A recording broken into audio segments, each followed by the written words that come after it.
Here, boys, Nagaret has been finished. You're wondering about the commands, exclamation mark campaign for the current campaign, exclamation mark previous for the previous campaign, and exclamation mark next for the next stuff. This is going to be a second look on the Spirit of the Jungle, and before we get into it, let me check YouTube. I only remember we played this, and I remember I was kind of disappointed with this, because Hans Marshall got so much good stuff. So we played 8 hours of this campaign. 8 hours. Let's see what the YouTube says. Hey guys, good morning. Good morning. So YouTube says we played 45 turns. That was, I think, just before a certain DLC got released or something. Morning. The Blazed Crocscore version is... Okay, huh? The 3. What the hell is that up with that army? It's like, it's turn 45, we have half an army. It gets low. 14 units. Turn 46, we get 14 units in the army and no money. Yeah, nothing wrong with this faction. It's a perfect working faction. Okay, so yeah, like I said, I don't remember really much. This is a second look on this faction. So this is the Spirit of the Jungle Lizardman faction, led by Nakai the Wanderer. The faction got the list alongside the Hans Marshall, Marcus Woolhard, which is a fun faction, a good faction. Well, this I think they made this faction the last day of the deal of you know, what's it called? The last day of development. So they're like, guys, we have developed this for 9 weeks, the Hans Marshall, and we need to ship this. Early access, streamers are waiting. And they, like, on the last day of development, they created Spirit of the Jungle, Nakai the Wanderer. They took in the janitors, the interns, everybody had to work overtime. Instead of their 8-hour shifts, they had to work for 10 hours. And they've done it. They created this guy. Let's see if we can make it work in a regular campaign. So this is going to be just a regular campaign. Like I said, second look. So what does it say here? It says here we're starting on Albion. And Jungle Nexus. Shared recruitment access. Using the primary horde as a focal point from which to recruit via the global pool. What the fuck that means, I don't know. We'll see in the game. Spawnings of the Ancients. Restricted from settlement capture. Ownership can be instead be transferred to the defenders of the Great Plan faction for notable benefits. I think the Nakai's vassal should be under Nakai's control, at least for the player, so we get to at least defend those settlements and we don't get attacked by our own vassal. Because the vassal system is one of the worst systems in the game. Little needs a complete rework, overhaul, and create some things that make sense. Give me 10 minutes, I'll make it better. So hopefully maybe fix in Warhammer 3. Like everything is. Perfect game, right? Beasts are suitable for every task. Okay, this is just the lizard stuff. Though some are so ferocious they may lose control and charge ahead. So Spirit of the Jungle has Nakai's Horde unlocks units, while other hordes use global recruitment to get access to them. Okay. Nakai's vassals occupy the settlements conquered. More settlements controlled, some come with increasing rewards. Rank 3 for Crocscore Ancients. So not even anything relevant in the faction effects. This is so poor I could probably complain about it for an hour, but let's go without too much complaining. The vassal system, huh? This faction should have had come with a vassal rework, no doubt. Lord effect. God, give me strength. Daj mi snage. Usually when somebody's getting on your nerves, causing stress to you, or you, you know, daj mi snage, Bože. Melee defense +5 for Croxigor and Sacred Croxigor units. Melee defense 5. Lord's Army. Recruitment cost -10%. God, this is too much. This is their brightest and smartest people of the CAs working on this faction. Hordes and recruitment costs. How clueless are these people? How fucking clueless they are. Where is this? Where is this upkeep reduction? Huh? Upkeep reduction. Upkeep reduction. Somebody, let's say, guys, let's make something spicy instead of giving the standard 50% so they actually make things playable. Let's make it 10% recruitment costs. How clueless do these people get sometimes? Have they even played this faction?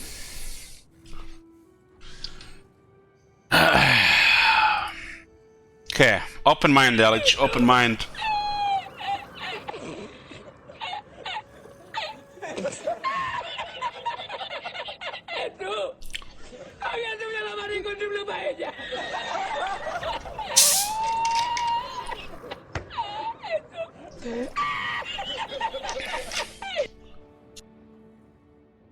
Think of it of Norska, think of Nakai as well, and some few other factions.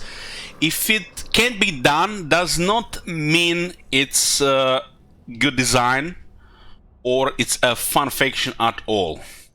Well, in defense of this dogshit faction, I have to say it's a different way to play Lizardman.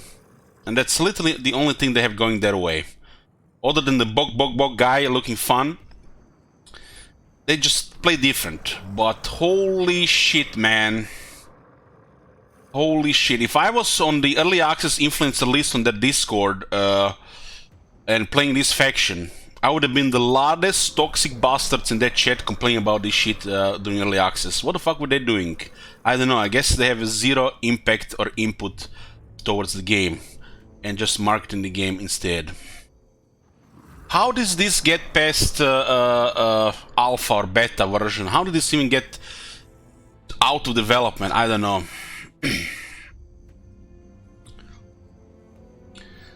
But yeah, so we got second Croxigors and we got Croxigors as starting units. Very poor buffs for the Croxigors. This faction should have get a faction-wide buffs for the Croxigors, turn Croxigors into something stronger. Experience will come, who cares? They should have done a ward save to Croxigors, probably 10% ward save to Croxigors, and 10 attack for the whole faction. If they want us to use Nakai and the Croxigors with the Croxigur team. And this slot effect here, oh my god, should have been upkeep production of Croxigors, the no-brain thing to do, and campaign movement range. There you go, I fixed the faction under a minute. Okay, let's go in.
Glory to you, mighty protector.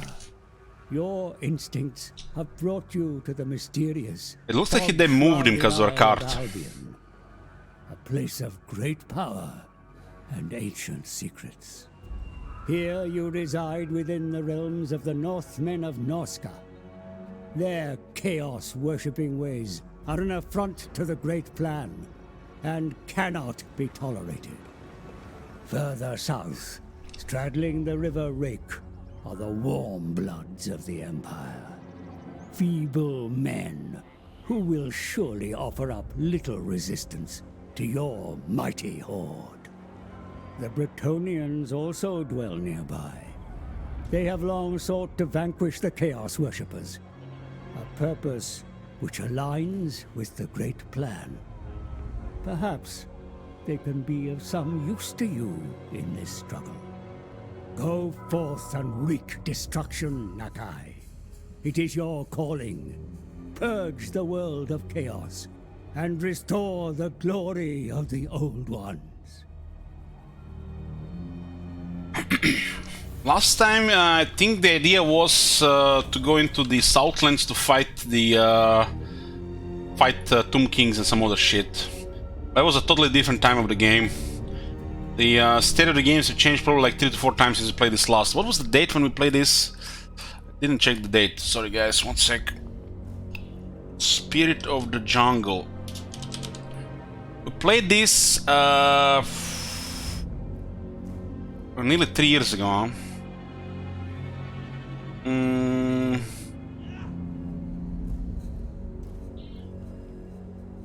Was the end of 2019. So over 2 years ago.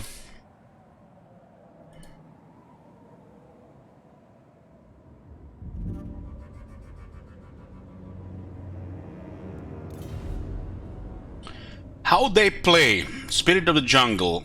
Temples of the Old Ones. The success of the Old Ones' great plan hangs in the balance. Defeat foreign invaders and acclaim the Lizardmen's ancient lost cities, installing the defenders of the great plan as their rightful owners. Oh man, how I wish we had control those garrisons, at least have some more different, you know, when you're playing a Horde, one thing that lacks sometimes defense, and I wish, you know, you would get control of this vassal when defending the cities. Some of these defensive sieges, you know, can be fun. And this way you could also get some money, right? But yeah. Defenders will maintain the temple cities gifted to them, devoting yourself to green, blue and red Old One by constructing temples in their name will please them immeasurably. Providing a raft of rewards and earning favor which can be used to unlock powerful units and technologies. Powerful units and technologies. Jungle Nexus. Nakai resides at the center of the Jungle Nexus and has the ability to recruit units directly from the global recruitment pool, to which he has personal access. Developing Nakai's recruitment buildings to enable other hordes in his faction to share in their progress. Other hordes. They already mentioned the other hordes. We were doing what? That campaign was turn 45. Nakai had 14 units, so we had negative income. Other hordes. Interesting.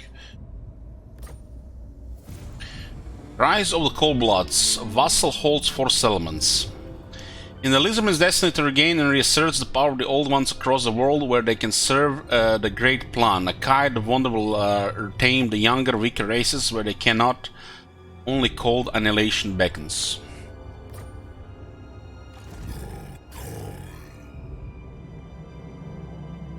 Start with 6 units. Okay, let's see. Climate doesn't matter. This is some information is true. Serve as King Priest. Lord of Heavens.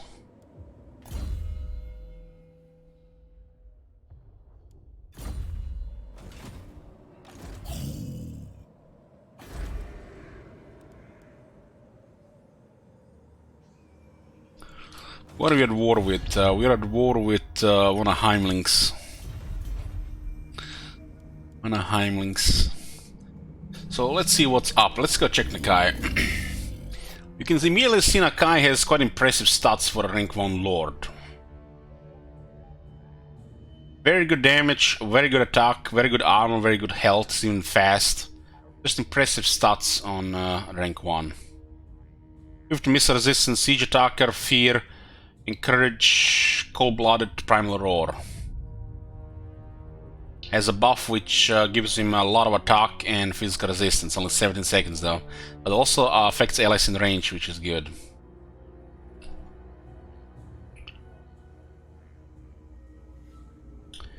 So, tell me I'm not crazy, and on the main menu it said minus 10% recruitment cost for the Croxigors segregation. So it looks like they buffed this faction since we last played them. So instead of a minus 10% recruitment cost, they now have minus 15. God man, they fixed this faction. They fixed it.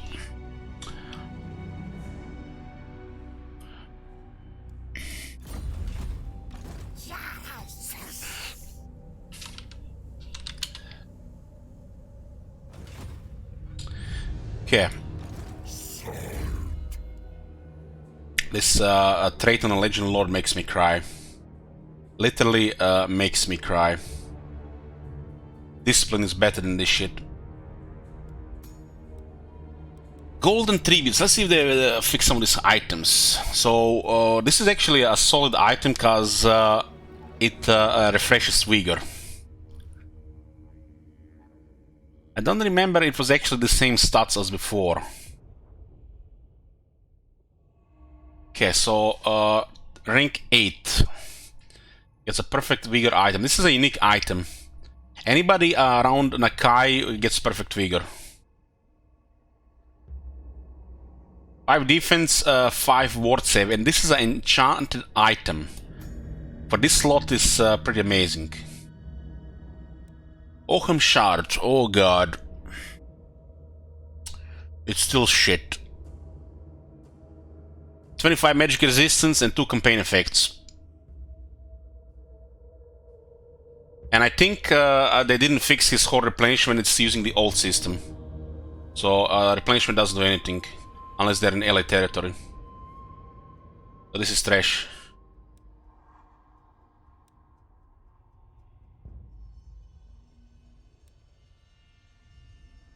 Obedience brings victory. This is one of the better skills in this regard. I don't actually have anything against this skill. This is a very good AI skill, guys. This is a very good AI skill. The ones that say leadership aura size plus 25% or plus when attacking, those are just dog shit that should be removed from the game. But this is a good one. This is actually a good for the AI. For the player, is nothing special, especially after the early game. But this is good. This makes the blue circle much larger, and puts the encourage from 4 to 9 and from 9 to 14. For the Lizardman, this is a very good one, and for the AI is excellent. Puts those units closer to unbreakable. I can't really complain about this one much. We don't really like effects like this, but since they not only doubled the aura size, but they also added the additional leadership bonus. For one skill here, it's a very good AI skill. Player can go without these things. Some value in the early game. Reptilian resilience, 10% hit points. Okay, 1 skill point, 10% hit points, no big deal. And magic resistance 10%. I want to know what happened to the 10 missile resistance. Where'd that go? Where did that go? Every character little in the game is supposed to have 10 missile resistance on the top. Where did that go? It looks like they replaced one of these skills with that and forgot to put the 10 missile resistance. 10 missile resistance is actually relevant on the big lords, especially if you're outnumbered. And he's not agile with 50 speed. He can roll around, do some kung fu like the other Croxigors. Legendary warrior. Oh, look at this redundancy already. So this is a legendary warrior, his unique skill. Well, this is just a regular skill here. Obedience brings victory. Plus 50% leadership aura size, plus 5 character or leadership effect. This is the last day of development for this faction, and the only day of development for this faction. So a Legend War skill is weaker than the regular skill.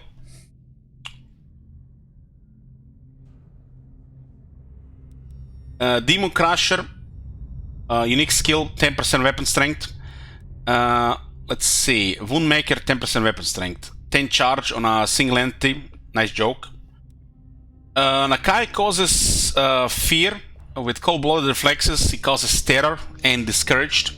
This is a great skill to have along beside with terror. If it was just terror, it would be garbage, but if you add discourage to it, together with fear, it will cause terror more often. So this is good. This is actually good. Okay, let me just turn all those off.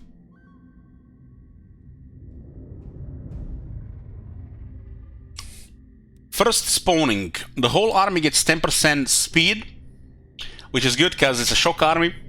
And Croxigors get Frenzy, which is pretty good. Frenzy, since he got buffed, it's even better. So 10 attack, 10% damage. This is a very good skill. This is a very good skill. So trash, not even average, above average, very good. This is great. This is great. It's like close to perfect for him. Adornments, 3 growth and 5 replenishment. Holy shit, that is so thin. This is so thin. It's like, where is post-battle loot plus 25%? Where is other sorts of income or shit like that? This one should have probably post-battle loot on top of it. This first skill should have been a post-battle loot buff about probably 30%. This is weak. It might look like something, but trust me, this is weak.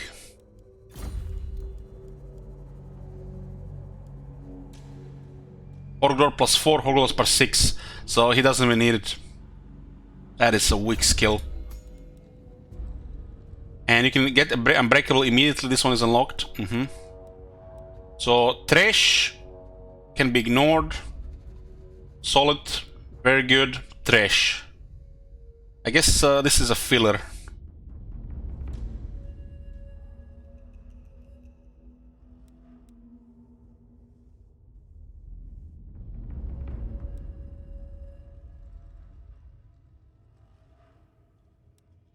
This is so weak. So 3 of his skills don't even really fit this shit. The idea of Nakai being a strong fighter, that's fun. So there's another thing going on for this faction. And hence the fact you're a Horde makes this even a more fun system. Why doesn't this give friends to Nakai? Why does the Legendary Warrior doesn't give him Nakai frenzy? Why does he not get any physical resistance ward save? Legendary Warrior should probably give him some ward save, physical resistance and shit like this. Faction-wide physical resistance or ward save for the Croxers as well.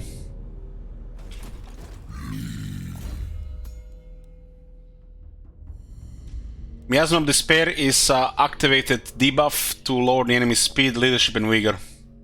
That goes even better with Fear, Terror and Discouraged. At least some synergy here.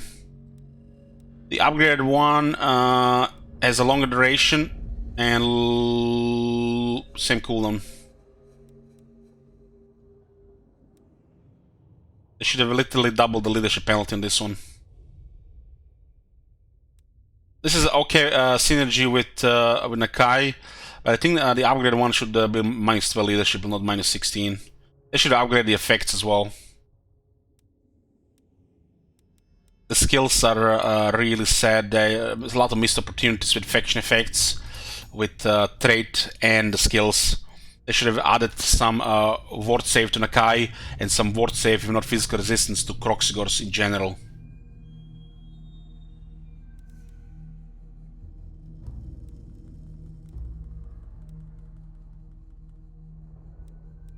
The skills don't even fit the Horde that much, especially his Horde. This has the sustenance.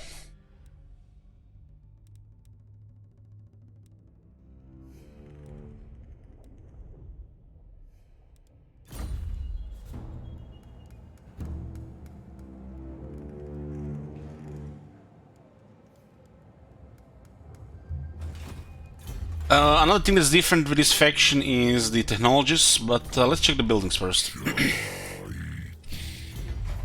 The core building is called the Ziggurat. It gives Horde recruitment capacity and Horde growth. Horde recruitment capacity, Horde growth. Tier 3 one gives companion movement range, lowers upkeep, more growth, more Horde recruitment capacity, you can unlock Croxigors. I think this was a priority we got, we went for the first one as well, because you need movement and the upkeep reduction in the Croxigors recruitment.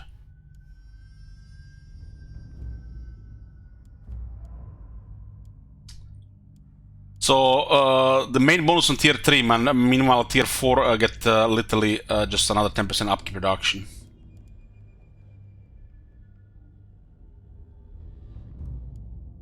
These buildings have capacity, but pretty raw really, nothing on them. So they just copy pasta from the regular Lizardman. Even worse, because here they can't trade. This one does give a Feral Cold One's ability. With a magic starting amount, with a minus capacity. Upkeep production building. Army capacity. Where is the building for battle loot? These buildings on the regular Lizardman buff battle loot and income. They forgot on Nakai. 1, 2, 3, 4, 5, 6, 7, 8, 9, 10. Look at this, you can build a tier 1 building that gives you another army capacity.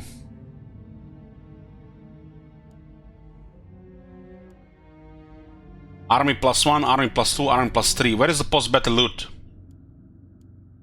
Most of these buildings should be buffing post-battle loot, especially the ones that buff it in the regular Lizardman. So not only they forgot, they also messed up these buildings.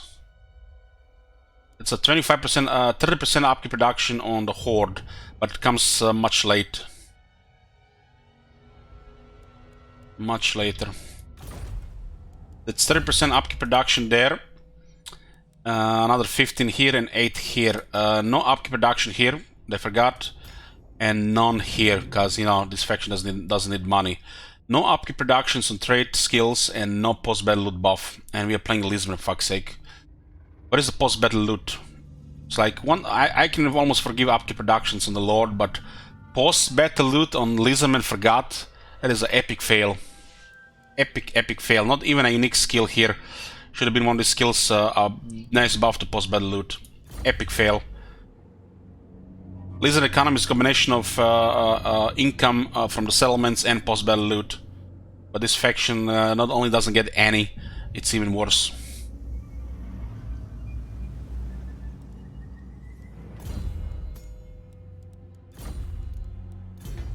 That is the most simplistic system ever. This, guys, I have to tell you guys. And I'm dead serious. This is worse than the worst of chaos. This infrastructure, it is worse than worst of chaos, and it has a fraction of battle loot of worst of chaos. And you think it cannot get any worse than worst of chaos? This faction makes you want to appreciate worst of chaos. Holy shit, this is so fucking lazy. Like I said, they had this faction 1 day of development. Old One's favor. Installing temples devoted to specific colors. Old Ones with its elements granted defenders of Great Plan would provide a raft of rewards and can earn favor, which can be used to unlock powerful units and technologies. So, we got a currency here.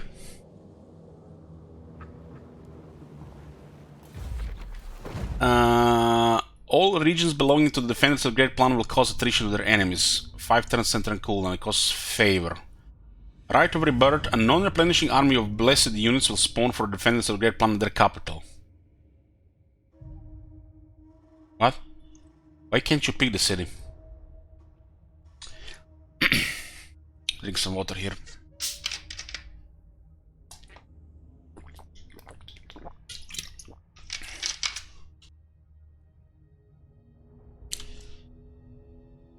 Right of mastery.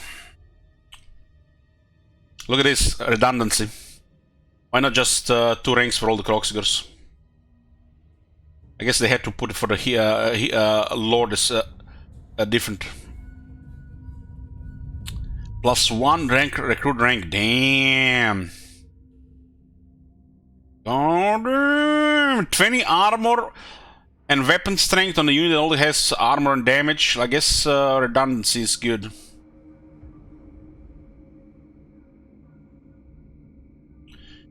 Slan Mage Priest will become available for recruitment. Hands up! We got Slans! Hands up! We got Lord of Life!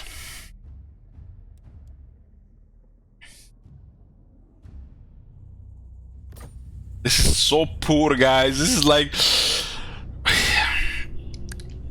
I could cry how bad this is. So fucking poor. Okay, let's get into technologies, guys. I'm sure they haven't forgotten about Kroxigors on technology. How much income do we get? We got a background income 2500. That's it. This is, shit would have all been fixed if they just gave this guy 50% upkeep production, right? Or on the Croxigors, like, you know, the usual stuff. But what the hell is this trait, man? This trait makes this. If you look at this trait, makes me feel depressed. It's like almost like a Akatama's in the channel complaining about some shit. I'm not sure which is worse, this or Akatama. I have to go with this.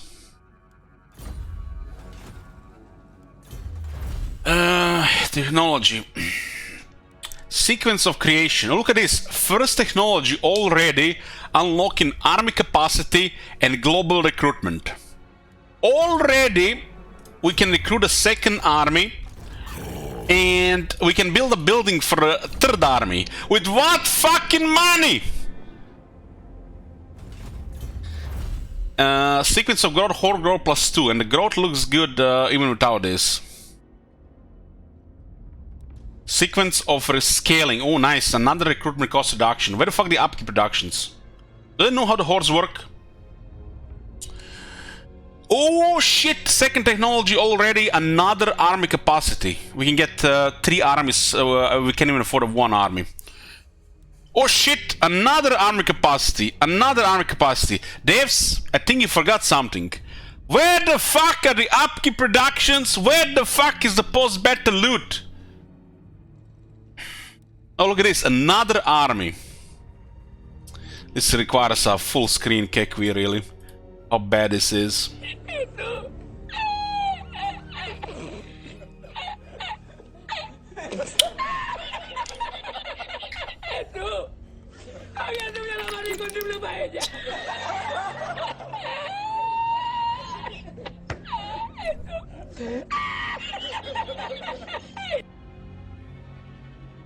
Okay.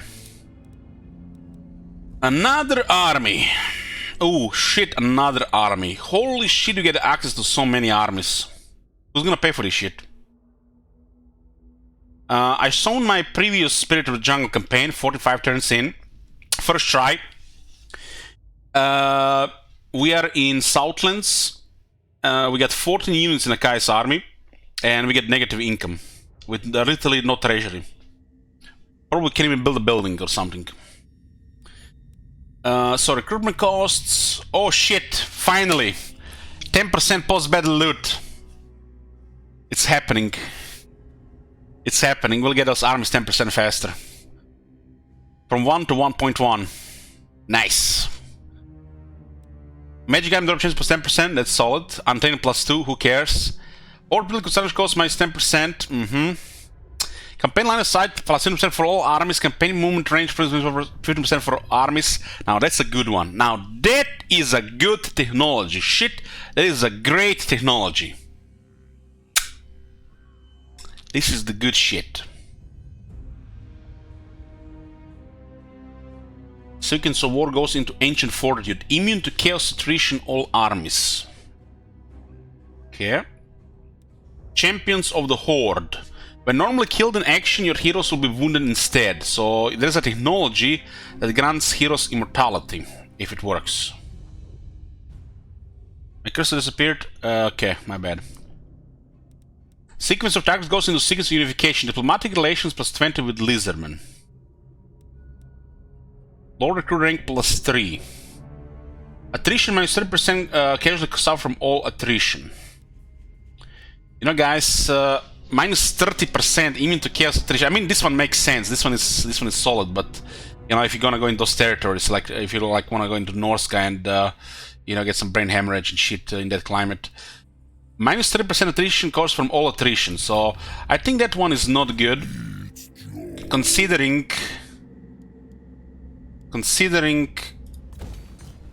What do you guys see here? Tell me what the fuck do you see, guys, here? Isn't this a flying pyramid or something? That flies over water, that flies over terrain, over rivers, swamps, corrupted territories and shit. So why the fuck is this only 30%? Technology here, already on this side here, which doesn't go into unit area. They should literally just eliminate environmental attrition, like deep sea, storms, swamps. Come on. Give us something fun, right? Flying. What is 30%? This is sad. Why not 60? Why not 80? What is 30? AI has 80% by default. Unless it's vampiric corruption. Or some special corruption that you can be immune to. Determining the unseen threat. Hero action success chance plus 20%, enemy hero action success chance minus 10%. Now that's a very good technology. More factions need technologies like this. We need more campaign effects that matter for heroes, and lower that bullshit harassment. This does not say if it applies to buildings, if you faction had a building, so you never know. It could be just against the characters. Sequence of mass spawning. Global recruitment duration minus 2 turns all units. Global recruitment capacity plus 1 turn. Solo technology. Solo technology. You made a clip. What is this clip? Oh shit! Second technology already. Another army capacity. We can get 3 armies. We can't even afford 1 army. Oh shit! Another army capacity. Another army capacity. Devs, I think you forgot something. Where the fuck are the upkeep productions? Where the fuck is the post-battle loot? Okay, that sounds about right. Okay. Let's see in the second half of the technology. So starts with a growth. Sequence of the skirmisher. Get 10% damage and 10% missile strength for skinks, chameleon skinks, and chameleon stalker units. Sequence of the beasts. Speed charge bonus for the cold ones and 20% ammunition for Terran riders. Sequence of the warrior. 10 weapon strength for Saurus units, 5 defense for the Saurus units. So they merge some of these technologies into, you know, less technology. Sequence of savagery. Attack for the Stegadon, Carnosaur, Troglodon, and Dreadsaurian units. Charge bonus for Kvel, Carnosaur, and Dreadsaurian units. At least they get some attack. Not really special, just what's expected really on the unit technologies. Sequence of healing, more replenishment. Hopefully this is Horde replenishment. Cheaper construction, Horde buildings, more growth. Wizard range power reserve all armies, more replenishment. Immune to snow attrition, all armies. Wounded cavalry time -1 for all characters. Cheaper Horde construction, more replenishment, lower upkeep reduction. Look at this. At the end of the line, we get -5% upkeep for all units. At the end of the line. This is like second economic technology. -5, not even -10. I guess that would be OP. Sequence of the Guardian, 5 attack for Temple Guards, 10 armor for Croxigors and Croxigor Ancients, 5 attack for Temple Guards. What? That's it? That's it? We get 10 armor for Croxigors, no attack, no damage, just 10 attack. Look at this unit, it has a 100D armor. 100 armor, 26 melee attack. What the technology does? 10 armor to Croxigors, that's it. Temple Guards get more buffs. No attack, no defense, just 10 armor. I guess these units are OP or something. Must be some multiplayer input or some shit. Oh shit, we got a second Croxigor technology. 5 missile resistance, not even 10. Terror for the Croxigors. And that's it, boys. That's all that I wrote. 10 armor and 5 missile resistance. And you get terror. Questionable value. So, this unit on technology, they had one fucking job here, guys. Make the big box Croxigor actually give proper buffs to Croxigors. They had one fucking job as a faction, 3 ranks to the Croxigor Lords. Croxigor Ancients, aka don't even recruit me, just get a live slun. No ward save, no physical resistance, no attack, all shit, they get dick. The Lizard can't even use a dick. So, nothing. Nothing for the Croxigors. Now we go into Nakai. 5 defense for Croxigors in his army. 5 defense. And 50% cheaper recruitment cost when we have literally 0 economy. Worse, even less than 0 economy with this faction. Where is the upkeep production? Where are some buffs for the Croxigors? Some physical resistance, some attack. We go into his skills. He gets frenzy and speed for the crossguard in his army. That is very good for his army. That is very good. Almost gonna be good as a regular Minotaurus without any buffs. Maybe a little bit tougher. And that's it. That's it. 5 miss resistance, 10 armor. Done. Complete job, complete faction. These technologies are some of the poorest technologies in the game. It reminds me of early Beastman technologies. There's some good stuff here, some great stuff here, but overall this is just... They were shooting with a shotgun at point blank and they missed. They missed most of this shit. 1 post-battle loot technology, 1 upkeep production technology. There should probably be like 3 to 4 upkeep production technology and 3 to 4 post-battle loot technologies. There should be skills on Nakai, unique one. There should be a building that buffs post-battle loot, 2, 3 of them. All this army unlock and no money.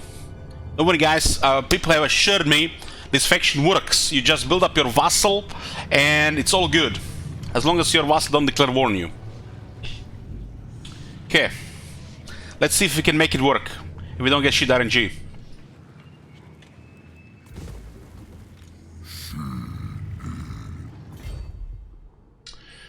So, what do we have at the top? We have green crystal, red crystal, and blue crystal. How do you read this? Kutzel? Ketzel?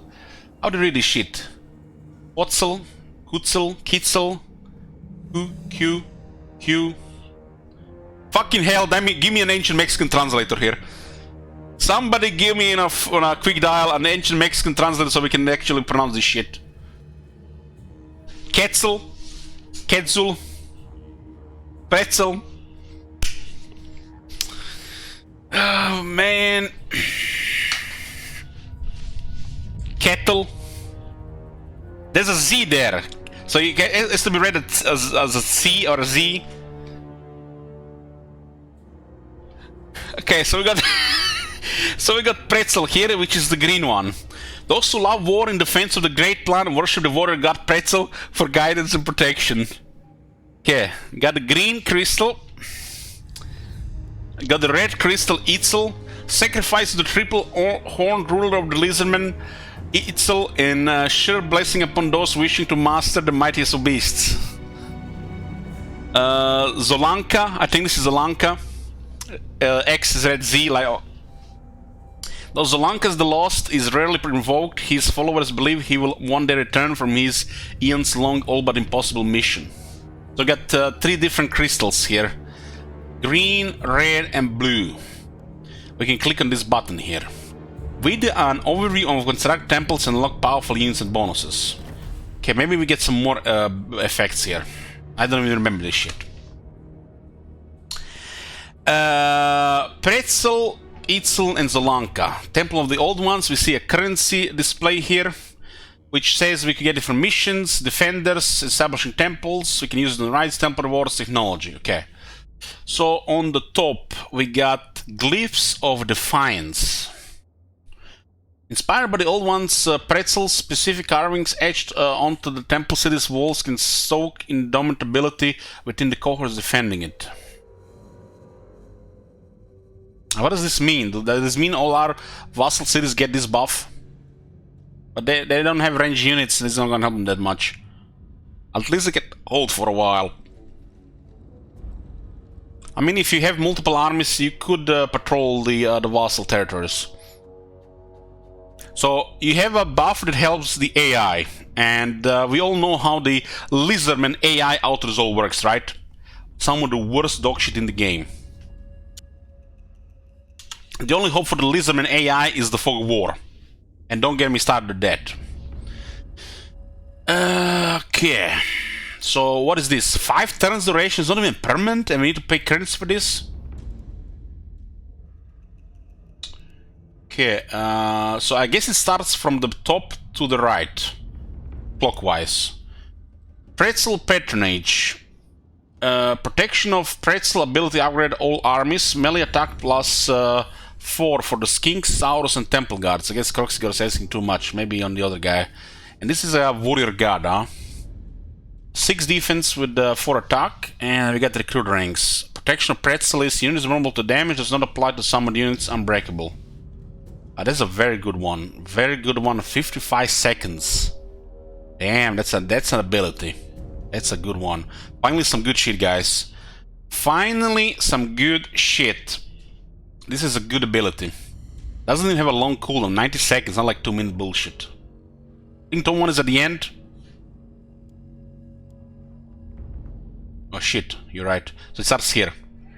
Never mind, never mind. False alarm. Everybody calm down. Everybody calm down.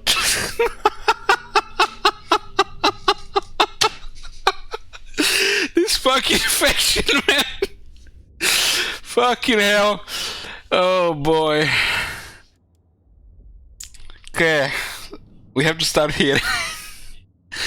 Yeah, we have to start here. I need some more water, guys. This is all too much at once.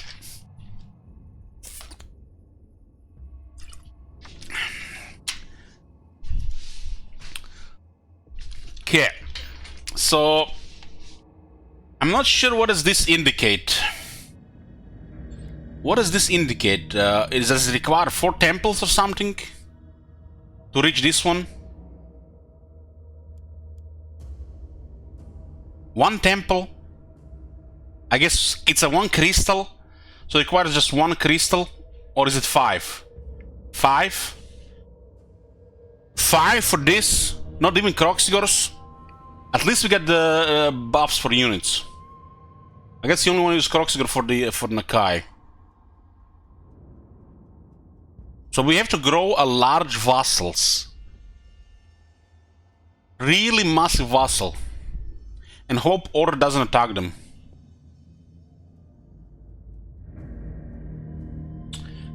Okay, so it goes around. So once we get 5, we can unlock Pretzel Grace, and we can unlock the Scar Veterans of Distinction. This seems to be only 3 turns duration. Pretzel bestows blessings onto the Scar Veterans of the Horde, empowering them in his name. Unlocks hero recruitment Sauro Scar Veteran and gives it capacity.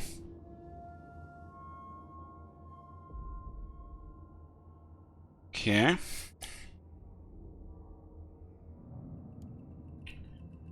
Oh my god, did I just saw Blessed Skirmishers? Oh my god. Fucking sick, these developers, man. It's disgusting making a Blessed Skirmishers. I'm gonna throw up. And this is a unit you have to pay 200 for it? Shoot me now. Another 5 temples, you get Pretzel's approval. This one is down in the middle here. Blessed Auto Spears, those are good. They have a lot of health.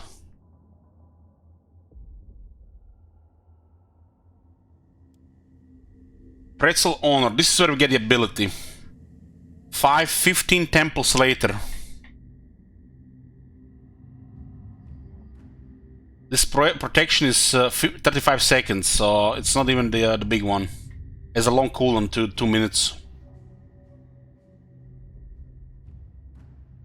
You can totally fuck up their formation and the organization of their army by rushing with an invulnerable unit.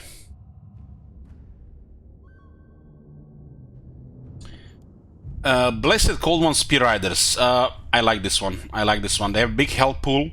They have no rampage, and they get armor piercing anti-large. The problem with this unit is it really needs more attack. But with experience and some other stuff, you can get enough attack. This is a good blessed unit. The regulars are dog shit, but the blessed one is good. So it looks like they're faster, and they get more health and no rampage. This is a solid unit. This is a solid unit. Both Blessed Cavalry units of the Lizardmen are great compared to their regular versions. I mean, the Horde ones are a damage dealer in the first place. They're some of the highest damage dealer of the Lizardmen, but the Blessed ones are really good. Probably one of the best units. Blaze's Stegadon, my favorite Lizardman unit. This is an amazing unit.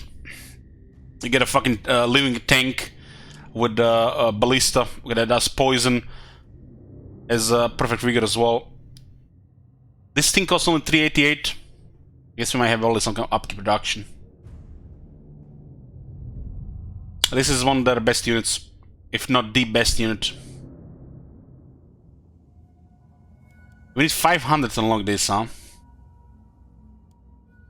And then 5 temples later we have the Glyphs of Defiance ability unlocked.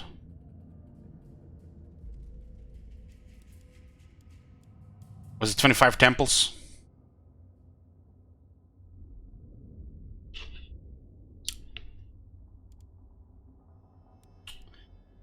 Okay, let's go to the Eitzel. Triple Horned Ruler of the Lasermen. This one is the Warrior God. Eitzel's Grace. This is where we get damage with the Croxigors. Thank God it exists. Okay. Technology is really poor for the Croxigors. They should add an attack one and damage one somewhere there as well. Overall, this technology tree is in some areas in few technology stronger than the original Lizardman tree, but it looks like they've combined some things and forgot and ignored other things. So it's one of the simplest and worst technologies in the game, while still giving you access to some of the few technologies that are really strong. But overall, when it comes to battles, it looks very weak compared to some other technology trees. But you get some other stuff. It almost looks like they added this mechanic here where you need to get mass amount of temples, and they were balancing, you know, it's some kind of illusion of balance or you know, delusion, thinking that they get these things here. These are your technologies as well. So it almost looks like they mixed the development of technology tree combined with the temple of the old ones to not overdo it. But you have to work towards this, and you have to pick this in one direction, right? So this is, you know, always sometimes shitty when they add something new and they nerf the old, and doesn't really feel like it's something new. And then you have some serious power creep with all the new stuff. Like look at the new Beastman, for example. Zero balance. They haven't balanced a shit. I feel like they were careful balancing this, a little bit too careful, and they missed a lot of stuff.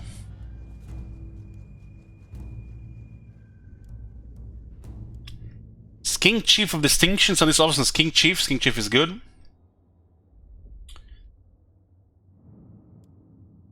The next one is, oh my god. Holy shit, guys, we can stack all this recruitment cost for Croxigors. We can probably get to 50% recruitment cost. It's almost the same as the 50% up reduction, right? Right. This one gives Blessed Saurus Warriors, one of the best Lizardman units. Just an incredible infantry unit.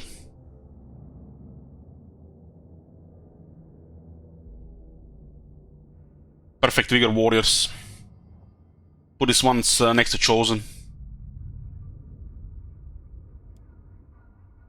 What is this? Blessed Horde ones. This is also one of the best ones. This unit is incredible damage.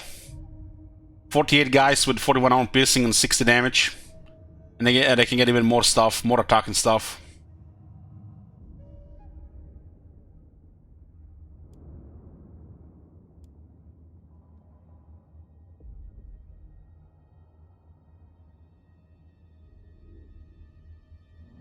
There are definitely some buffs missing here. I'm starting to remember from my first Nakai campaign, it looks like they're missing some of the Blessed Unit buffs.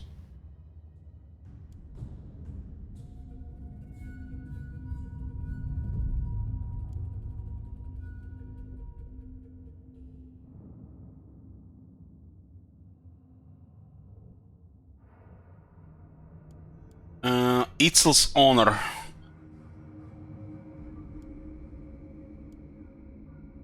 We got Beasts of Eitzel ability unlocked. Summons a Razordon hunting pack. And they degrade, huh? Probably shield duration as well. This gives us X to Blessed Croxigors. If I'm not mistaken, they have higher health and higher charge. 26 melee attack. They got the good anti-infantry though.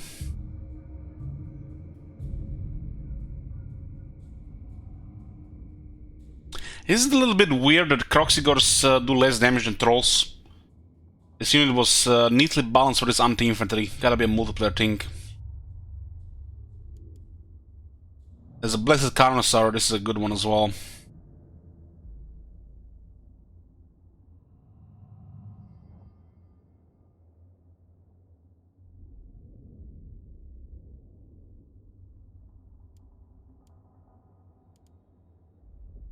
Recruit ranks +2 for the Croxigors. Yeah, I'm familiar with the Blessed Carnosaur. It's fast and it has magic resistance.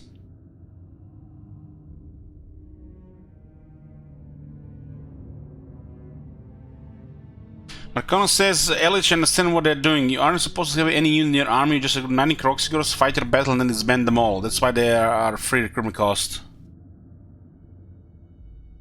This reminds me of one of the tactics you would do with one of the factions in one of the older Total Wars. You literally just recruit a bunch of mercenaries, use them for battle, and then disband them.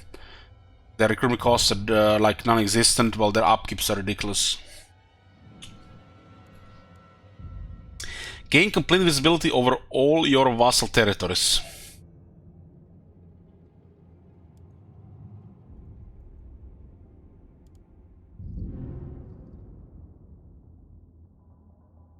Okay. And we have Zolanka here. The Lost. Gotta be the wizard stuff, right? Use magic power reserve +10, all armies. King Priest of Distinction as King Priest.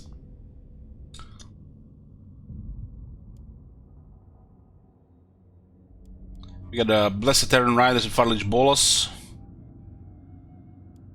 Starting amount. Or Tengar, we want to place Gamble to get more starting amount. Slan of Distinction, Skink Oracle.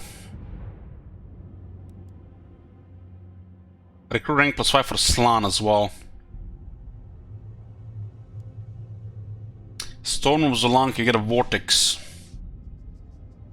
1 per bell. Last 30 seconds. Spawns 6 forward moving vortices. This guy gets, this Zolanka guy also sounds like he's more powerful than Gran Pepe. Gran Pepe only just gets 3 lines. Only 3 lines of Pepe. No, no, no, we don't want to break the game. These are the Blessed Temple Guards, 12,000 health, that's so hot. I did not do this thing enough then from the Saurs, I just have a little bit different numbers. And there's a Blessed Bastille of the Solar Engine here.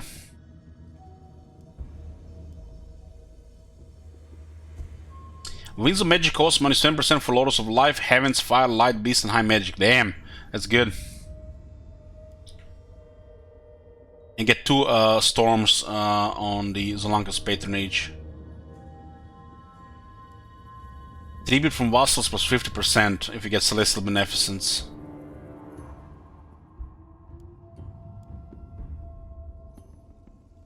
Okay. Be interesting. Okay. Guys, you know, with all this shit, you know, this faction, you know, has and gets, I'm still excited, you know, to play this. Because, you know, I regret the last time we didn't put a, you know, a real go at the campaign, because the next day was a new DLC. So, some of the opinions might change, but it's quite poor at the start, this, quite poor. But like I said, this faction has one thing going for them, and that it's a different to the other Lizardmen. Some of these traits, skills, and technologies, I find it really disappointing.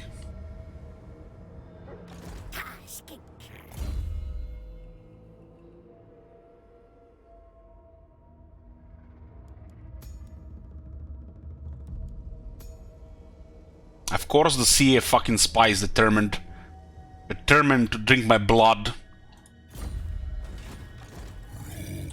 So last time we went into the Southlands. This time I guess we might go into the Norska.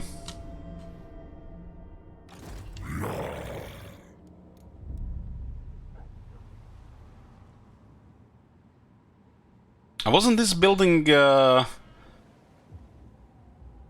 1?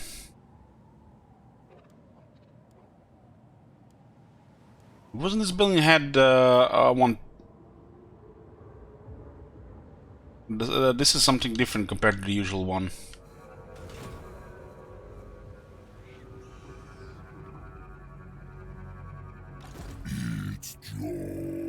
So, what is our diplomacy? We are only at war with the Heimlings.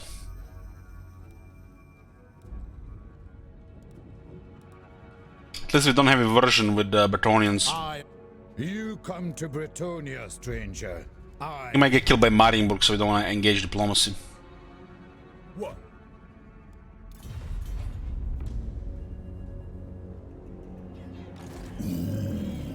Okay, we forgot the victory conditions. What do we have here? 4 settlements, 20 units. With what money? Reach rank 5 with Nakai. 3 bells against one of the Heimlings. Right. 50 old ones favor. Victory conditions. Vassal holds 40 settlements. Destroy Woodwalkers, Clan Mulder, Sylvania, and the Gringor Arbois. 1000 favor, and with the Exalted Star Chamber. A tier 5 building. Okay. For a Horde, the tier 5 buildings are different than for the regular factions. A long campaign victory is 70 settlements. And also requires Nagaron, Clan Morse, Clan Sky, and Hans Marshal Expedition. 3000 favor. And we have to defeat the Leaders of Chaos. Okay. At least they didn't put Leaders of Chaos on short campaign victory like with some other factions. Totally, you know, failed. I mean, this looks fine. It's just sent to us. We have to investigate how the vassal will behave.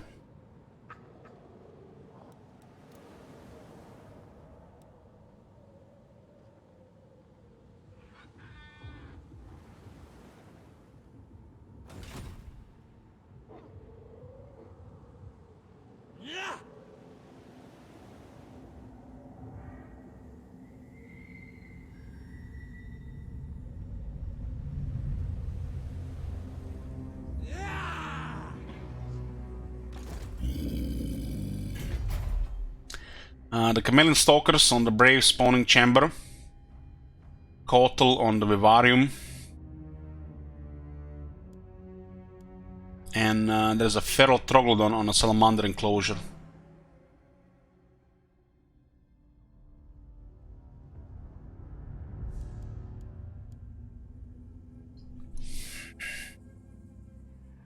So Kroxigors are unlocked here. 286 upkeep, 358.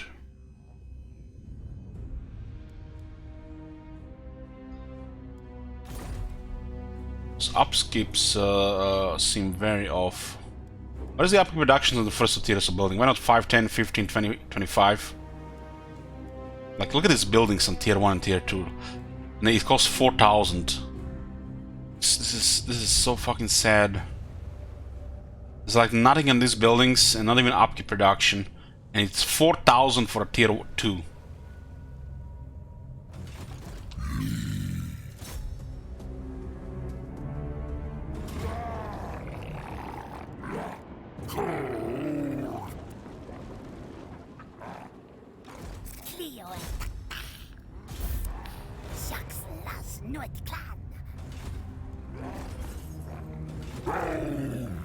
Got 7 units in the army, and the army costs 1800.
This unit has naturally very high armor and missile resistance.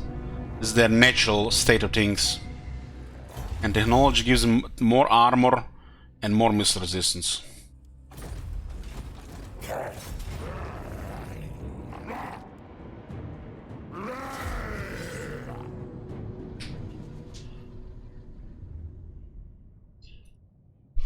At least we get frenzy from Nakai. Other armies will not use Crux because they're garbage. Compared to the alternatives.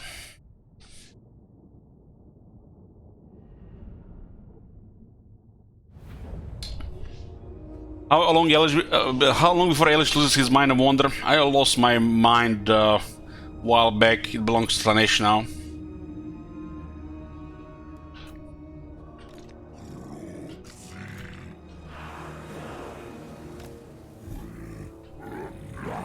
Such a cool looking model. Croxigors look awesome.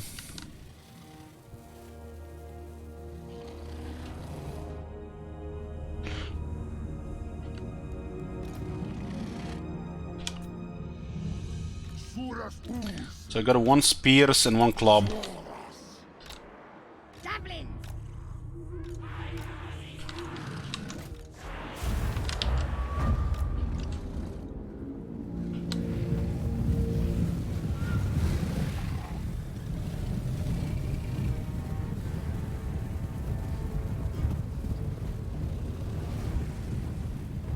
This guy saying magic attacks is actually not good in most situations. But I heard it's gonna be better in Warhammer 3. The whole game is gonna be better in Warhammer 3. Everyone heard?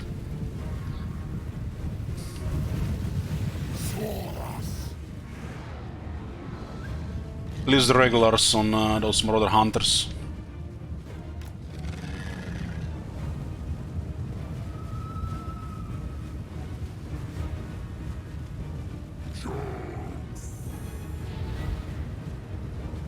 This is a nice area buff.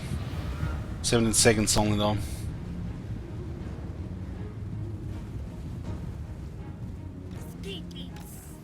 Let's go Skin Karacha.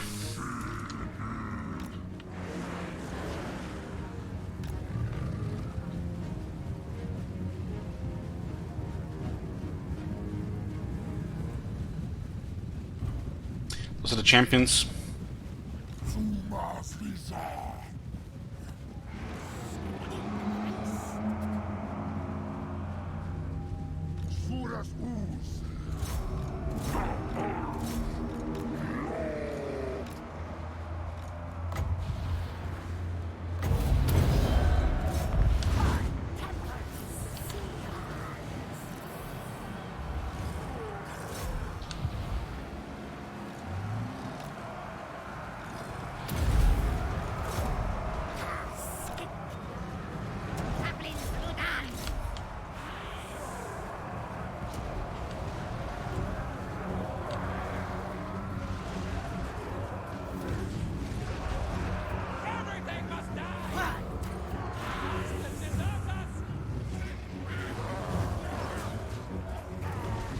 I'm not sure they're throwing some kind of magic weapons.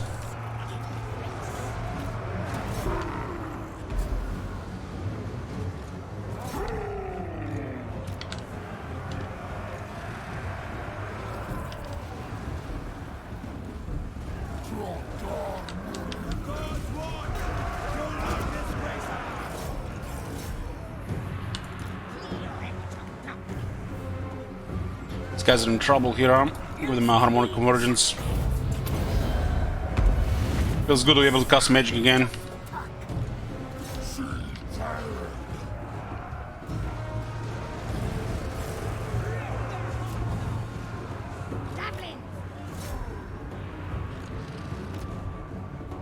This guy should just get chased here.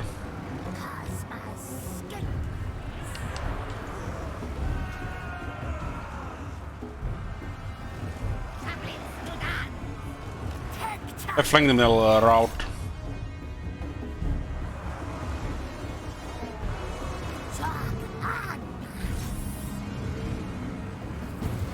They're resisting fear. These are standard troops, rank 0.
And the enemy braces with their bots since the cavalry rework.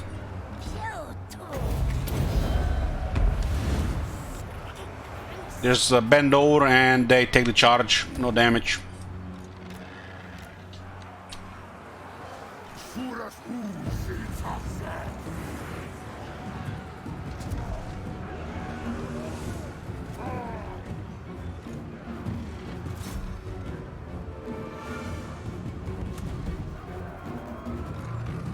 You know, starting casualties if they don't out soon.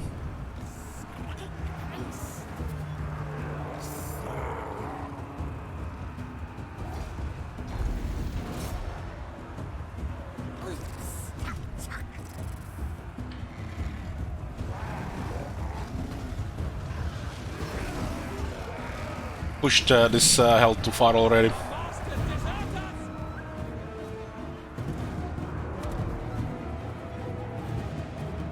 These guys are taking quite a bit of damage.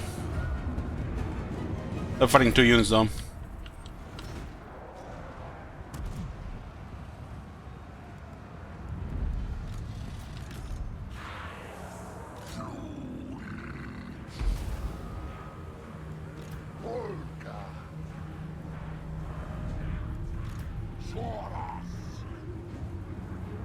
We should have had this unit on the other 2 and the other way around. 5 attack makes all the difference. These guys have done a lot of damage. They're taking massive damage as well, but only 5 casualties.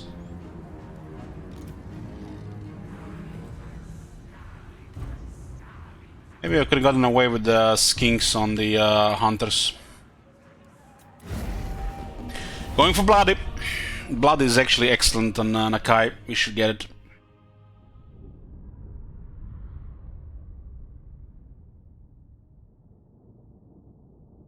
Nakai can easily have ridiculous health.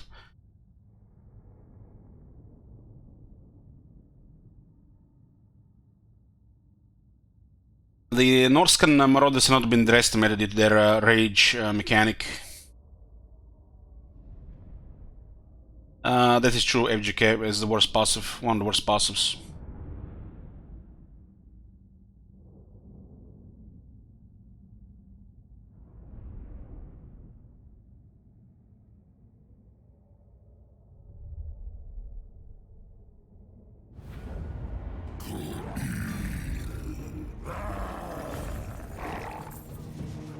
And the champions did good. You can see they even got experience because they were fighting quality. Champions are kind of like better longbeards. So this is the option when we get a settlement, guys. We get some spare change of battle loot, And yeah, look at that sack. Look at that loot. You just gift. No money.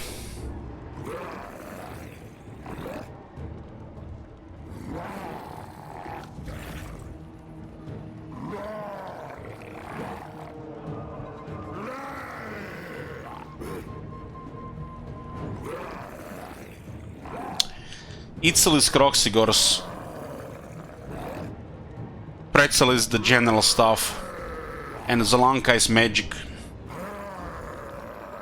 I guess it makes sense to plan for Itzel in the beginning. Because we start with 2 Kroxigors and tier 3 building will give us more Kroxigors. +1 for Itzel.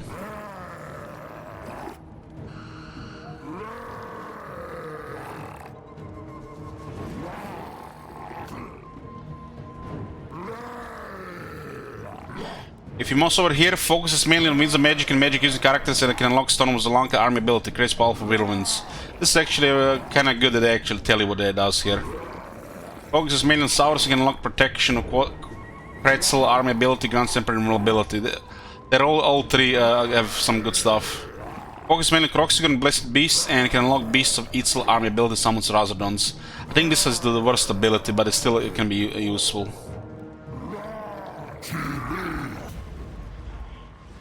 So, Citadel of the Lead has become a new faction in the game. This is that faction with the 3 crystals. They're called Defenders of the Great Plan.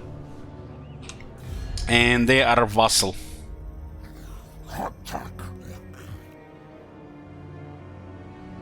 The problem with a vassal is, as they get stronger, they don't like to be a vassal. So the treaty, unlike positive treaties, actually starts decreasing. They start high, but then starts decreasing. And they might be unhappy eventually. We'll see how it goes. There's affinity 20. Okay. Vassals have to go to all our wars. Diga is their leader, Old Saurus.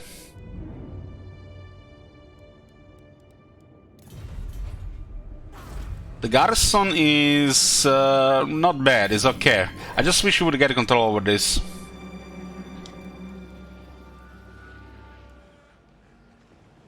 I wish we would be able to defend it, you know. This settlement generates 400 and they're paying us 80. 20% of their income. So it looks like the faction does not get any background income. So they currently make 320 per turn while we make 80 from them. I think it's gonna work like that. 80 more income. So creating a first vassal, we don't even have enough money to you know, pay for a unit here.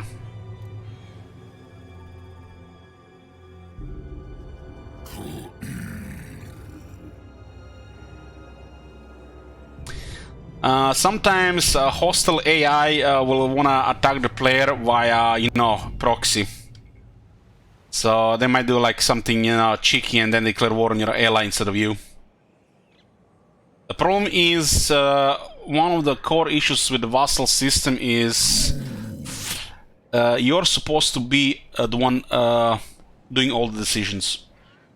You're their overlord. But the AI can target your vassal with ignoring you. Which is one of the main problems. This whole system needs to be reworked and overhauled. With various mechanics, helps for battles on both sides when battles happen. Maybe on cooldown, maybe on resource, maybe some kind of gravitas over them. Fear, respect factor. But instead, yeah, they don't really care. They will target the vassal, ignore you.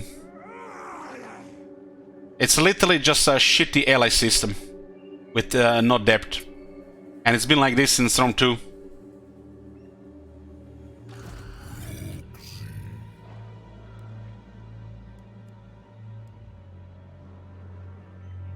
At least the encamp doesn't cost us anything.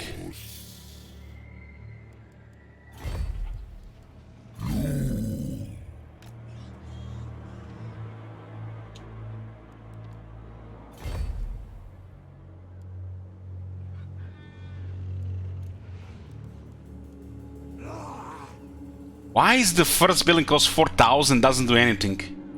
Trust me guys, this doesn't do anything. This text and this text is identical. Turn 1, this is fucking identical text. And you have to pay 4,000 for it. And the only time, and you get bonus on tier 4, tier 3 I mean. We made 493 from the post-battle loot and 105 from creating a vassal.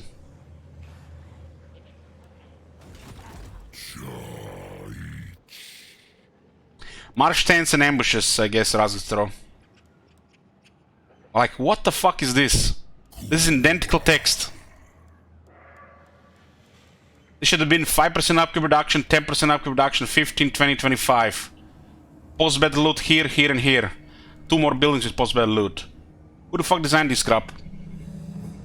This is beyond lazy and simple. It is really the bad kind of simple.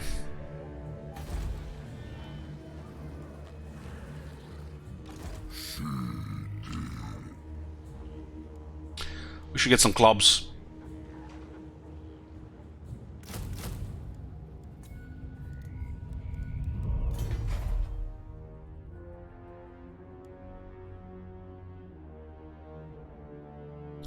So I think it's the same as before. Get tier 3 here and then get this tier 3.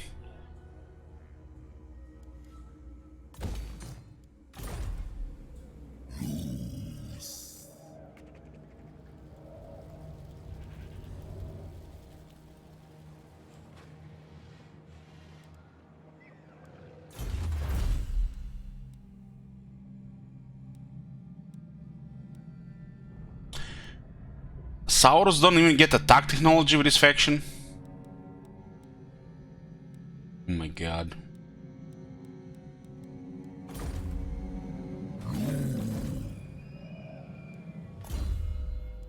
I guess it will be OP with the faction mechanic.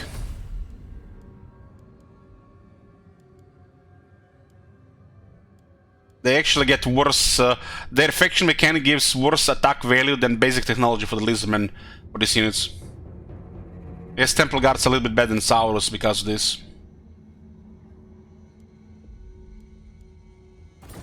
You get it through the blessings, yeah, but you gotta have to go for this. If you don't go for it, you're going shit. This is some lame balancing between technology and the Temples of the Old Ones.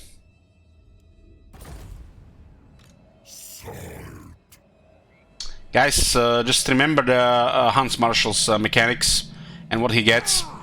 And even worse, every single paid Skaven DLC. Never forget. And then we get this. We actually paid for this, by the way. This was not a free lord.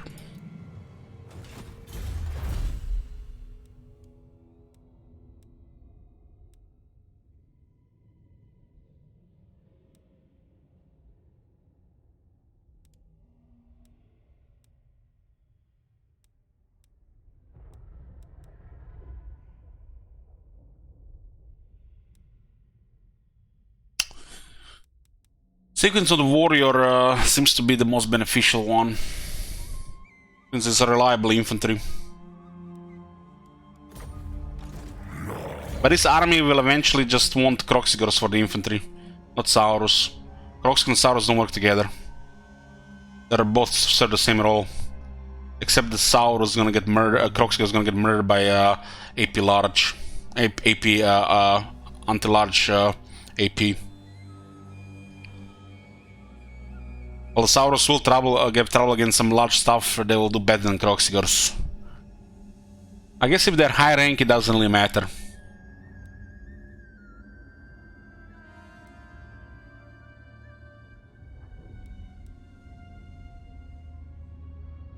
This faction has a cap buff for Temple Guard, better than for Saurus.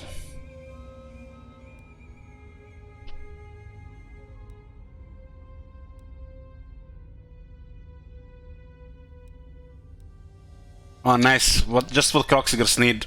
Leadership, defense, and the missile resistance. we're going to really need that attack on the Kroxigors. Their attack is lacking right now. The Sacred Guard is a great battle skill. 8 attack, 8 defense. These are like ideal battle skills on the base. These are the basic battle skills. Well, these are the veteran battle skills. This means that these are active at all time in the armies on the units. Well, this will only be active when our units hit veterancy, which is rank 7 and above. A battle skill that says 8 attack and 8 defense for the type of units. This is like ideal battle skill for melee unit, for example. It does not really get better than this.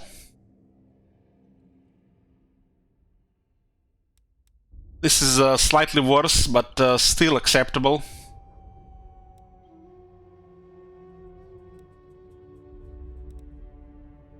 Hunt leader is great. This is what the single entity should get: damage and attack, and not damage and charge and shit like that.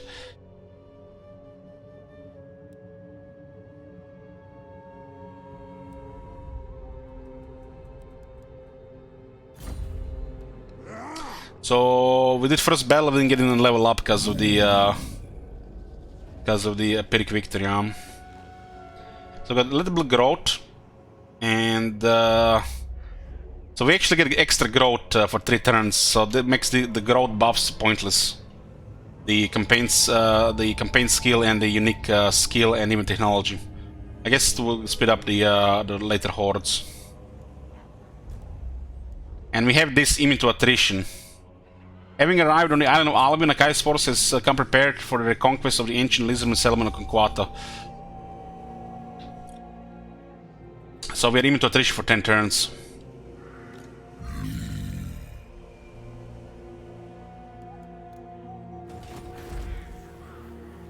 This generates 2 favor per turn. Apparently for us, might be for us.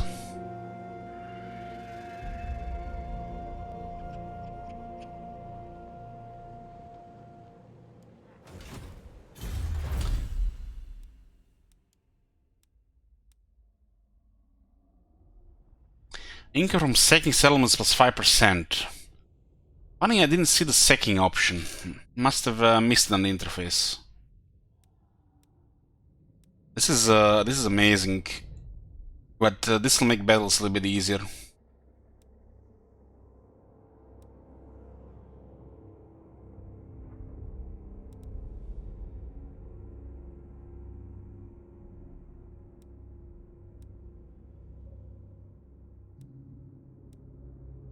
Men, High Elves, and Lizardmen. I guess we can work together with men.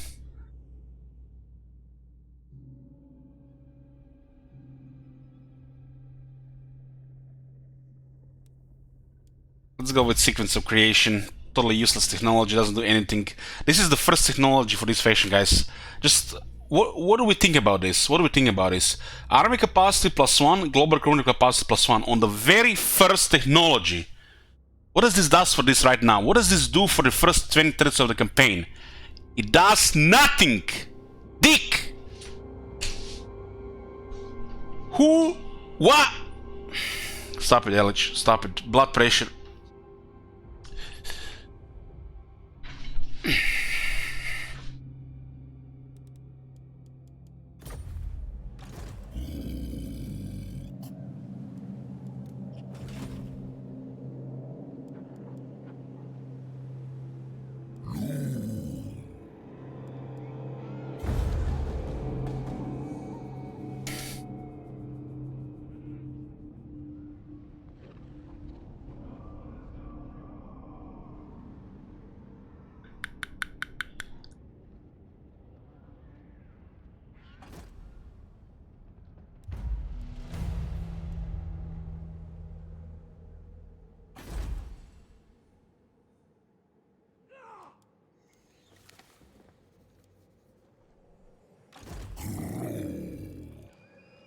It didn't help Nakai at all by putting our card here.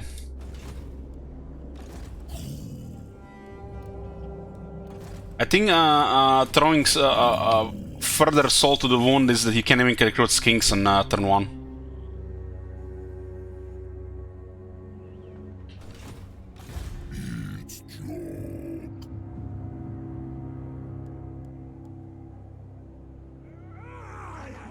Interesting, we gained 200 experience.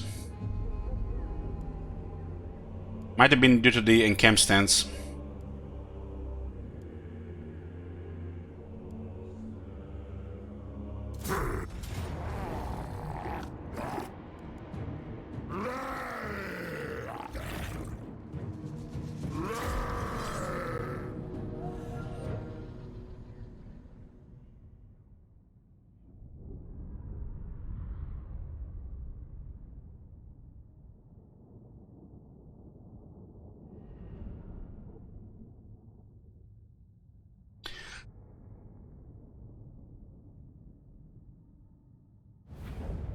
It looks like it's the same as the Hordes. You get 200 experience when you build a building. That's the only explanation.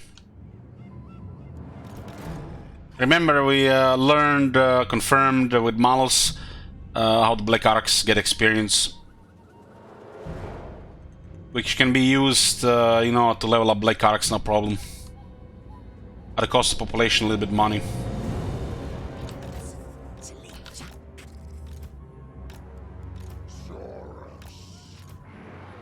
We get some proper fighters now.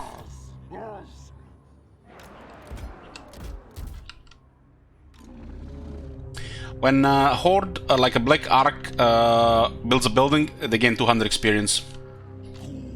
So, in a way, you could build cheap buildings, dismantle them, and keep building them to level up arcs. Because there is no way to level up all the arcs with battles. It's impossible. So the early arcs could just use building to get some initial levels. And the arcs need like 14 ranks to get become good. I actually like this system. You use excess population and a little bit money to level up the arc. It's kind of a hidden mechanic, right? It's not crazy good to feel abusable, and it feels like a you know, a feature.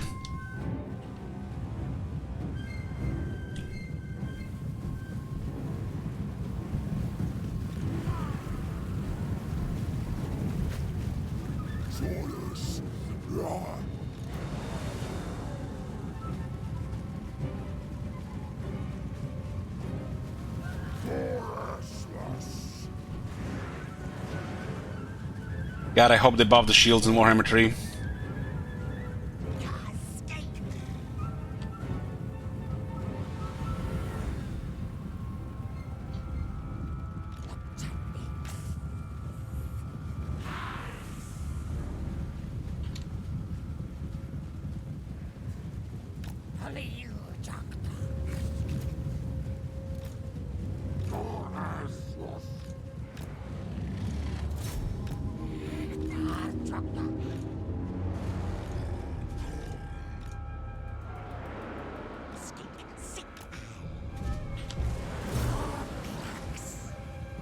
You can use this guy to fire like half a salvo, half ammo, to just apply poison and help the Saurus take less damage. Just firing ammo in the hope for damage is not ideal.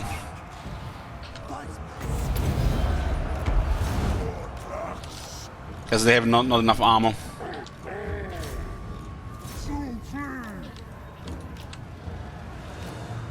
So basically you let one guy shoot like this, and poison gets automatically applied. Poison this one next, and then this one, and then just rotate poison. If you want to min-max the effectiveness of this unit. You have just one.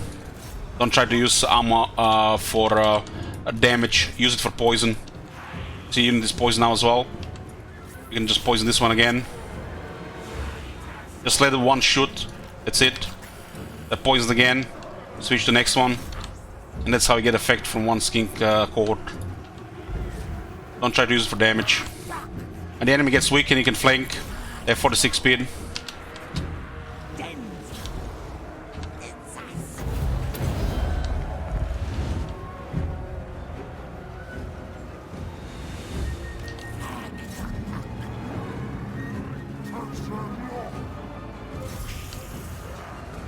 Poison again. Still ammo. And they have literally no ammo otherwise.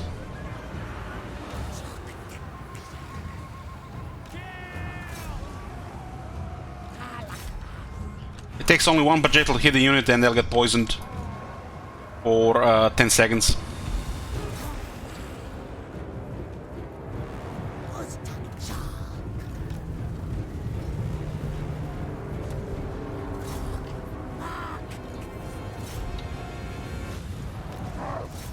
I talked about the Lizardman in the last Jibber Jabber. I said my favorite was Krogar.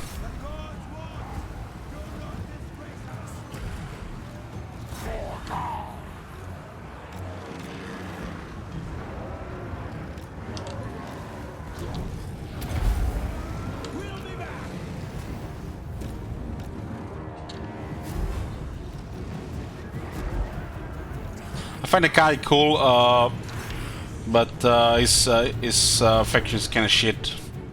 But you get different experience. Krogar is the leader of the Last Defenders. He's the guy that has the Carnosaur as the mount.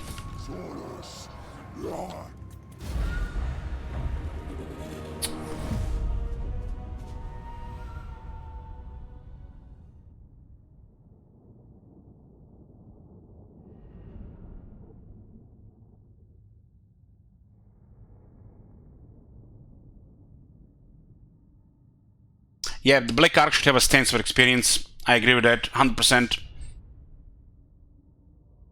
Chance for a downside while experience per turn. Could be only if there's enemies within the sphere of influence of the Black Ark as well.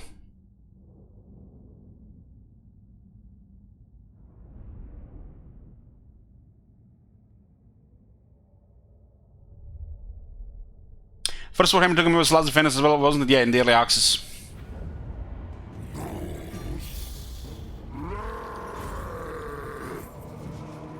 Get more money because we killed the Lord. The Onslaught is amazing. This is what melee units need.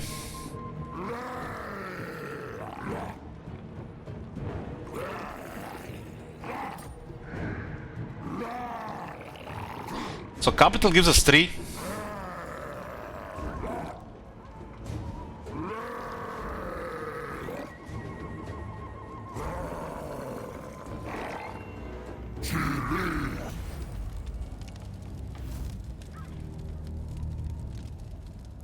Yeah. The Beast Lord Ascendant.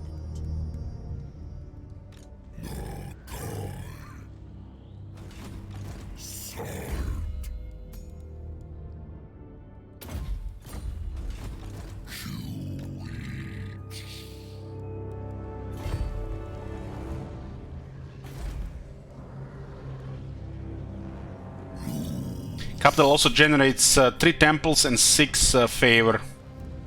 This one is 1 temple and 2 favor. Our economy has increased to 160 per turn.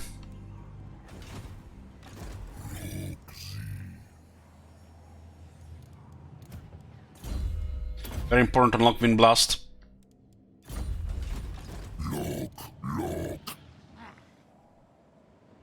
A legend. This looks like a little bit tricky. Sorceress of Nagaroth. Beasts. Rampage. It looks like it's 20% of their income, Razistro. The Vassal Tribute.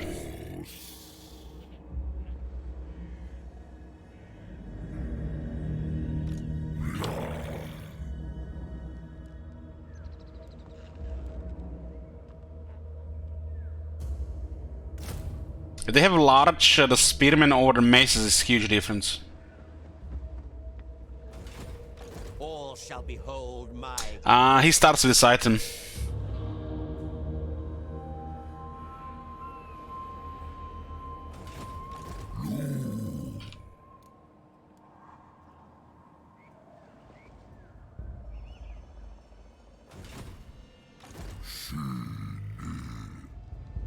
So we already have population to build tier 3, but we have no money. If I decide to get more military now, it's gonna wait longer to get tier 3, but we have to get rid of a card. A card has to go before he starts recruiting.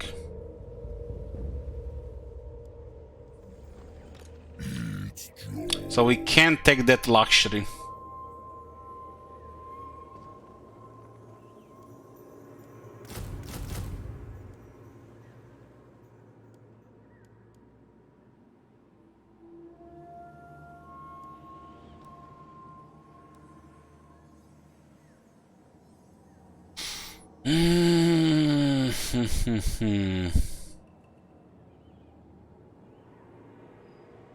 This costs 618.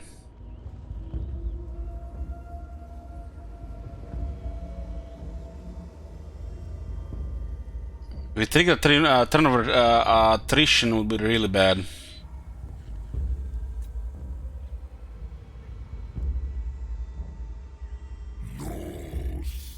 I'm gonna take my chances here.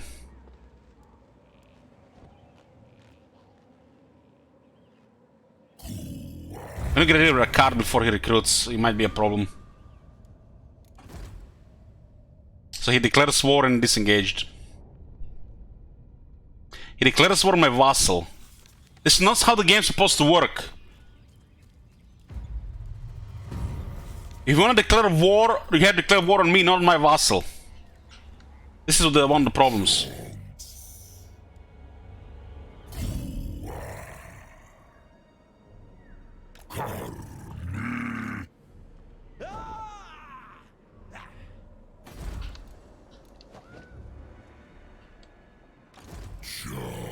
This all looks bad here.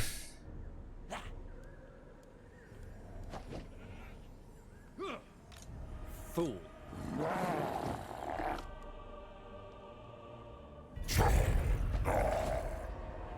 No wind blast is a little bit tricky. If that first battle wasn't pretty quick, they would have had a wind blast here.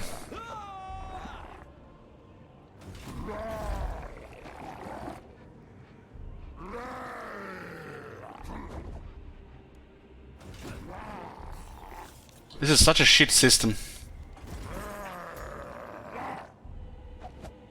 If somebody wants to declare war on my vassal, they have to declare war on me. That's how the system should be. They should not even be able to allow to target the vassal of a faction, big faction. If you want to go to my vassal, you have to declare war on me. So stupid.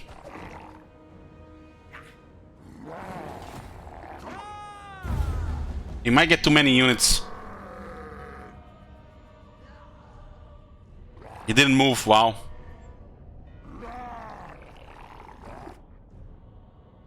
He just stopped recruiting and didn't move. Very strange.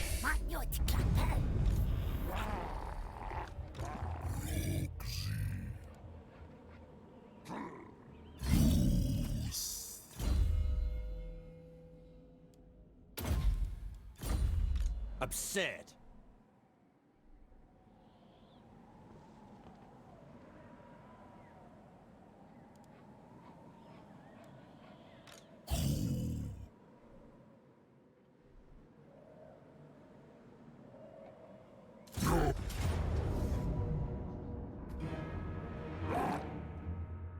Recruit Dread Spears and have some damage. There's a Hydra in the group.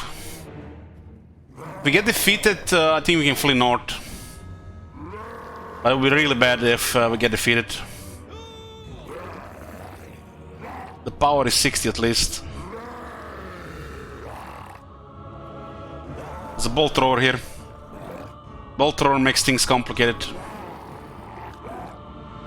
This is really bad to start with. I mean, we recruited all we could, right? But he recruited more. Put a prediction for this one.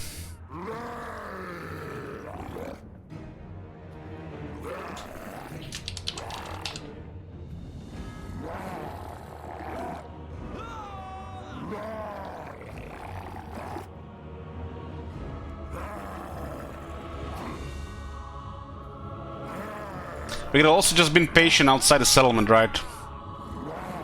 Let's see what happens here. I mean, this is what they created this campaign for, right? Put the card there, it's all balanced. Outcome battle, weak to defeat 5 minutes.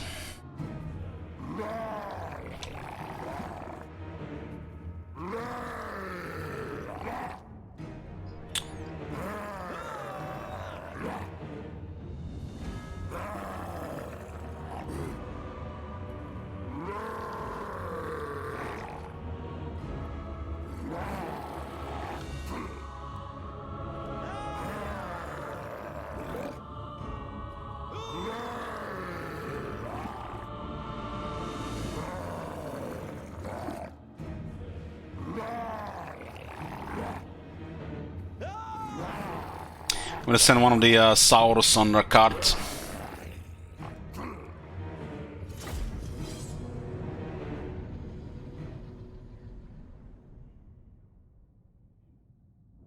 It's a shame he didn't move. If he moved, we would have ambushed him and just out-resolved.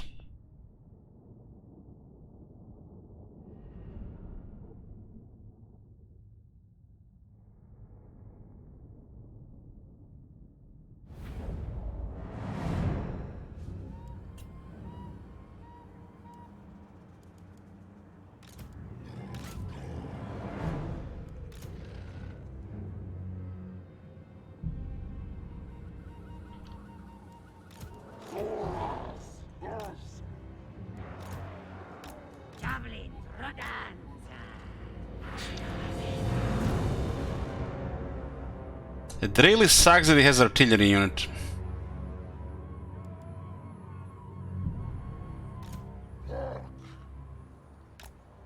Sargax.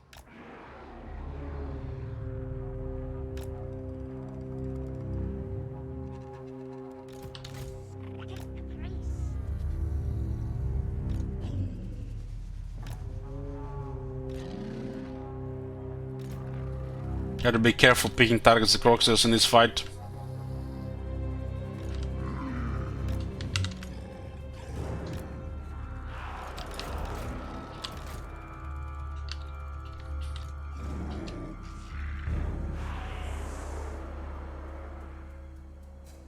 Albion has some of the roughest movement in the game. It's the Albion, not Nakai. So, there are patches of Albion which would require almost as much movement as crossing a river.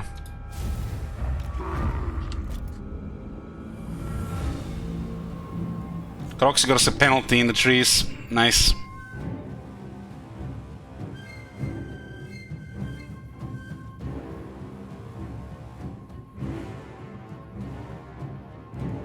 And we are gonna fight in the forest.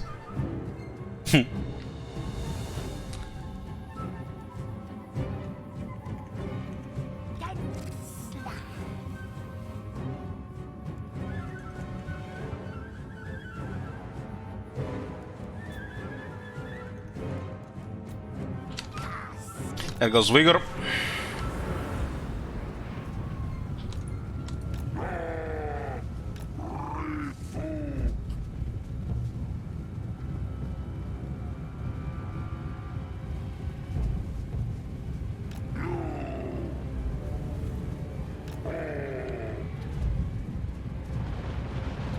At least we are tough against those projectiles. They switched on the infantry on the large unit.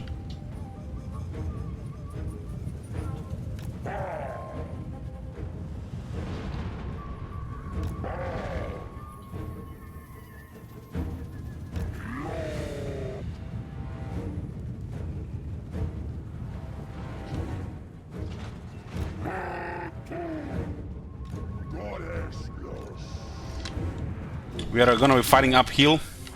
That's not only uphill. They do have trees here. Croxius is gonna get be worse here.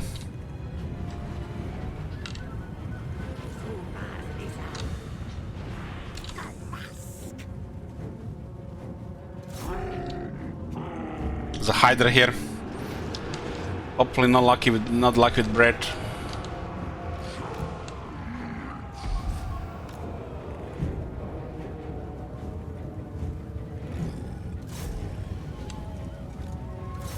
The wolves are infantry. Croxy got a bonus.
These units are getting wrecked here.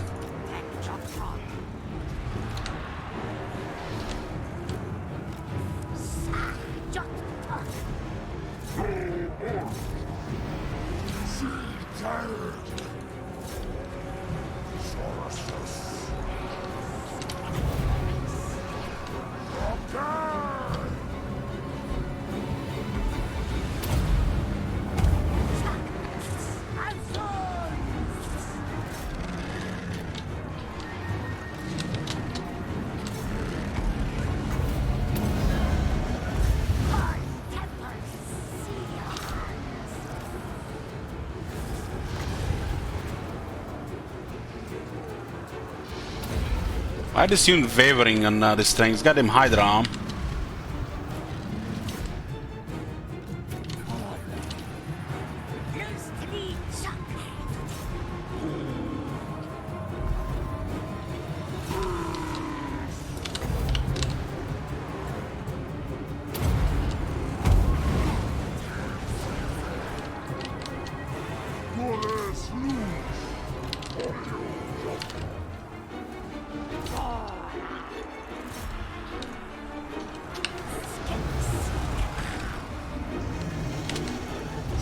That Hydra is a problem.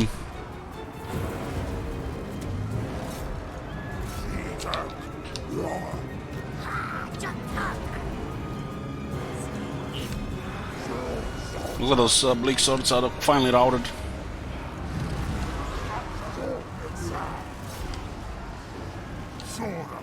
The terrified second Croxigors, nice.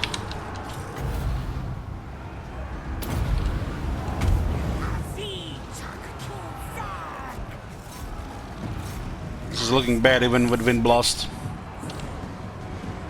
Hydra doesn't give a shit.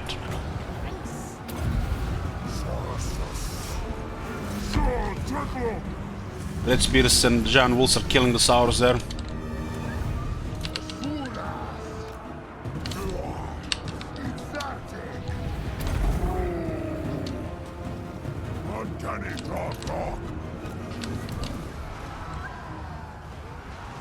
Hydra totally fucked up this whole side.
Goddamn Hydra causing terror constantly here.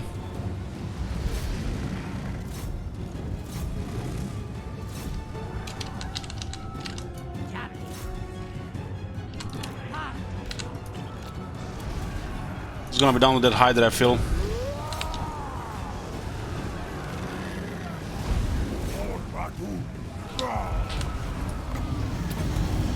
Terrified again.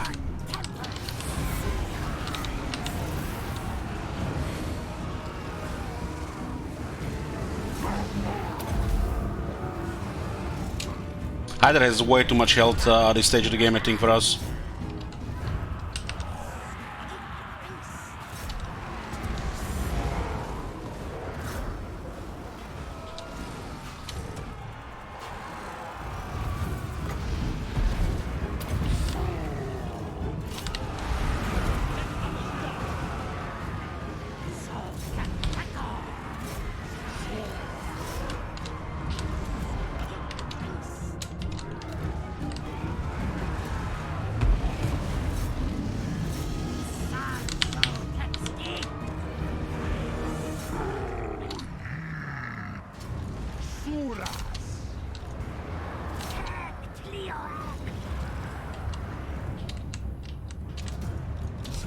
We have a decent health left, but that Hydra is still numerous.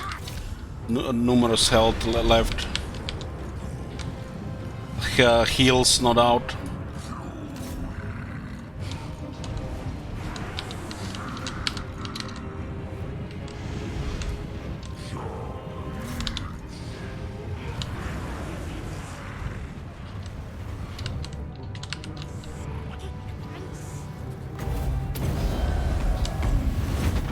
The car already has ward 7 shit.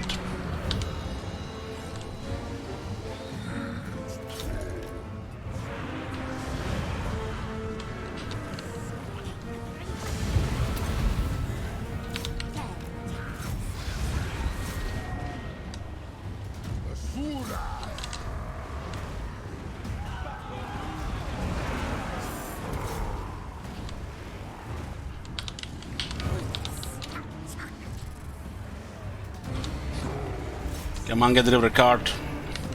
Either will not hold long if our card goes away.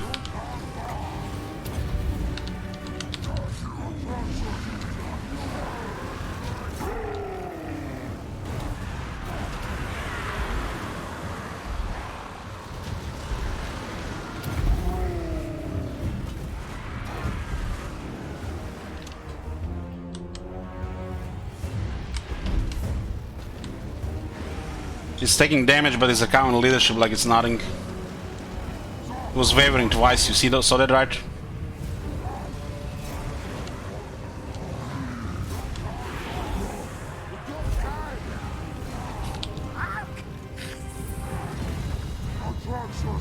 Come on, guys, hit!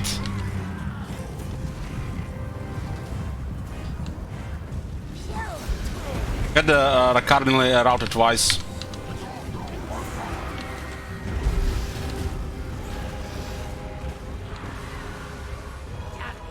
He just doesn't seem to care really on leadership changes.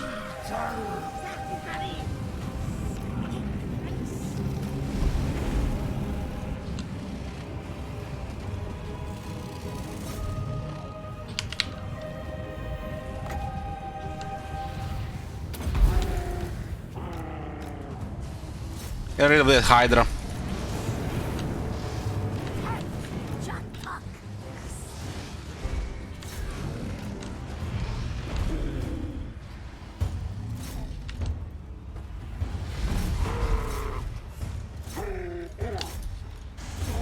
This is gonna be way too close. We can get terrified here.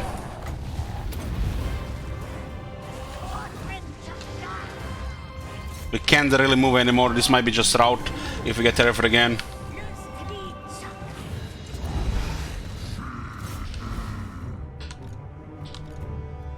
Eight seconds, 7 seconds, don't fail me!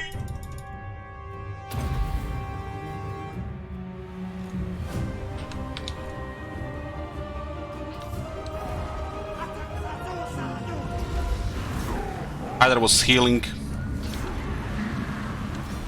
Yeah, this battle's not even close, guys. Don't do this at home.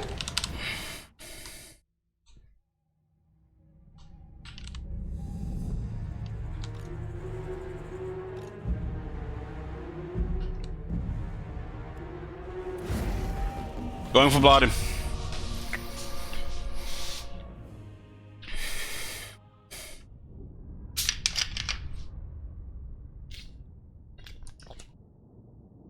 I definitely made it start harder adding a card here. Last time we played this, there was not a card.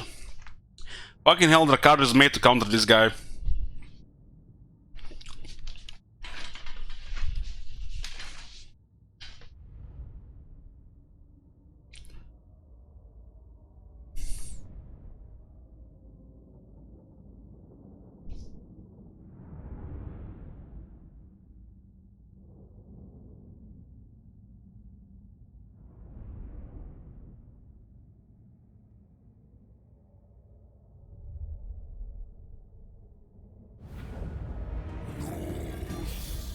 If we win, the card should get some money here. 1877.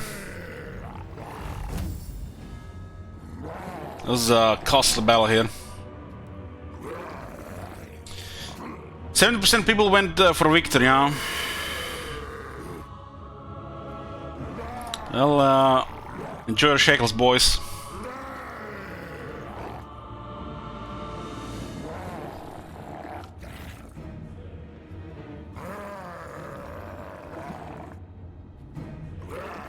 Single entity replenishment doesn't work.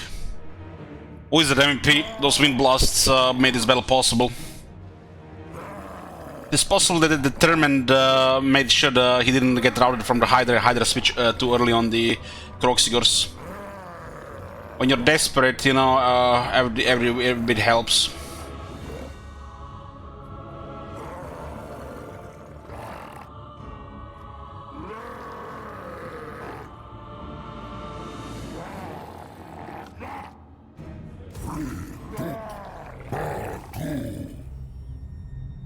Never.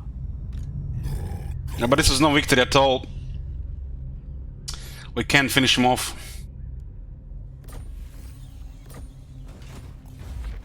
Rite of Allegiance got unlocked. Nice, we just unlocked our first rite. It requires 300 favor, where we have only 68.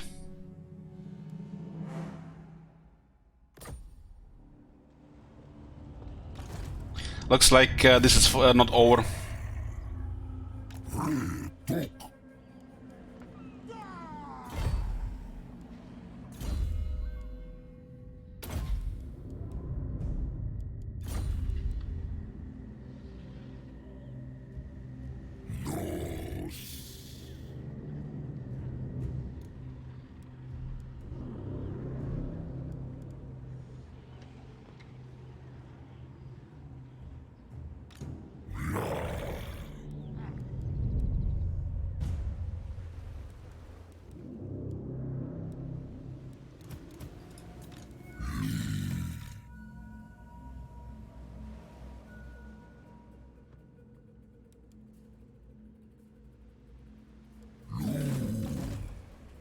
Fucking Hydra survived.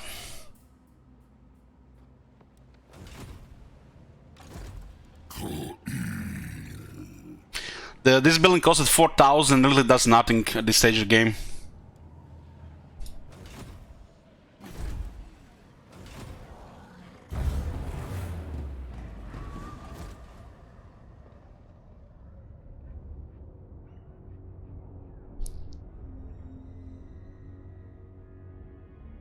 At least the tier 3 building does something when you need 6k.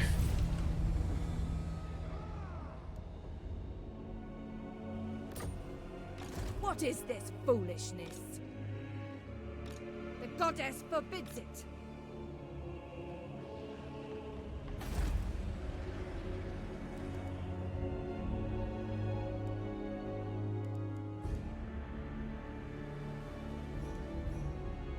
This will fail. No.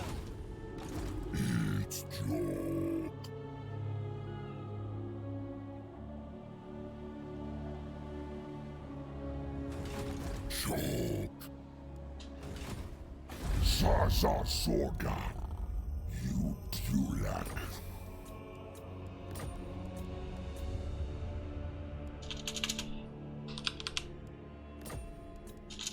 So 800 is the highest, but we need to lower the need for that thing. You can ask money from your friends and allies. It's like once every 10 turns or so, depending on the treasury. Maybe close to 500.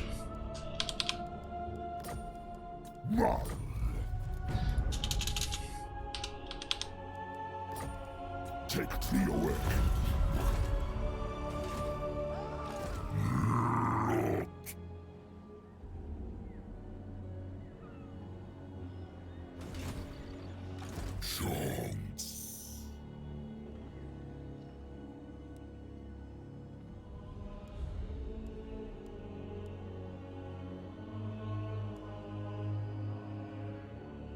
I think we'd have lost that battle if we didn't get a Dawnstone. Literally, yeah.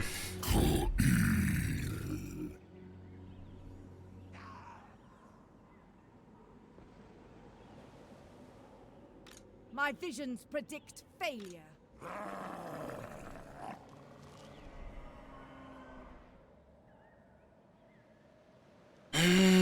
Tier 3 is very important. This one costs 4,000, this one goes 6,000, and you have literally no economy. You can't even afford the recruit units.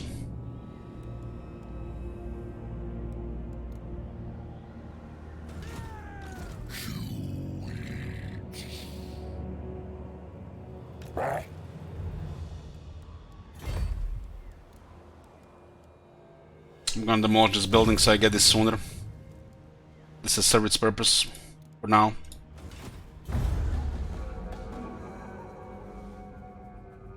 It's not a very expensive building, costs 2,000.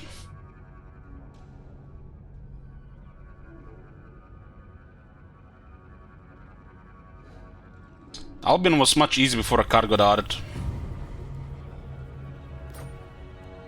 Our first technology does 0, nothing for us. Nothing. This is the first technology here. Unusable. Instead of something that's useful to start the campaign, it's useless.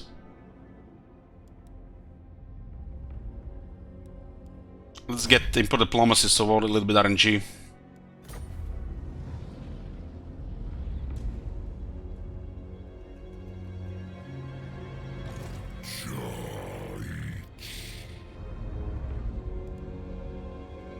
And we're getting a reactivated Ziggurat of Kakswatan, whatever it's called. Kinda need this for the moment and upkeep production. And unlock Kroxigor, so you get all the growth here.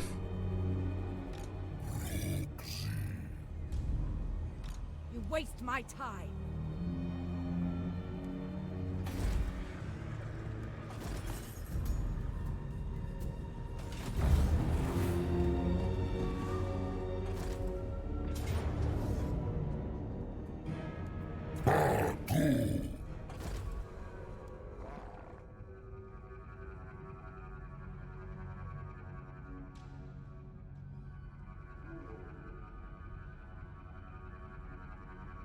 Technologies don't do anything for Vassals unless they're specified. The goddess forbids it. The card will be back soon. This will fail. No. Not only he can recruit troops, but he can also just get the beasties as well.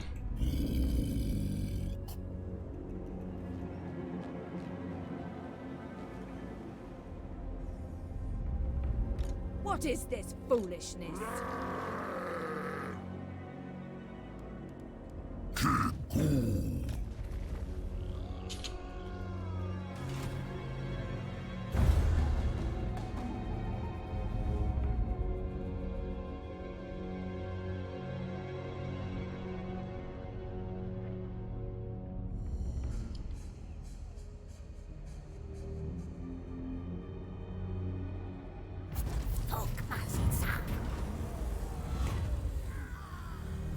Born Killers. This latest spawning of Saurus warriors appears to be far more belligerent than any you remember in recent times. Ferocity and resolve are called for in combating the foe. The forces may also consider the Great Plan's higher purpose and not sacrifice themselves unduly. Will embrace their vicious nature or order training for a more balanced army. Attack helps Kroxigos more than defense.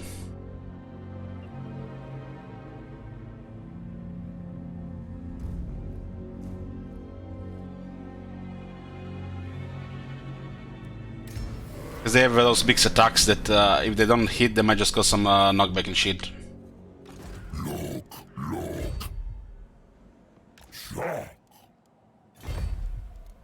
Well, we can't replenish as fast as the AI, you know, so...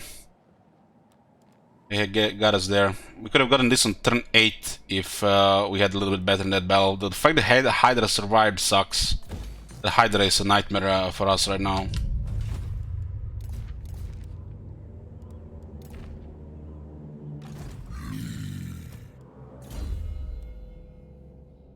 Lowers the cooldown Wind Blast.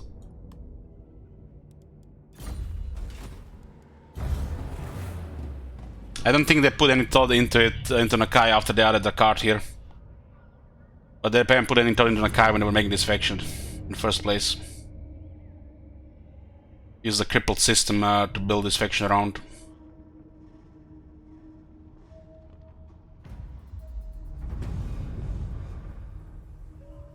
have an army of 19 units. It's joke.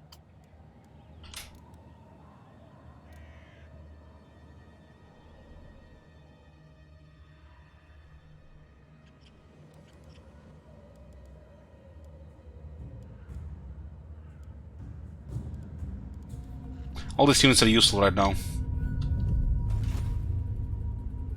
Maybe we can go for some weapon buffs. If we get into water and people see us, the campaign is over, right? We just die. So water is extremely dangerous at the start of this campaign.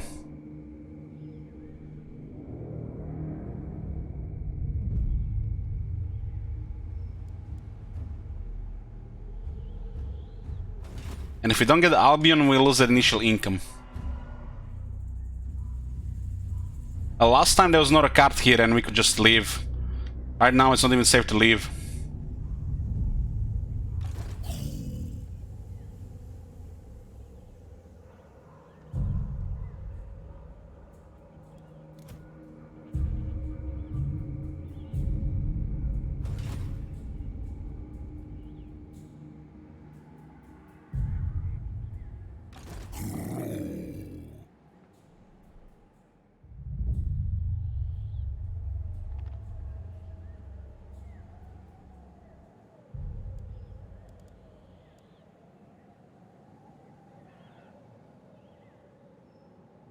Astromancy could give us the vision, I think.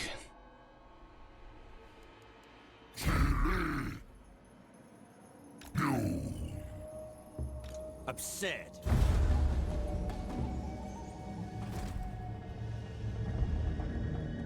Seems to have here a little bit better movement here. All the rough movement is in this area here, not here.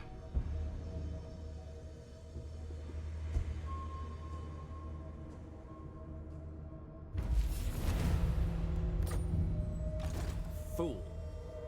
20 units with a War Hydra. Nice.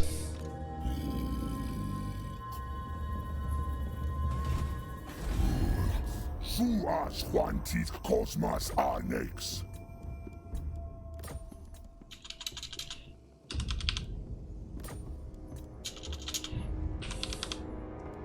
Still on cooldown, I think. But we need 300 at least. Magic. Never.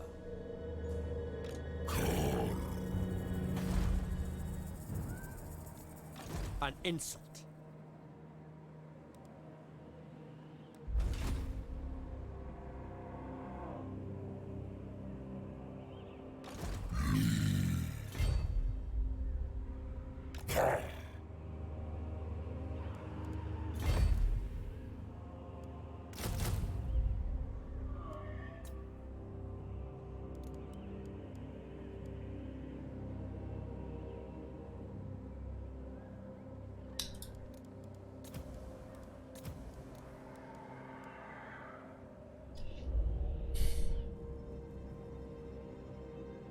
Rank idiocy.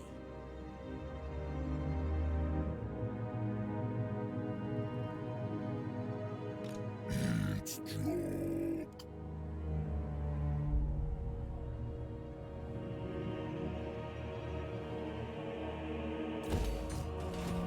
I feel like we should have gotten 2 Croxigors instead.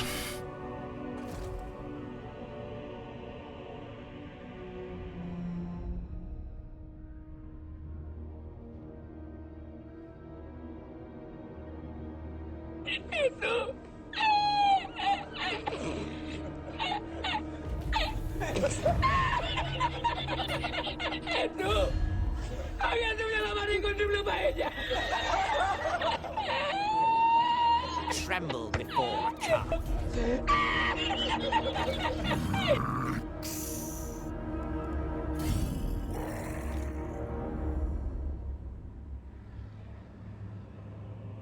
How pathetic. Fool.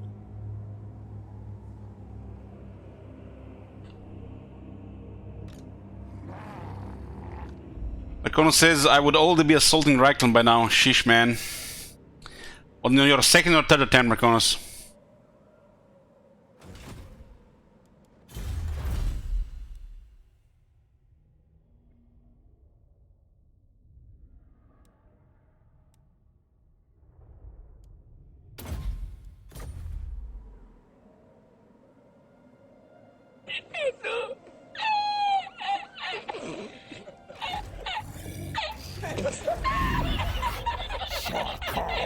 Bottle claw.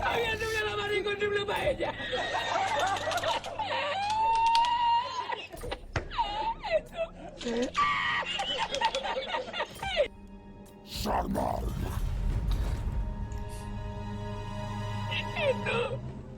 Guys, stop with the Kekwi. Some moderation, for fuck's sake.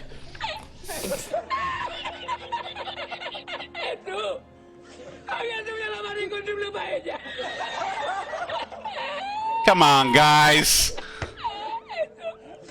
We're all grown-ups here, right?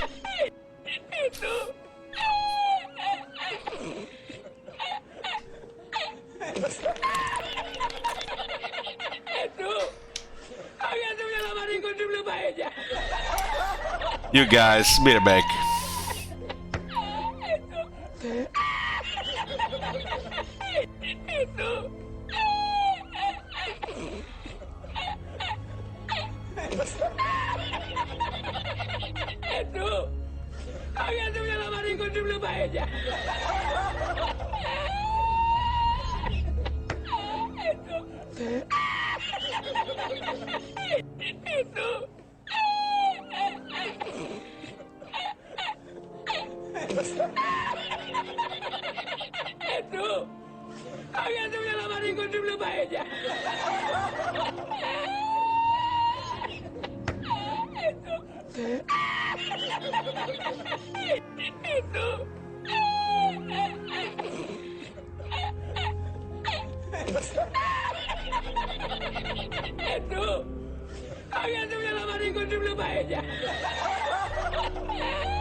I'm back, boys.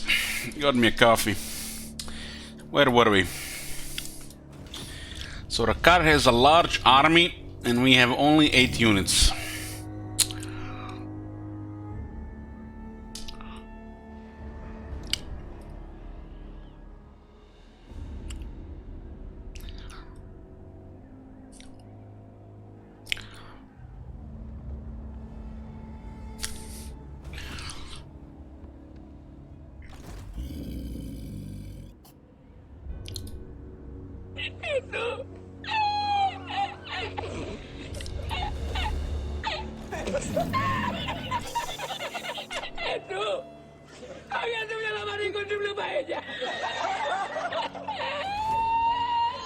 An insult. We kinda need 2 or 3 Croxigors.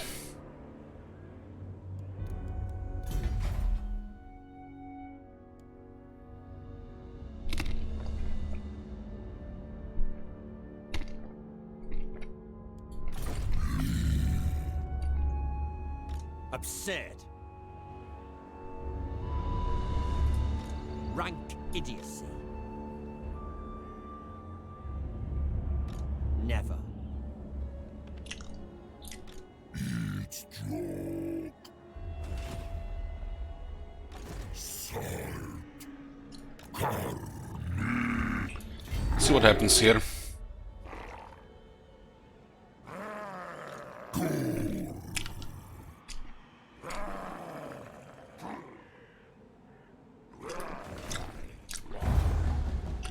I need at least 2 Croxigors.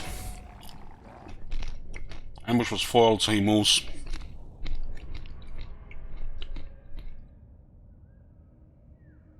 Coron marring mid piece, that's useful. If Coron survives, Bretonia can unite.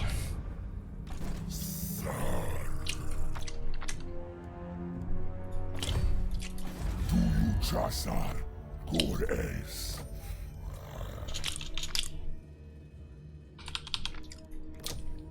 Marbugat.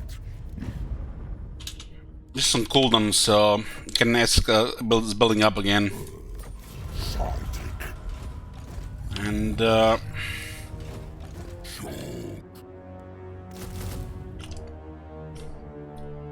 that's all we can do. All we can do.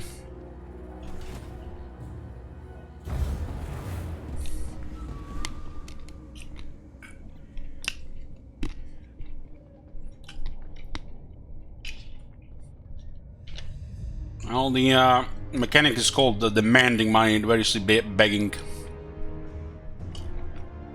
Toxic. Vassal is not paying for anything, so they just generate money. They generate 400 per building, minus 20%.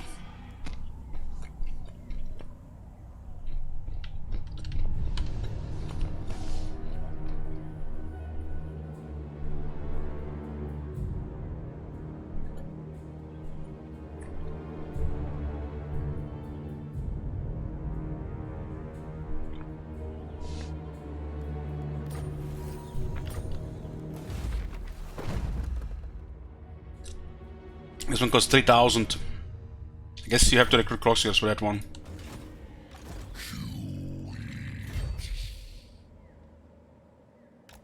This should be enough to deal with his army. But he's not gonna attack the army in the settlement. So we're kinda like gonna be dancing around.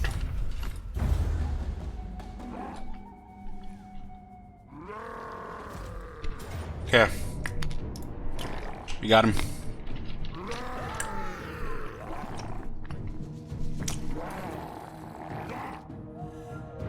We need to kill that Hydra.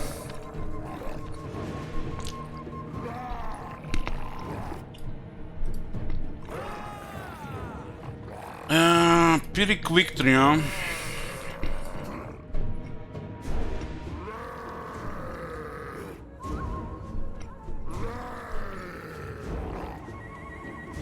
We really have destroyed Arakat so we can progress in this campaign. It just destroys our early progress otherwise. And they haven't put Rakat in the mind with this faction.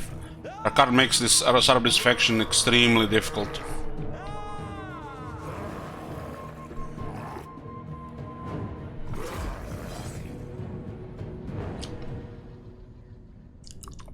The Rakat's up with his weapon armor, yeah. That's the AI, yeah.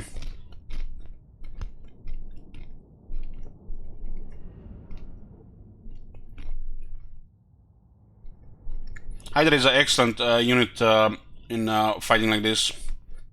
It is very durable.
It takes them a bit for us to start moving.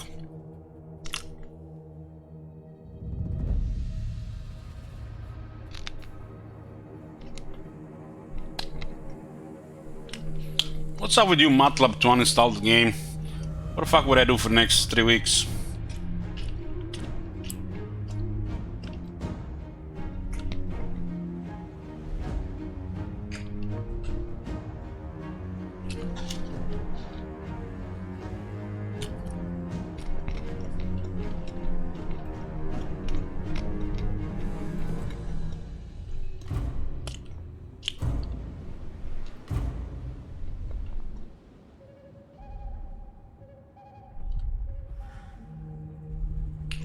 Play Witcher 3. I wouldn't mind that.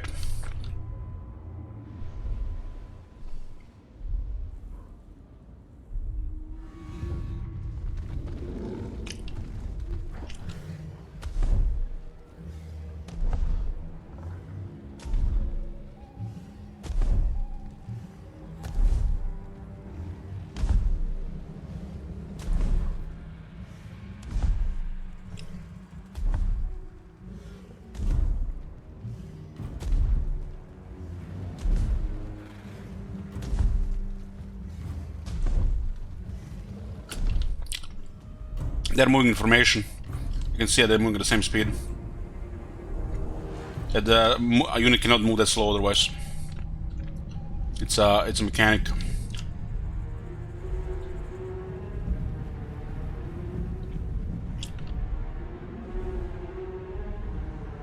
The LSZs come towards victory score, yeah.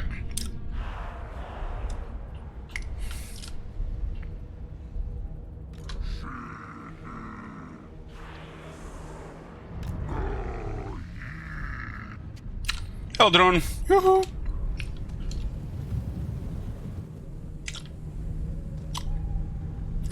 We cannot win without their help.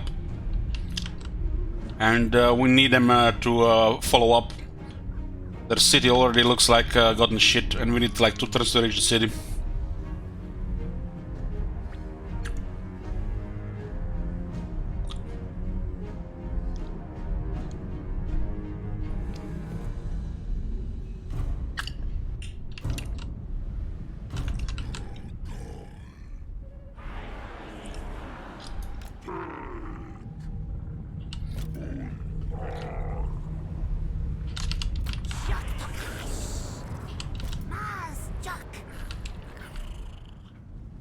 Hopefully those Horde ones destroyed some of the large units.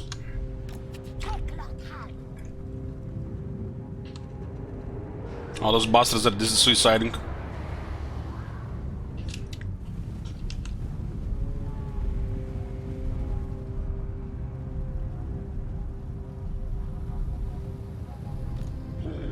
Horde ones are some of the highest damage dealers of Lisbon.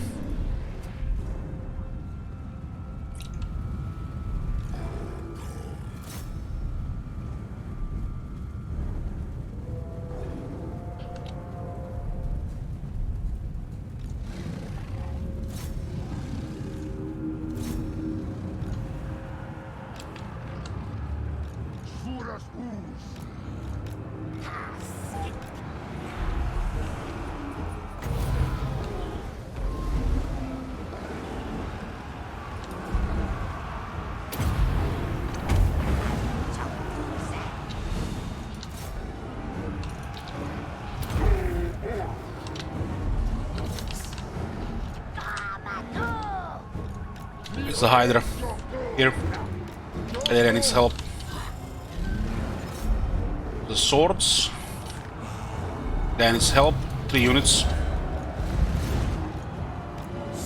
Just poison this a bit. Poison this. Right side is folding already.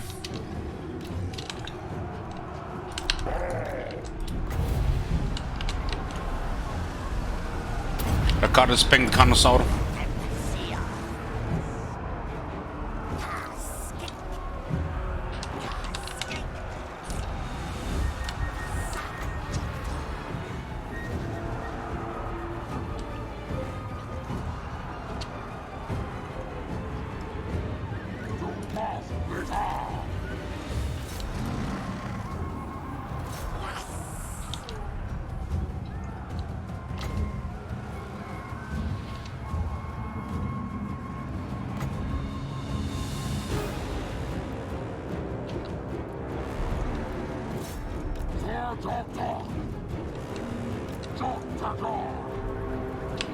Using the wind spell, make sure this is at the beginning.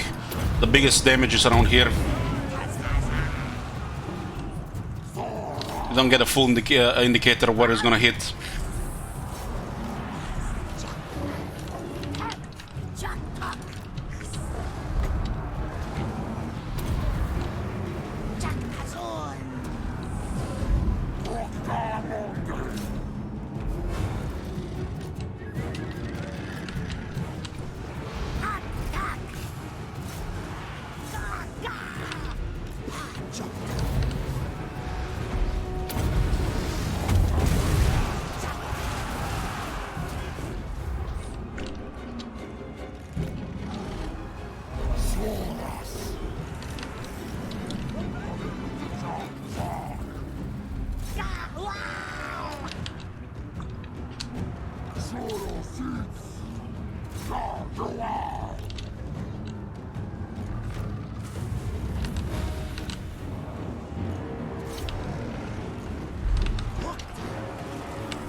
Either is slow taking damage.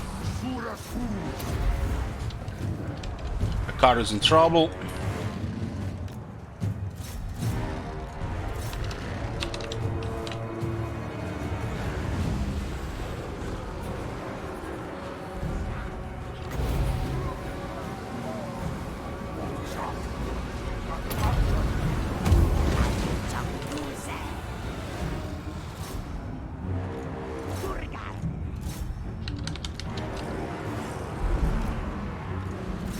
How do we even finish off the Hydra? I think it's too fast for us.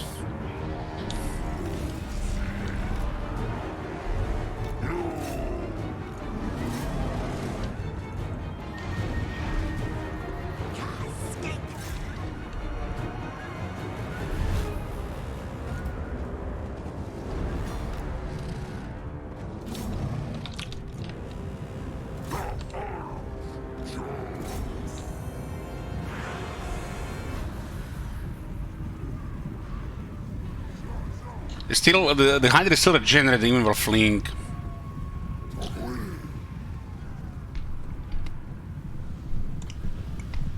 Chin is way too tough for the early game.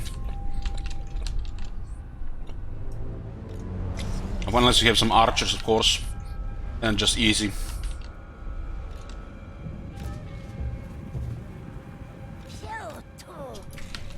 Hydra has 46 speed. Well, this guy's supposed to be faster, but it ignores move penalties when they're fleeing.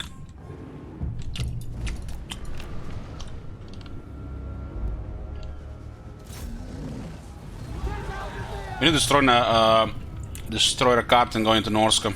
That's the plan.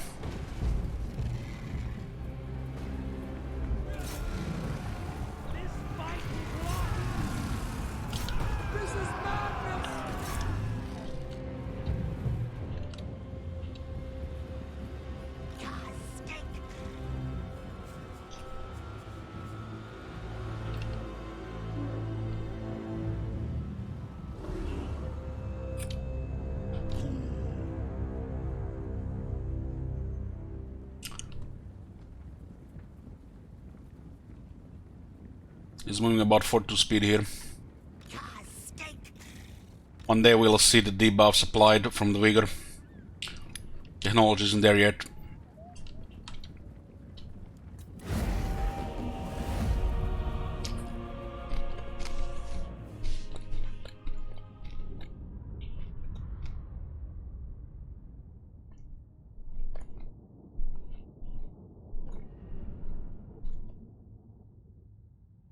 I need to get rid of the Hydra.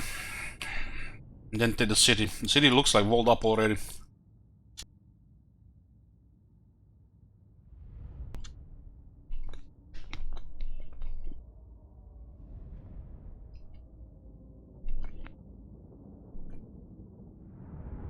is a close victory. This is the game rules bullshit.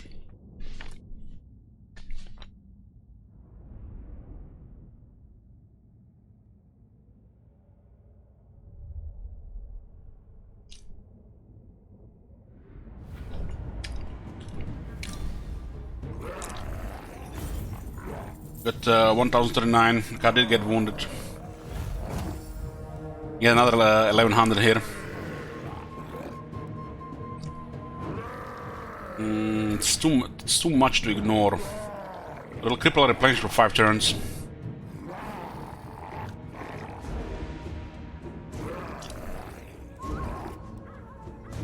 It is still allied territory. We need this.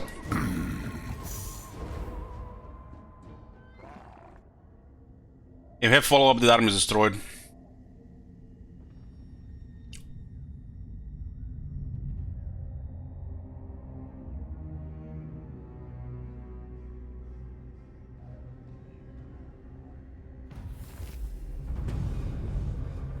They already recruited a new army. Nice.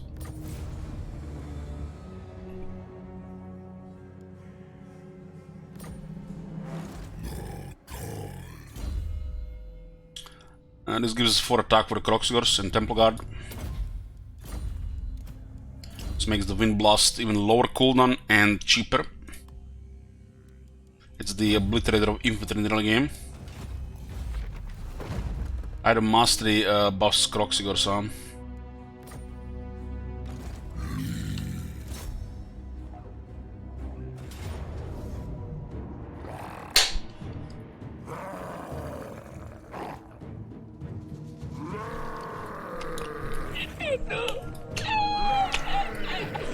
You guys wondering why Nakai always gets killed in first 10 turns of the game? There you go.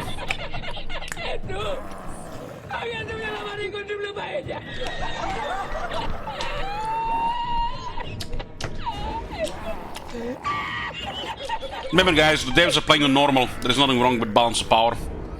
When those S-leakers mention the difficulty and shit like this. Nothing wrong with balance of power, but Nakai never survives turn 10 and they're wondering why. They can't, you know how much is 2 and 2. No fucking clue. Hopeless and clueless. White Knights. No idea what's wrong with the game.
Talk.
Horde's loose. Durmaton.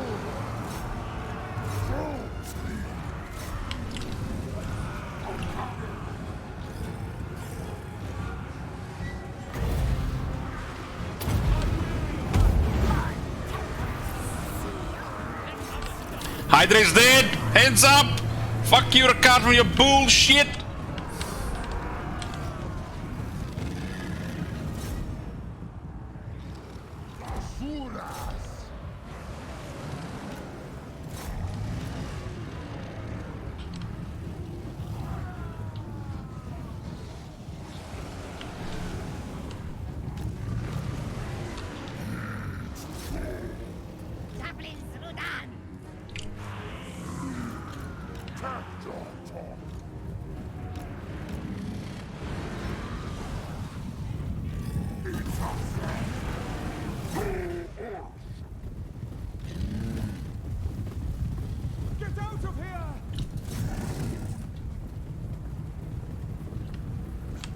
Why is this unit running at 50 speed?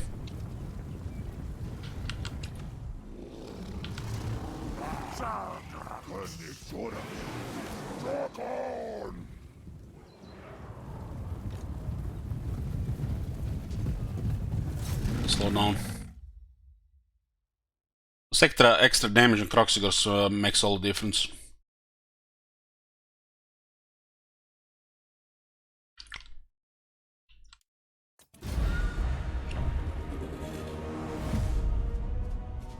How much damage does King please do? Almost over. Hold on. They already got a new army ready. Ricardo's a huge pain in the ass in Albion.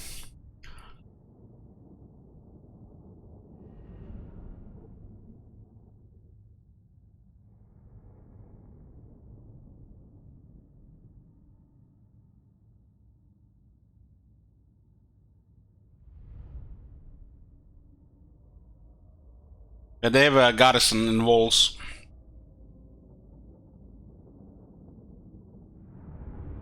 Well, there was one update that happened to the game where we noticed a difference in units fleeing, and they haven't explained why is it so. All of a sudden they ignored all the penalties and they would even run faster.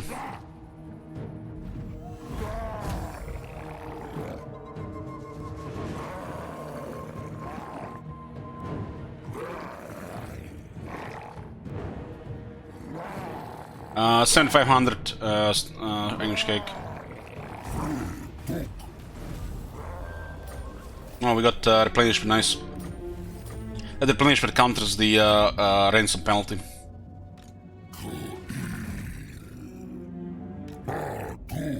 Look at this, they got 13 unit garrison here already. Settlement is only tier 3 full developed. And there's another army already here with another fellow Manticore. And there's nothing wrong with when they added a card here to Nakai. Nothing wrong.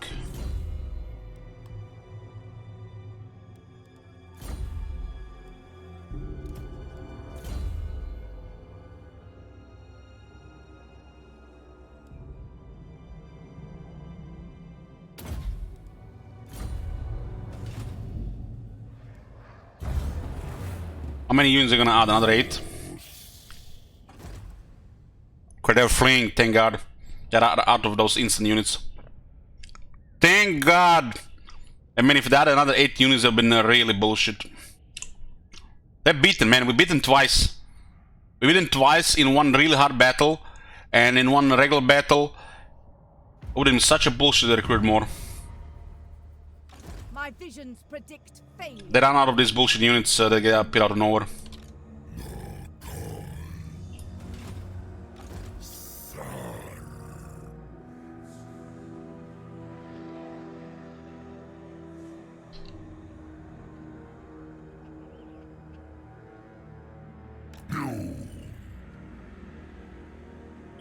With Albion under our vassal control, we can move on. The water is not really safe until then. Approaching from this side of Albion is a big movement penalty here. Think of it as a rough terrain that requires more movement to go through.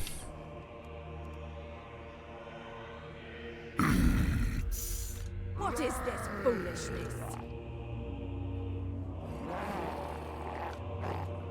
If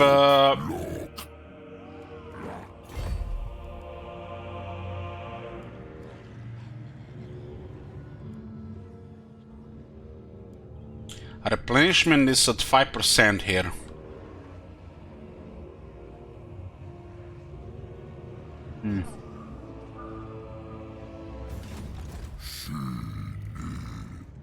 This will fail. No. They might add more units here out of nowhere.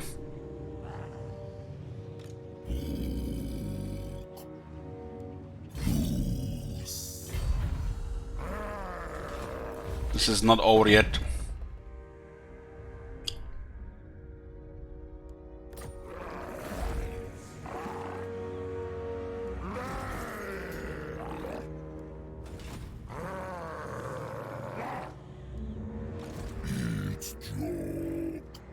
We can't even progress with our mechanic until we get this element. So the card is basically required for progress. And they made the card, you know, so strong compared to Nakai at the start.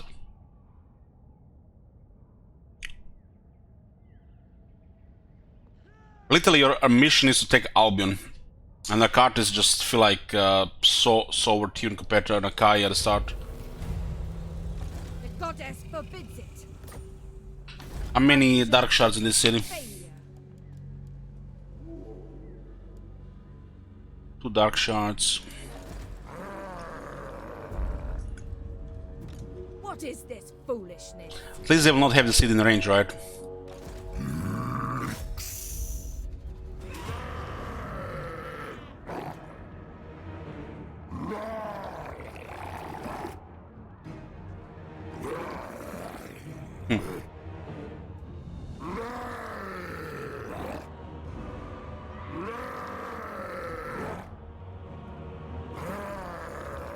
Fucking man, I'm not taking my chances here.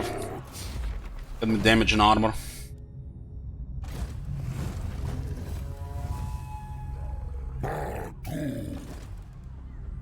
Plus 20 armor and plus 10% 50% damage.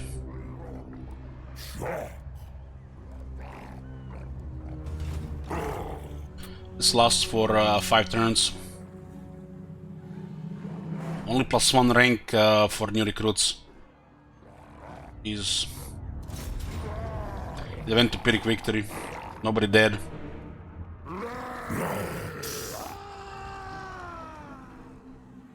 You waste my time. This one is not in range and there's other factions in the area.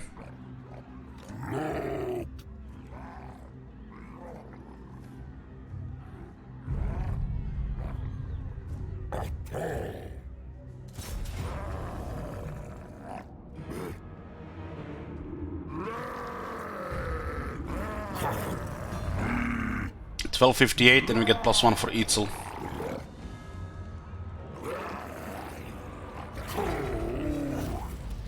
Okay.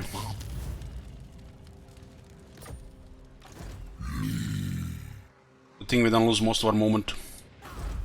Okay, we got 5 now. Got 5, our vassal has 3 regions, which 1200 income means we get 240. And they'll get more money. Eventually we'll be able to ask them 10k every like 10 so turns.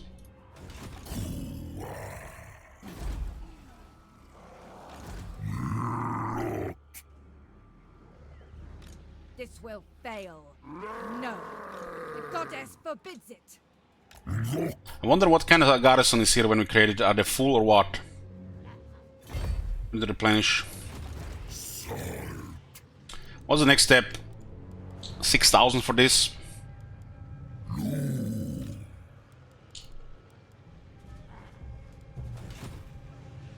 Yeah, we saw Drakart and then we're gonna go about the Norsk this time.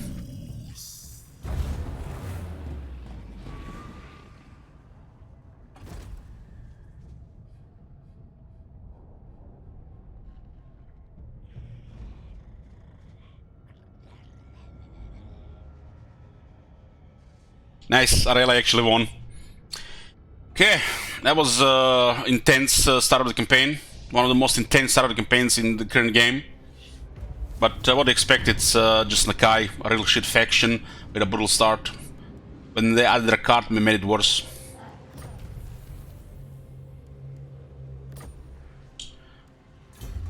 What does it say? Perform correctly, the sequence will allow Nakai to add additional force to his burgeoning horde, that the wanderer's enemies may feel his might and tremble. It is sacred pluck if it's sacred sequence of command, sequence of creation. If its sacred pluck has been correctly interpreted, completion of this sequence will give Nakai's horde with increased capacity, so larger force may be fielded and his enemies be crushed. So we have 2 technologies unlocked that gives us 2 more additional armies. But yeah, even if this makes sense with later in the game, you have just started the campaign, it's turn 1, turn 5, turn 10, turn 15. Where are the technologies that are relevant for start of this? Even so, Mr. Streamer, you get some growth here. This growth is pointless. Pointless. The growth base old is fine. You need money, you don't need growth. So yeah, there's like, where the technology that will benefit his early game. We are decided to go top because of bonus elation, so we avoid bullshit wars. Some money here, some little bit things here and there, but most importantly this one here. We don't want to fight anybody who we're not supposed to fighting. Our vassal will get pissed over with us over time, because vassal treaty is max at the start and then it starts to degrade over time. So who knows what happens later in the game. It might be some RNG factor. It's probably really bad if you lose the ability rating for whatever reason. This faction has no military, so they like to get targeted by nearly anybody, not just evil factions but other factions. They do get huge economy, and eventually you can ask them 10,000 every 8 or so turns. I think it happened in the last campaign as well. Look at this. Army capacity +1. No upkeep production or no post-battle loot. No flat money per turn. Nothing.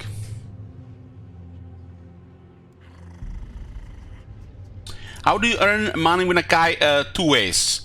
Fighting, and as you expand your vassal, they pay you tribute, 20% of their income. Each one of the building is 400 income, so each one of their cities grants you 80 per turn. So if they get 10, you get 800. There's a way to increase this, but it's pretty bare bones to start a campaign. One way to solve his early game, to give him a large treasury. And of course, all the things we already talked about, but it's all getting tiring mentioning them. The fact they added a card and they haven't changed anything here, it just tells you that they don't really give a shit.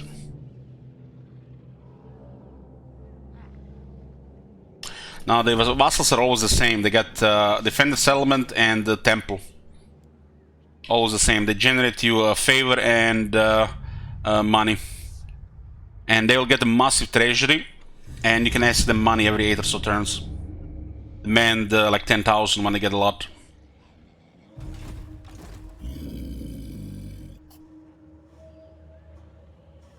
So the next step, I like this too. I like this too, but there can be those broken pirates at the start of the game here. Water is dead, but we can check the water with Astromancy and the priest. You can actually lose the campaign with water easily. It's like nothing you can do. Fog of War just kills you.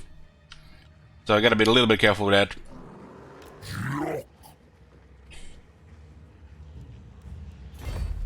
I've watched actually 2 different people play this campaign, and they lost the moment they started moving out of the island. They lost to the Fog of War. One lost to those ridiculous pirates at the start, and one lost to Musalon.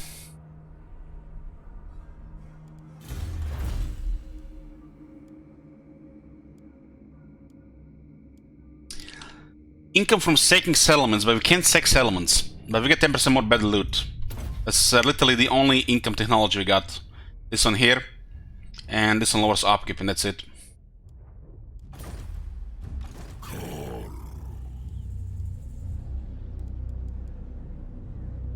The most important thing to upgrade is a ziggurat, and then the monuments. And after that, pump some units. Proxygors preferred because they get frenzy.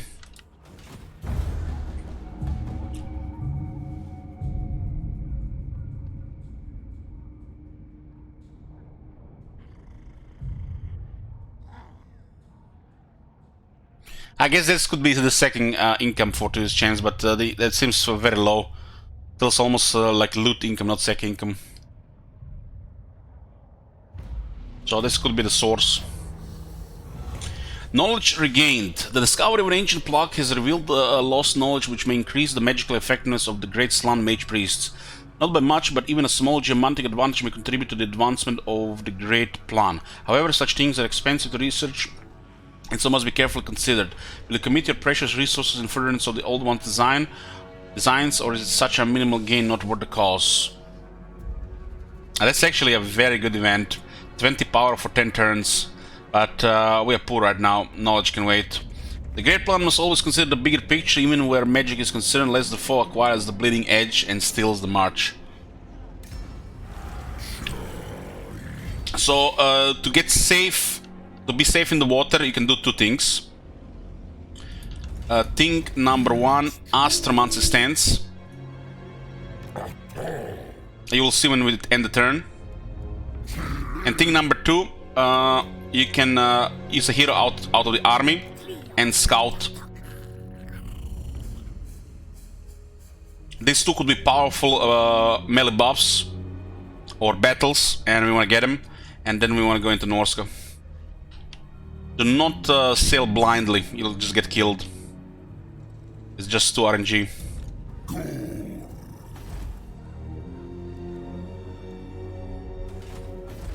I am King Leoncor.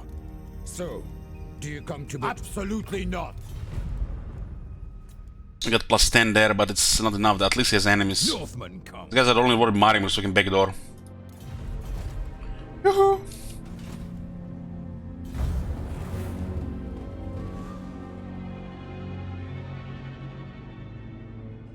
Don't you catch me going Norska Lens? No, you don't. You have a stance that gives you immunity to attrition. Chaos Corruption is a joke. Even if you lose 10% of the army, it doesn't really matter.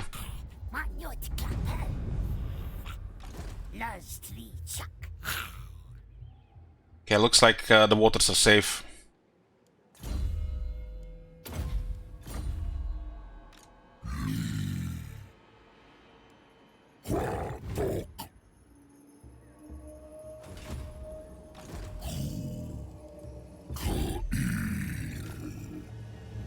Uh-huh. End of campaign, if we marched. End of fucking campaign.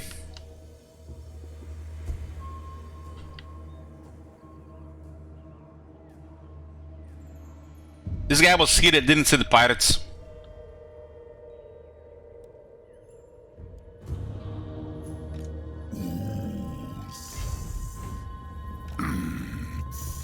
Vampire of the waves.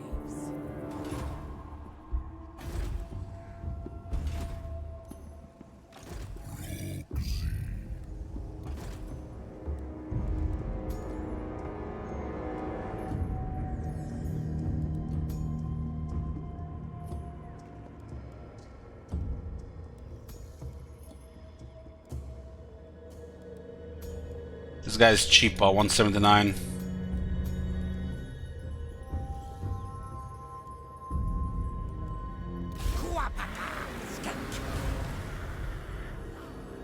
Is there no supply lines, right?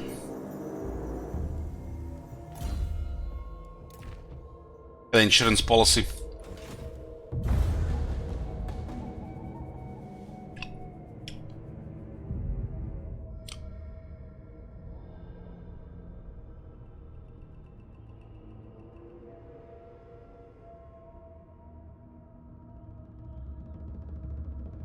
With Hordes, you have to be a little bit careful when you're moving around, because one wrong move, it's the end of the campaign.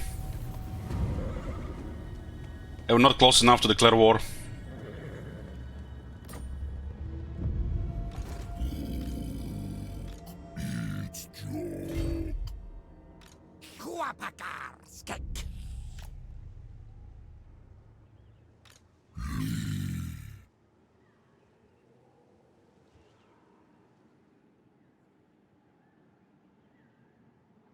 Now, discipline only works for the troops that are in the army.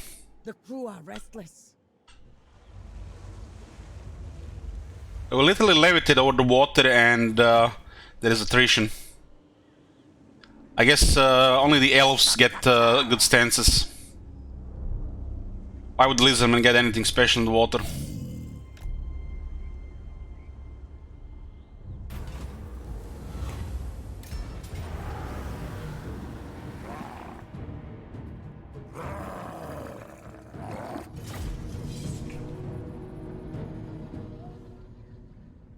Once Warhammer 3 is out, do you think we'll get more Lamparts before 2023? It's taken like a month to get more Lamparts when Warhammer 2 got released. So, at least a month, I would guess. And even if it's ready already, it would make no sense to release it. They should release it with an update, like first patch or DLC.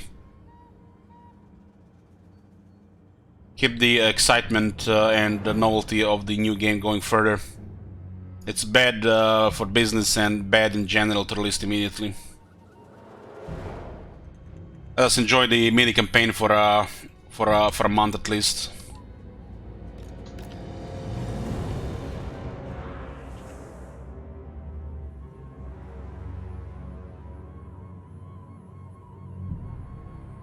I fully expect them to release the Mortal Empress version of Warhammer 3 in the first big update. If they don't, then it's fucked up. It's not ready yet.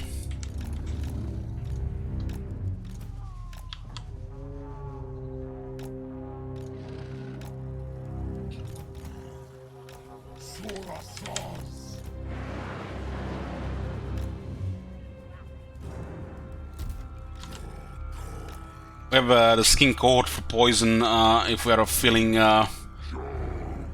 for it. Poison chasing. There's a carronade. Carron is bad for the Croxigors. But do have some missile resistance. Cannons do very high damage though. It's also longer range, higher damage cannons over the Vampire Coast. They just have a long time to reload. They got the one depth guard there, and it's Berserkers, thank God.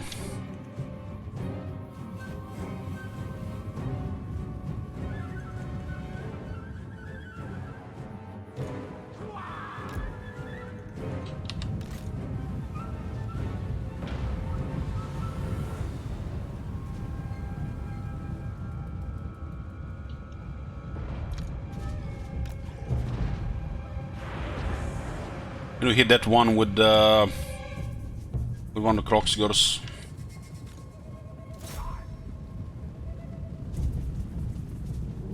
Can let the hand cannons shoot.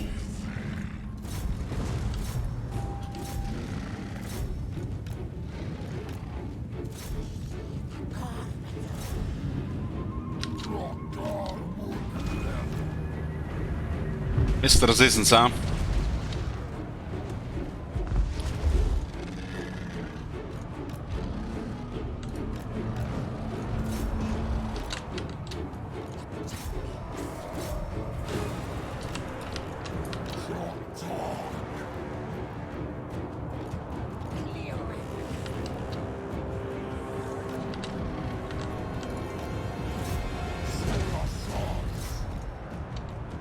Get those guys poisoned.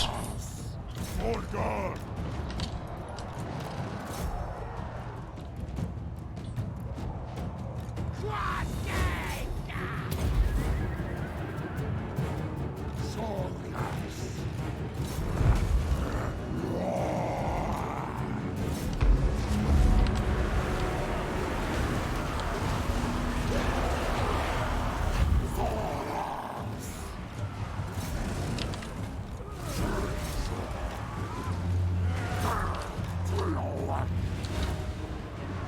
Zombies are trying to flee. Catch them, skinks.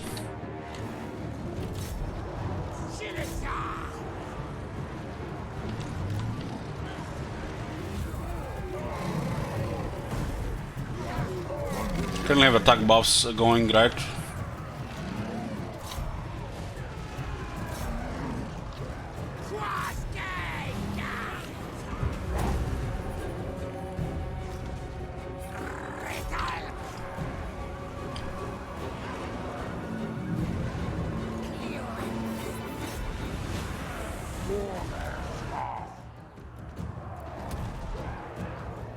There's definitely some damage, but we can get away.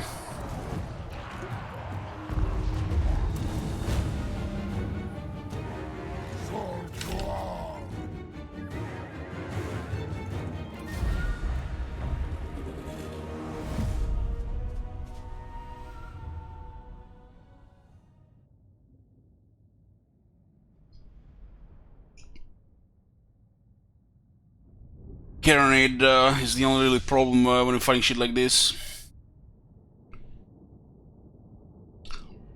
It's a very long reload time.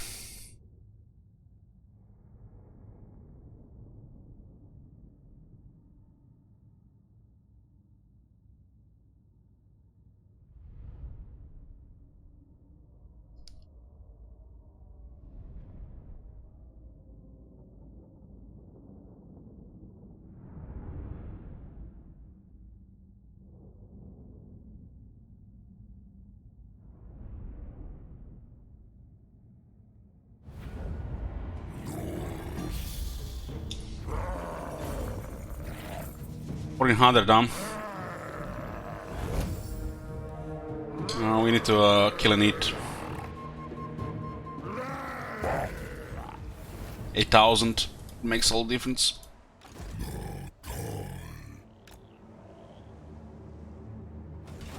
Just stay away from this. This is dead.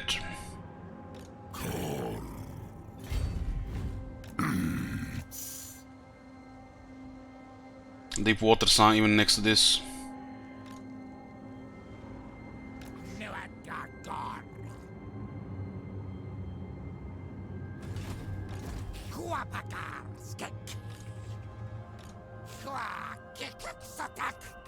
Landfolk are weak.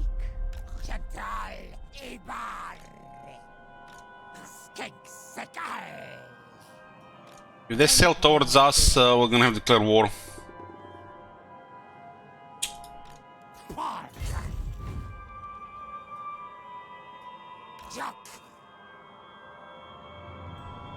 The crew are restless. Okay, Sacred Guardian. Now Croxigros have higher chance to hit and higher chance to evade hits. Oh my god! Have you seen that shit? Holy shit! What the hell? So these are the regular armies. Thank you, Kevin. Yoo-hoo.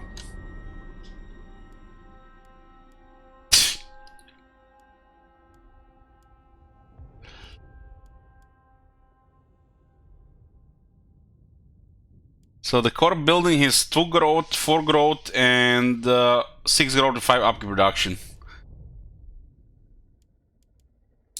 There's our portal of pretzel, more horde growth, because yeah, there's not enough horde growth. Lowers the global recruitment of some units. More horde growth lowers the global recruitment of some units, and same here. The main pyramid along the recruitment, this one just uses global recruitment.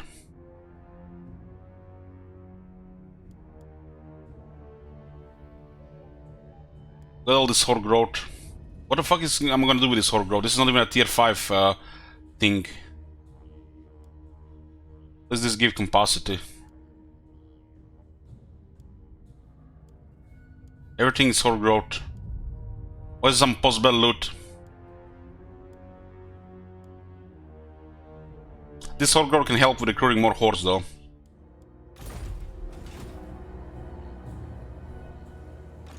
Yeah, this guy is, can be renamed.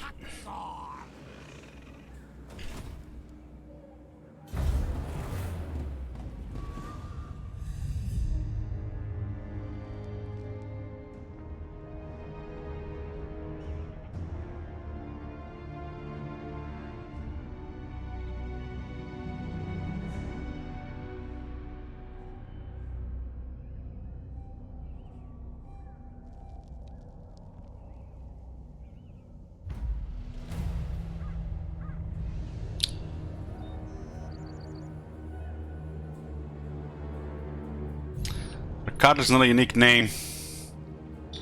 Found it. The Weather Skink.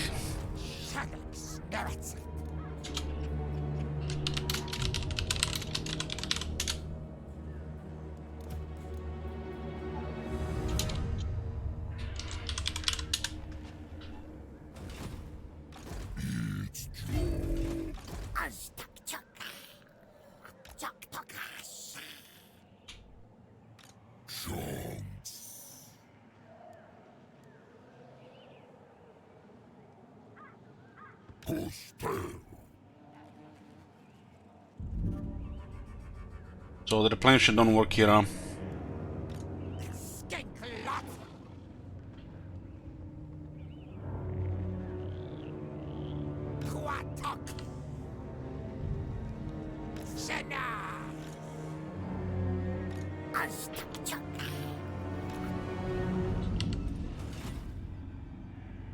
Like Beastman right now.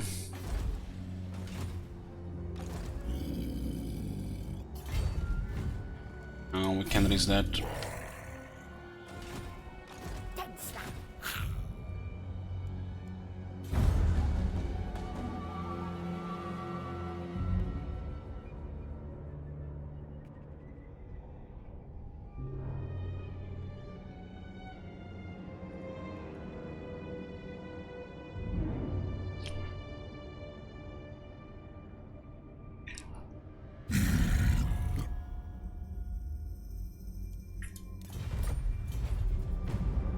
We still have the advantage.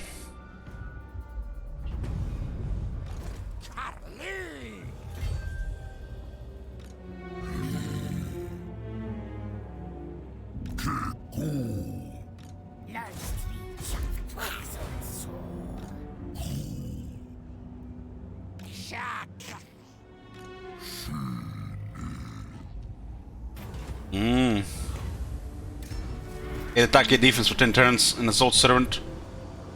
Bad.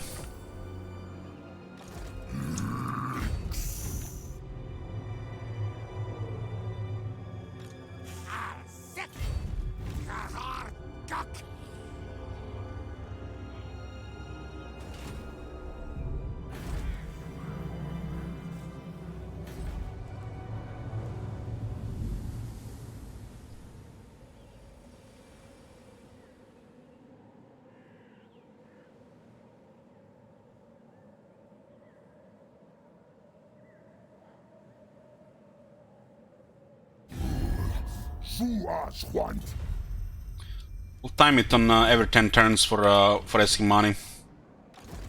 Demanding money.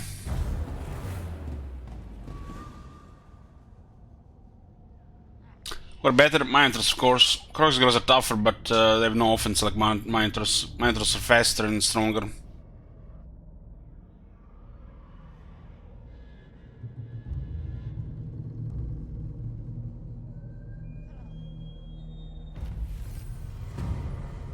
Sequence of plunder. To the victors of spoils, the sequence guarantees that income gained from sacking and looting following a settlement battle will be increased significantly. There's another one here.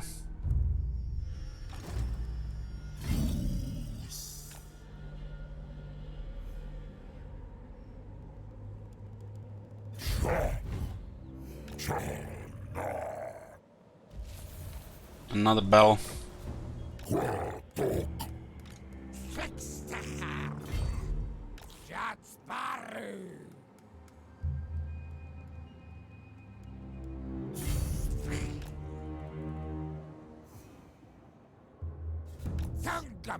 I'm going to send this guy for the Astromancy stance.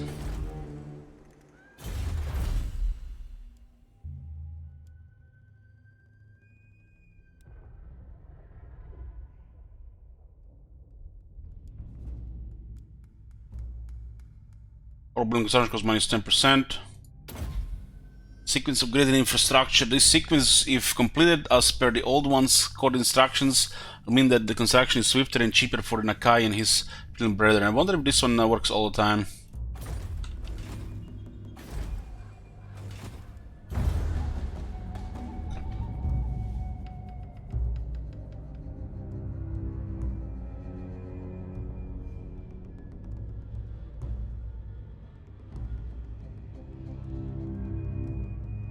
At least the temples are good in Norska. Probably the best timeline for Norska to be full of Lizardman temples.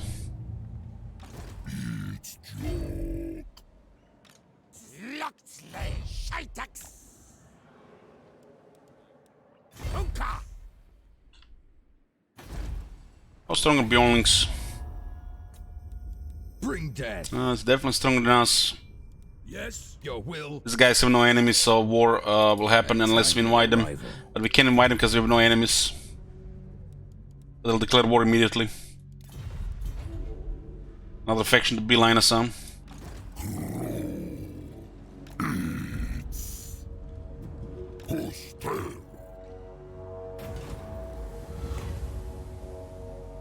There is an isle.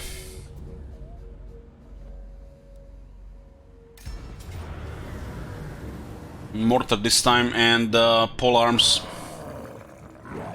We can we could overcast the wind blast. We got 3 pole arms.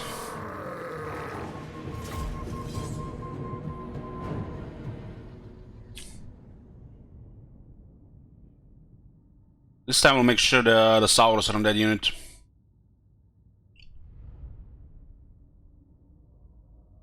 Charge the cannons.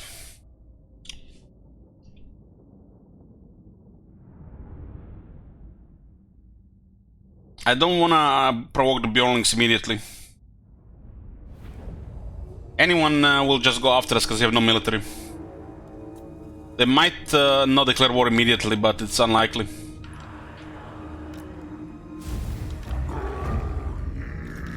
We need to replenish a bit as well.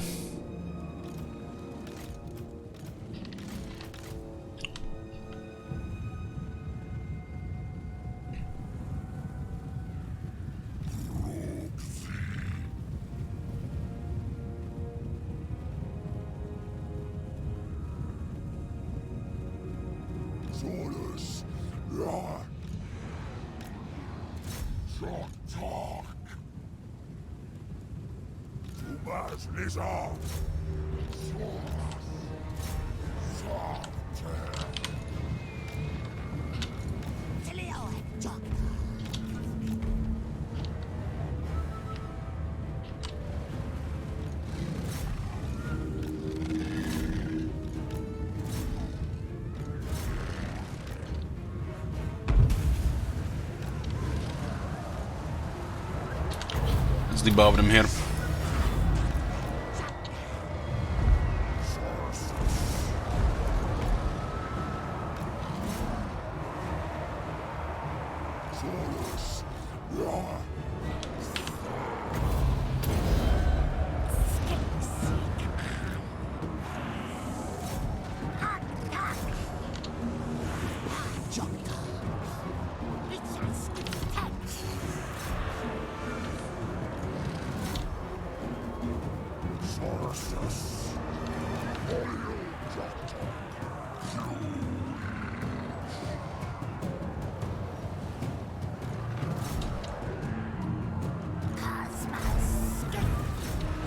23 speed unit trying to disengage against a 46 speed unit.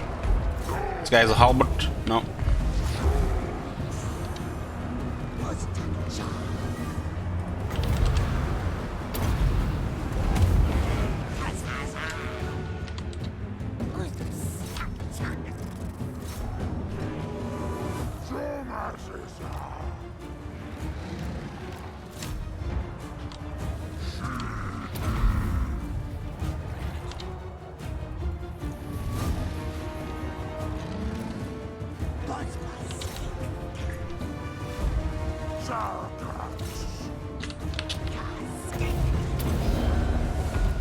Attacking defense buff.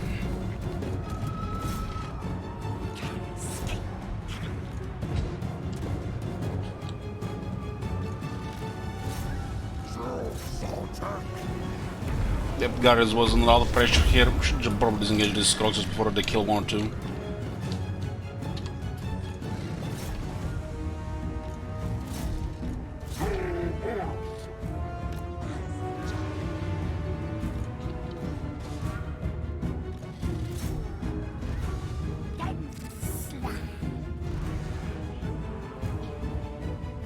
Kislev.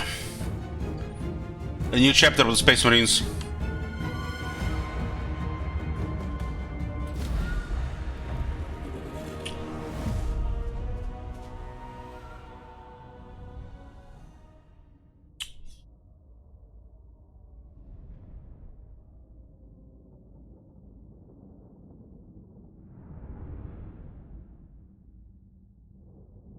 Kislev Marines, I like it.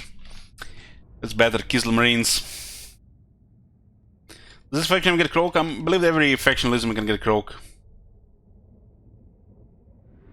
It starts with the Croak while the other ones have to do the quest bell.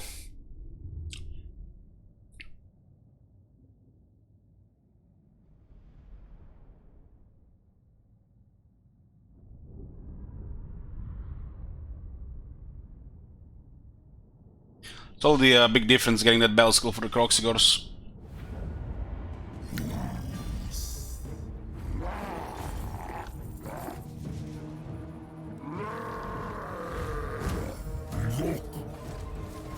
Materials at sea. Incredible. Incredible! Incredible. Amazing!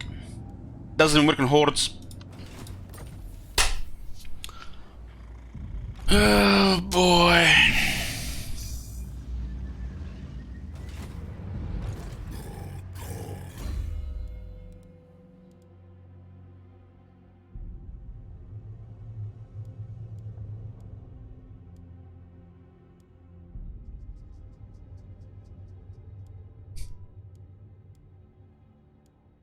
This is useless unless you wanna get more hordes, which we can afford.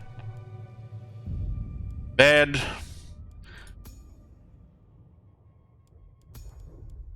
Saves a few bucks. How often are we gonna ambush?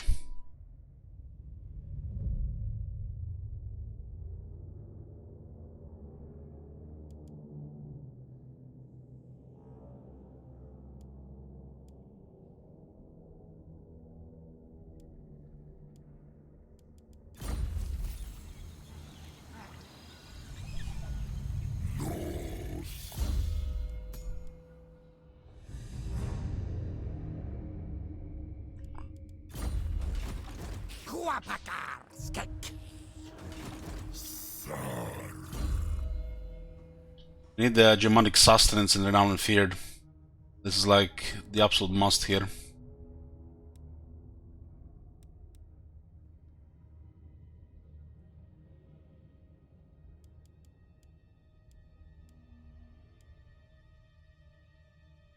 I don't like any of these skills for Nakai.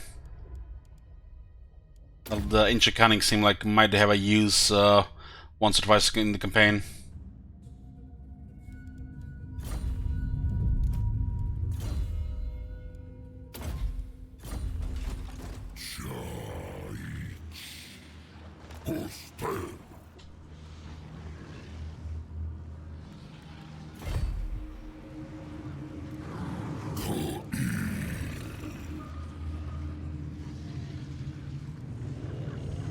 Let's lower the. I mean, look at this. Already here, it's like, who was doing these numbers? This growth is already too much as it is, and they give you even more.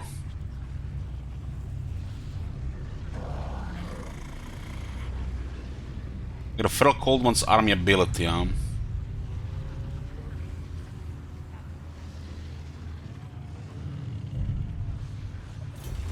How do we unlock the mini Pepe? 20 units. Oh my god, it's so hard. How are we gonna do that?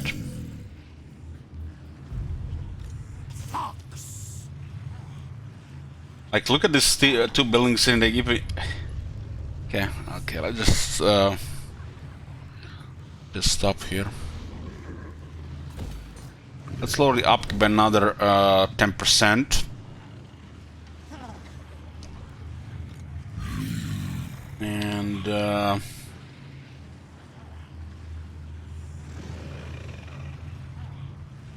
we can add one Kroxigor.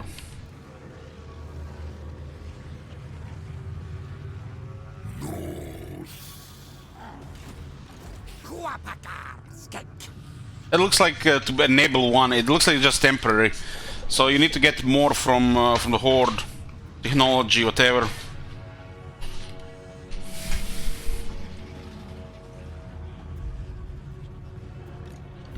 At least we can build this too.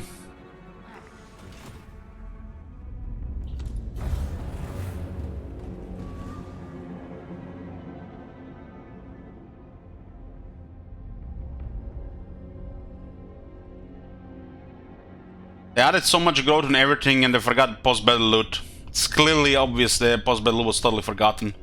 This is a Horde faction.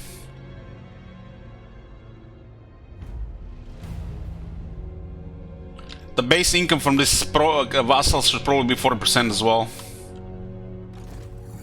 It's like early on it's critical, the later on might not even matter, who cares about later on. So the early game where this shit matters.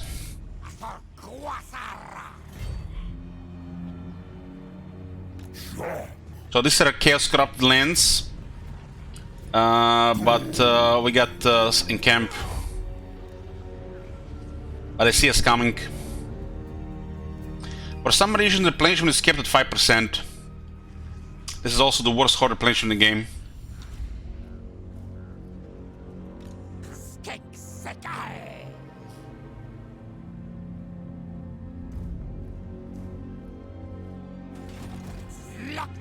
We'll be asking, we'll demand money from our vassal every 10 turns on a timer.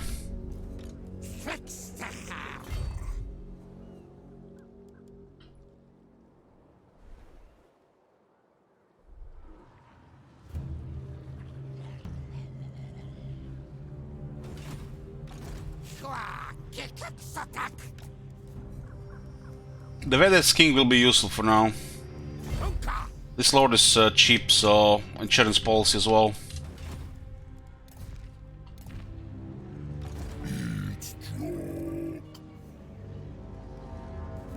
We'll take 12 turns to replenish Nakai.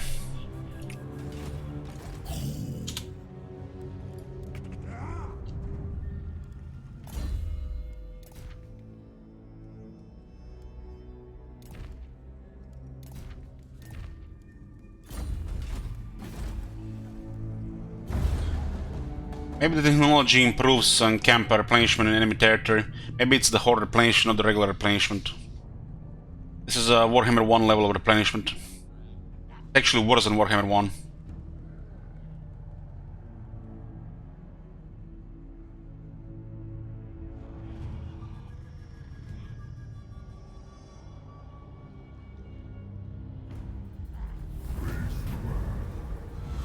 Dead magic for adepts. The mystical slant mage please advise a new ritual to increase the effectiveness of the blades wielded by your Saurus warriors on the battlefield. However, such advances always come at a price. The ritual will siphon much needed power from the Geomantic Web, potentially putting the Great Plan under threat. Will you use to not? Geomantic Web? What the fuck is Geomantic Web? This faction is not Geomantic Web. Our armies get plus 10% damage for 10 turns. It's pretty good for the Kroxigors.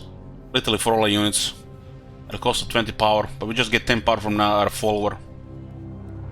His advantage must be taken even when it draws power from the world. The great planets are robust enough to survive minor deviations such as this.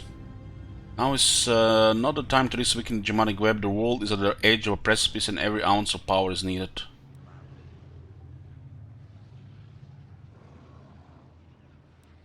That's a good event. It's a good event. Not as bad the penalty because we have +10 here.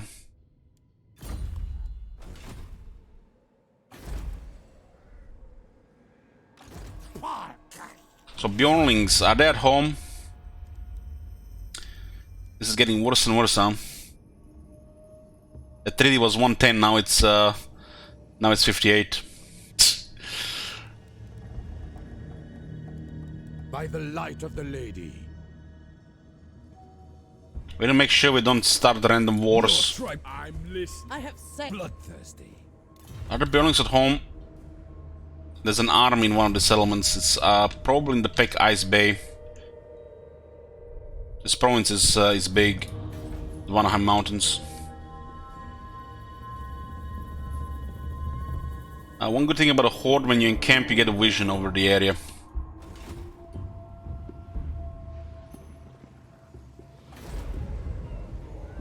Well, we need to raise a temple. There's no doubt about that. Whichever woeful deity protects you, it ends here. We'll spill your blood. So basically, we always have to force these guys to go to war. What happens if they refuse? You know what happens if a vassal refuses their overlord? They declare war. But maybe because they have no military, they might never be able to do it.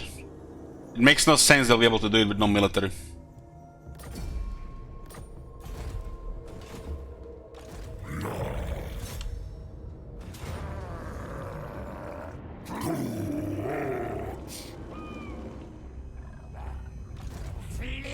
Let's all level this guy to renowned and feared. This guy's cheap. That's the best thing about the Red Crescent King, it's cheap.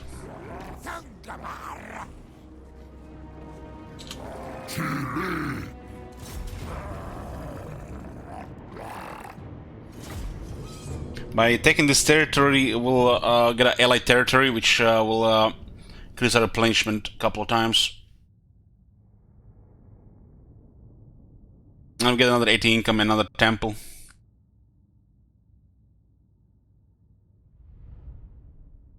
Imagine this faction had supply lines. I would be crying on Reddit since 2019. When was this released? 2019?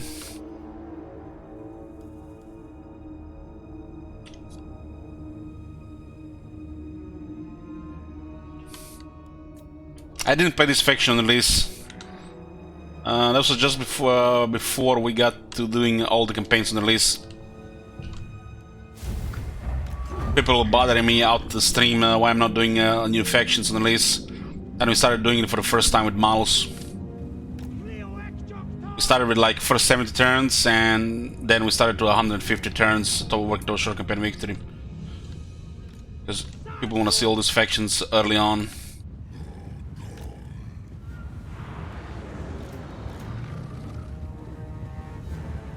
If I was playing this on release, I would have been having definitely a lot of words to say about this. This is a disaster, really. Satisfaction.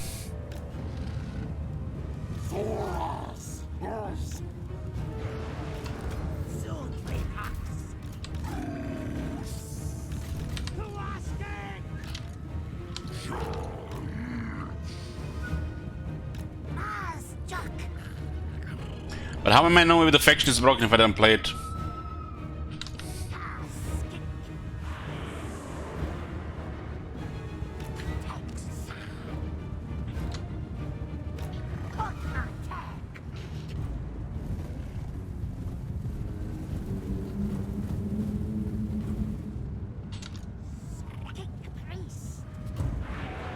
Whoever was doing this faction has no knowledge of the Total War systems and what the factions actually need as a horde or a non-settlement.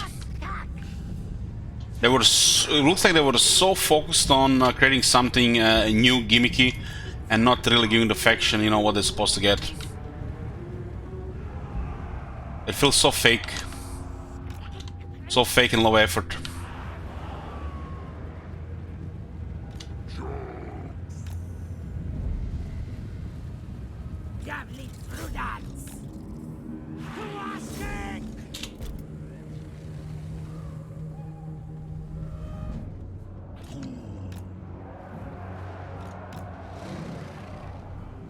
We do have attack buff.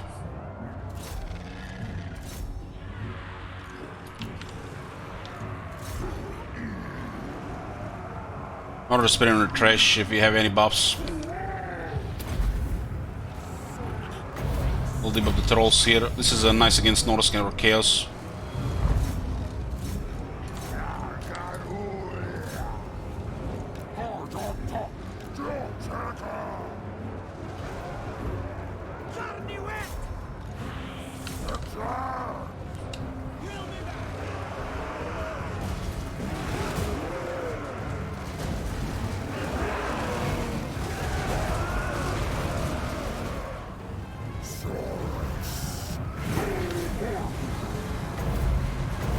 Our champions will give them overcast AP damage.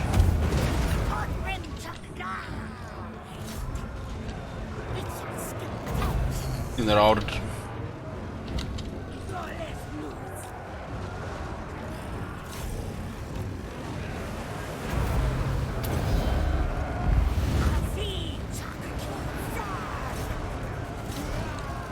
So the scene is fleeing, it's gonna delay the route.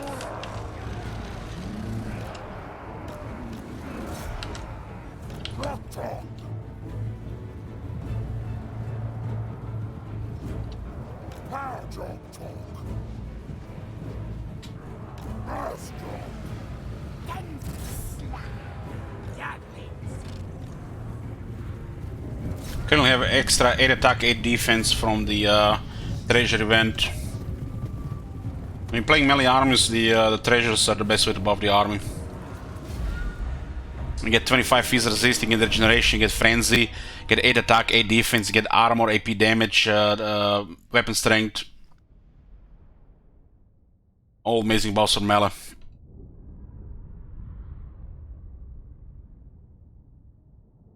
And the last 10 turns.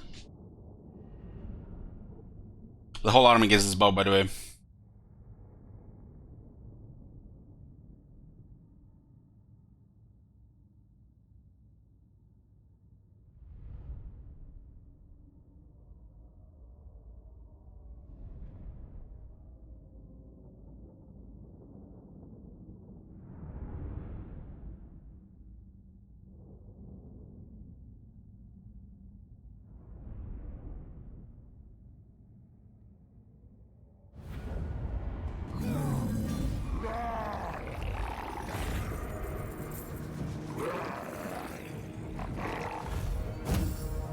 We're focusing on Itzel.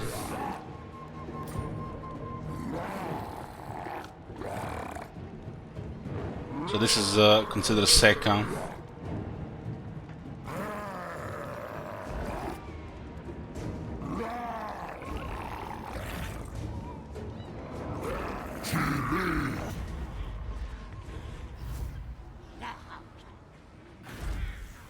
When did these guys get rebels?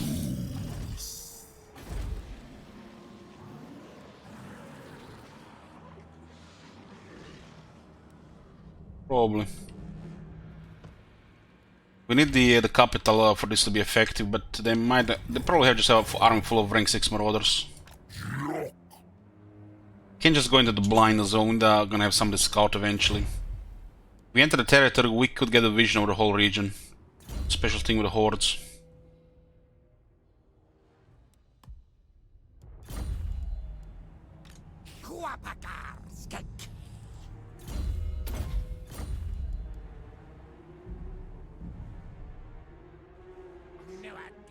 This guy can go around for this purpose. It's gonna be tough to get Taskmaster, I feel.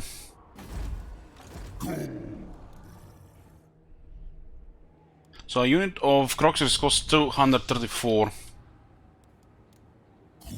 That's the only thing we can recruit right now.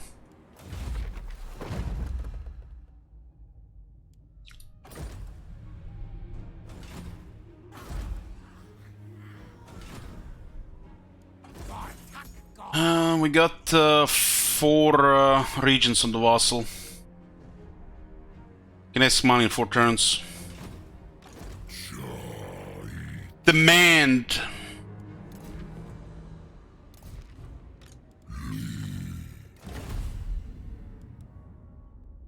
This is King Chief, huh?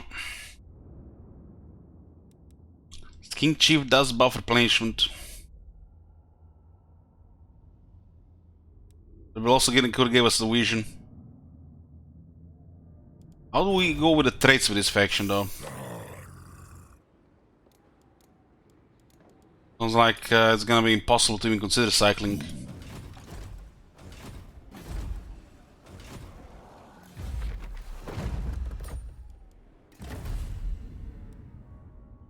Unless it's our sword, it's kind of big deal.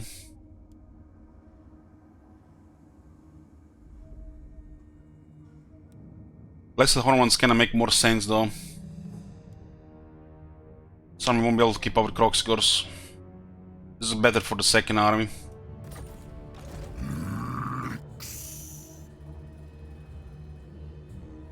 I guess a scout.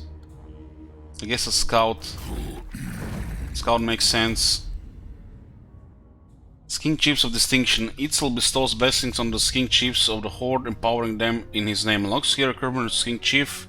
1 capacity and 3 ranks.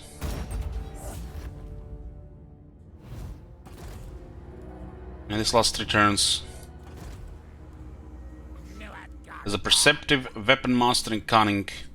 Perceptive is great for the campaign.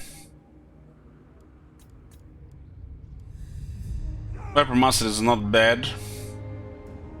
And don't care about Cunning. Cunning is actually probably the worst. The skinks all get poison.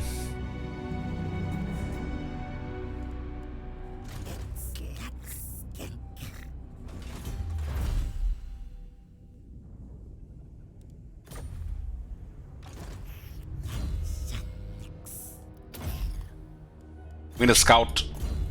Win a scout, otherwise we might get killed going in the blind.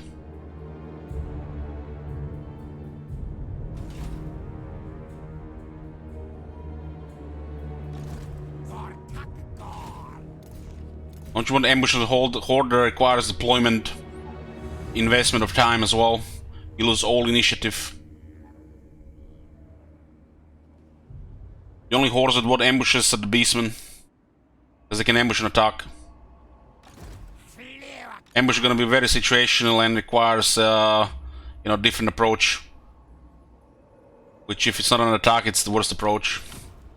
It's going to be a very rare time when you're going to ambush. Cunning on a Oracle or I mean on the what's the Oracle, not the King Priest or Saurus Carvetan is good, but on Chief no. Poison gets wasted and ambush is just who cares. Oh look at this, Ela gets attacked again.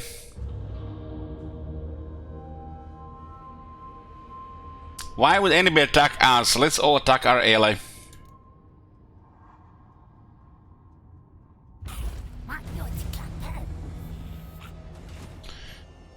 The Golden Tributes. Have 3 of any of the following units: Cohort of Huatl, Sacred Kroxigor, Sacred Kroxigor, Sacred Kroxigor in the following army.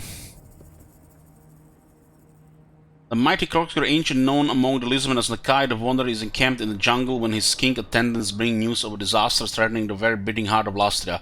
The seemingly irrepressible, utterly insane vampire Admiral Luther Harkon, leader of the zombie pirates, has once again been pushing into the jungle interior with a large force of unliving freebooters bolstered by a host of vicious Skaven mercenaries. Is that the battle, the broken battle, where if Nakai gets wounded, you fail the battle? And Nakai always gets wounded? If they are allowed to continue rampaging across the region, no Temple City will be safe, or so the Wanderer's King scouts advise. Nakai, the solution to the situation is clear. His horde must be bolstered at once if it is to deal with such a dangerous threat decisively and conclusively.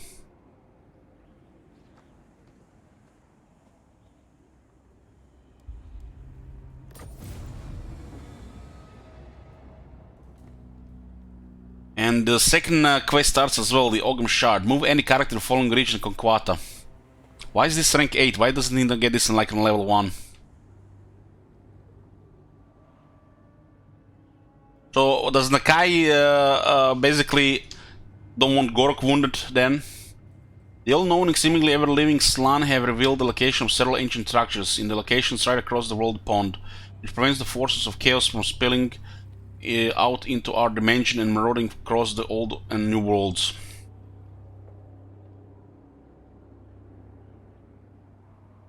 One such shard may be under direct threat from the very faction it was designed to repel. If just a single one falls, the bonds which hold back chaos will be broken, and all hell will undoubtedly break loose.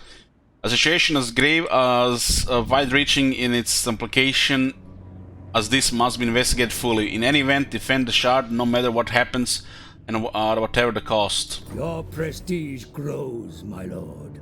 News of your conquests spreads far and wide. Your developing power is noted by even the most distant of kings and bestial lords.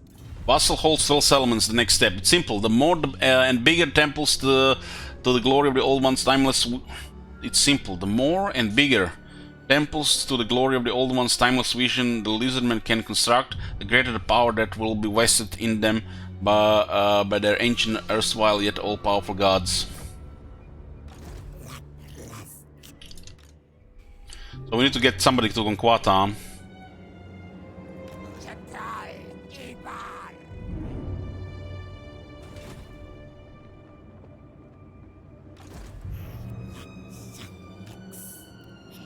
Yeah, the army is waiting for us here. I rolled the rank 7. Nice.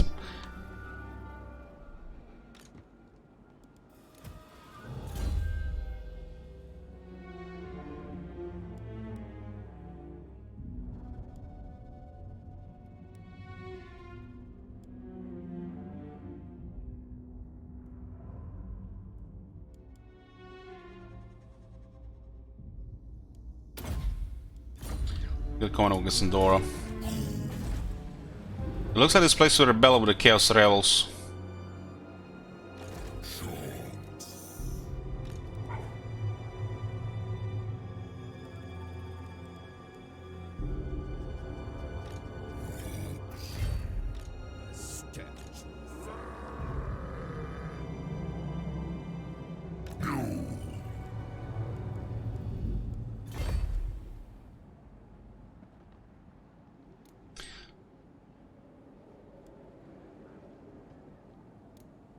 You're a pretender.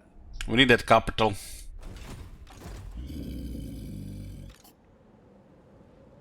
This is out of range.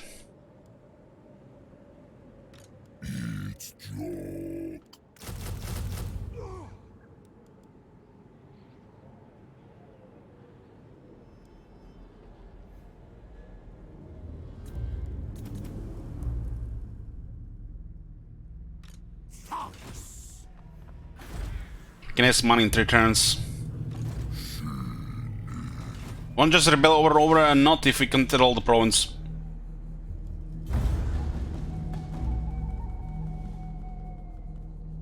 The province will clear the corruption and stabilize.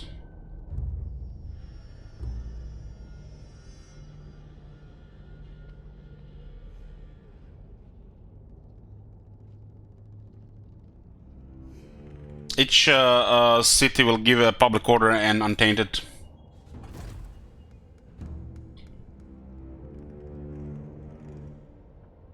How the fuck does this faction even knows these guys exist?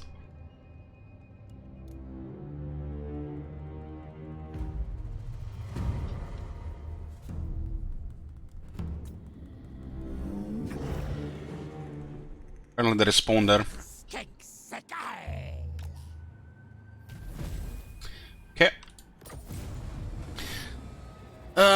The Slann's initial investigation is pretty fruitful. The force of chaos are indeed attempting to make their way into the island's interior regions. It will take them some time, of course, as the powerful magic protecting this place must be carefully countered and inverted if they are to make further headway. But time is nevertheless of the essence, and we must respond soon. Our king scouting party reports that the Chaos army have brought their Norscan puppets along for the fray too, but they will be mere fodder for our lightning-fast blades. Strike fast and weaken the resolve. Get experience and get a shot, no money at all. This is a level 8 item, guys, and these guys get chosen halberds on fucking level 8 item. We can't even afford a full army. Fucking CA, what have you done with this faction? Look at this: Lancers, chosen halberds, hell cannon, dragon augurs. This item is not even good. This is early game shit. And they have reinforcements as well.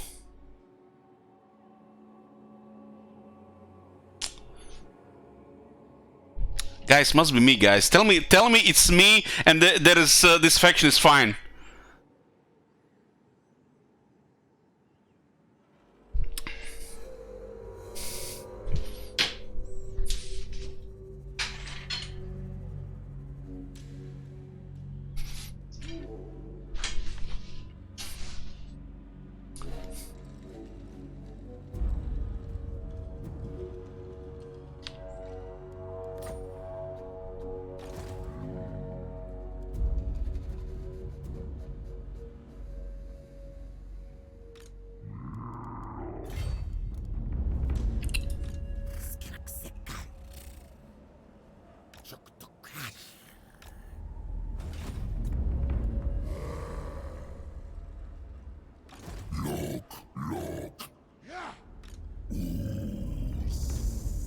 We don't have engine fortitude, so we can't ambush here. We have to encamp.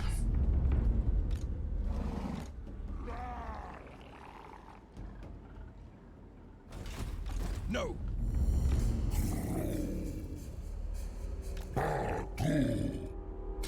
They're actually dying to what?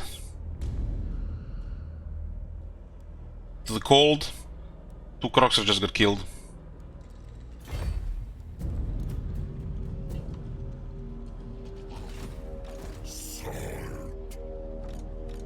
They might not leave the city because we got extra troops. Refused.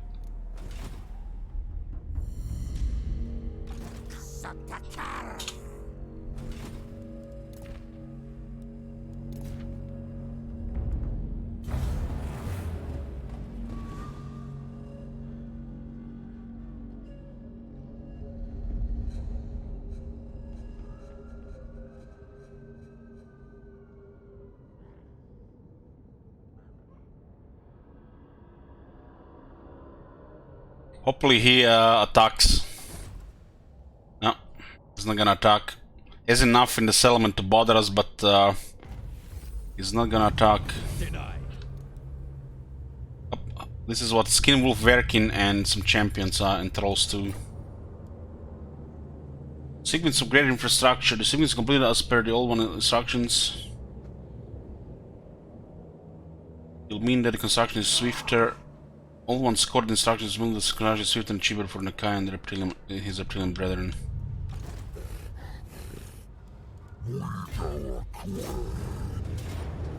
Okay, we got Beastman at least here.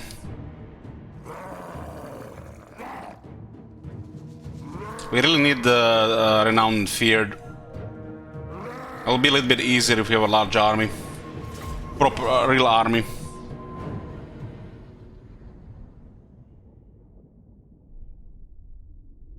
I don't know, Marconos, if you're just trolling here or what, but this faction is not supposed to fight humans, men. This faction is supposed to go against the force of chaos. Dark elves, greenskins, vampires, shit like this, Skaven. It's supposed to work together with men.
And all those monitors. This reminds me of old Chaos where your lord never heals and you're constantly have no replenishment, you have to recruit non-stop. But at least the old Chaos had money.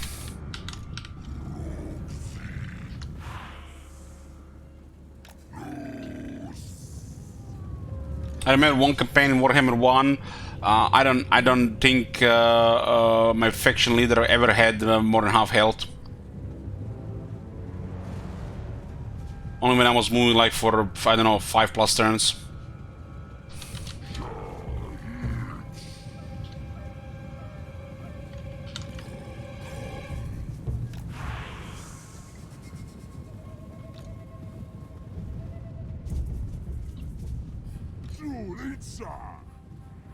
Guy's ability, it's the Primal Roar, big attack buff and with physical resistance, but also triggers Rampage.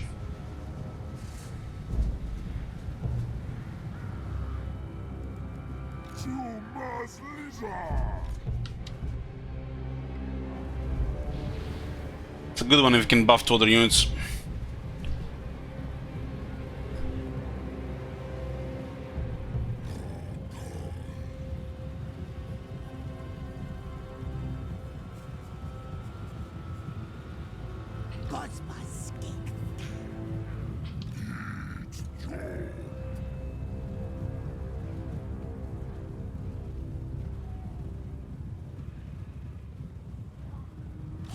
Sauros are too slow to keep up with the armies, so we have to wait for them.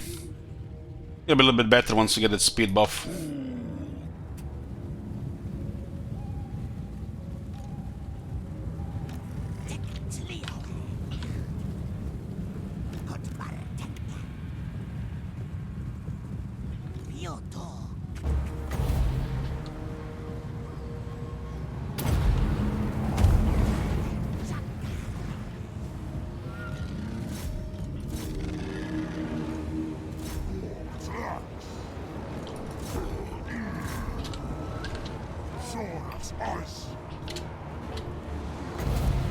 Over their armor and attack.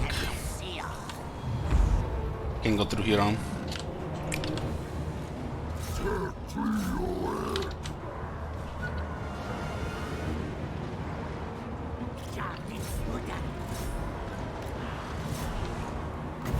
This guy's gonna get hurt.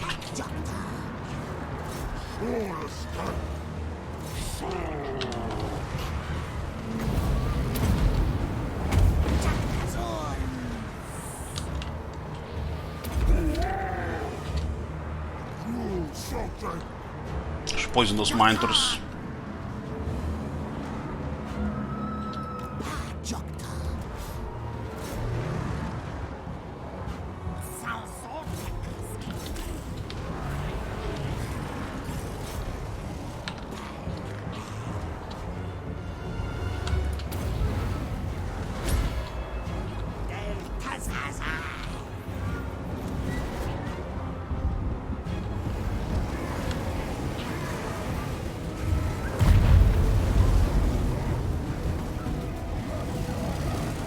Destroys FPS.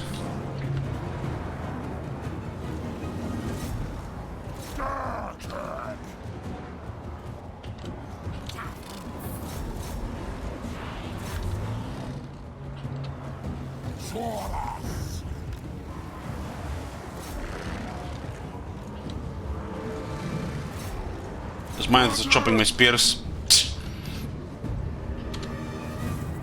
Even Sauros spears have no chance against dual wield monitors.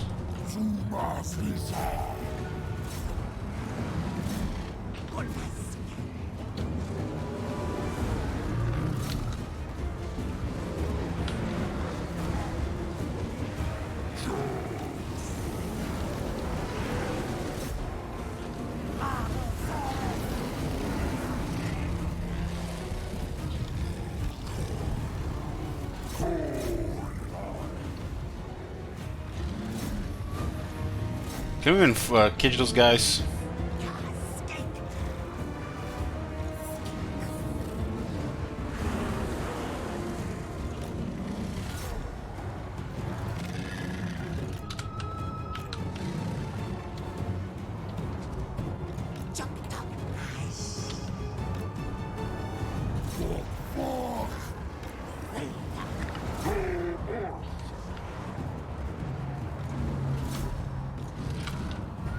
I'm taking much damage. Occasionally some Kroxigors.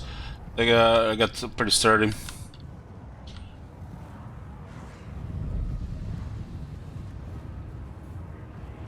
The defense from the sea treasure is very good.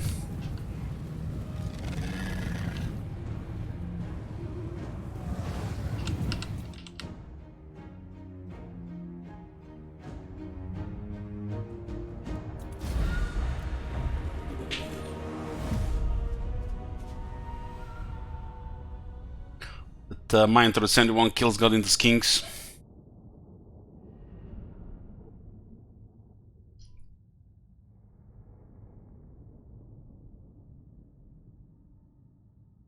I should visit. I'm on the third season of Expanse for the third time. Man, the third season is incredible, right? Holy shit, it starts like every episode feels like it's something.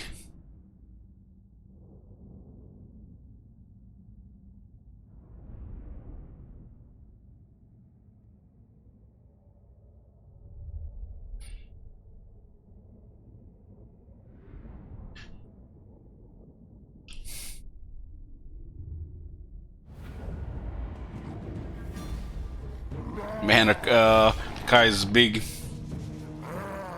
But show the Expanse. So against the Chaos, we got the Ritual Purification. So we just get money.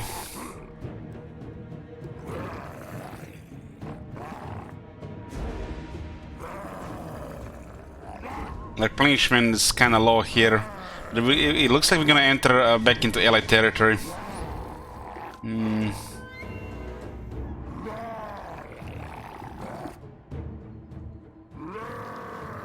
Yeah, but when you look at the Shield Wizard, the first 3 seasons are basically building into that. You know, they were building towards something. And then with the 4th season, it almost like there's a whole new arc to the main story, right? So it has to kind of like go lower again before it builds up again.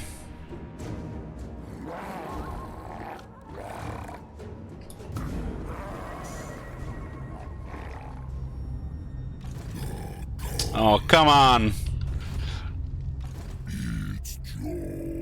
That's why we need the max movement possible.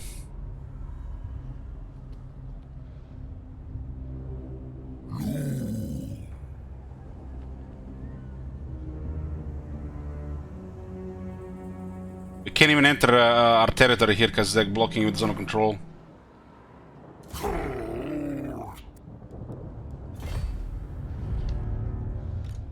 Maybe they use the beast pad.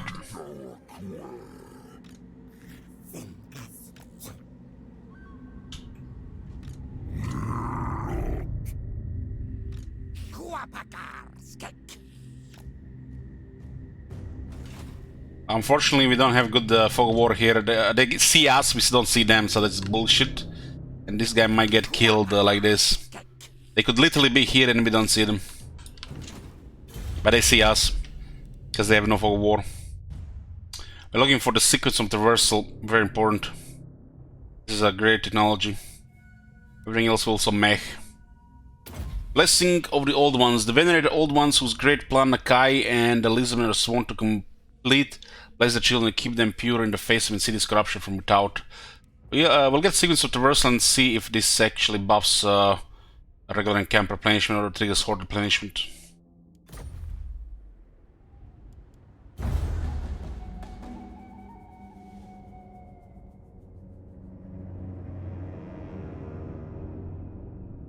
Hey, the season 3 side characters are amazing.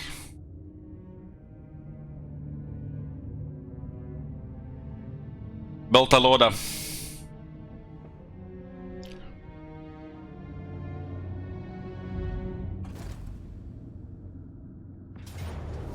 Okay, the idiots are using this pet.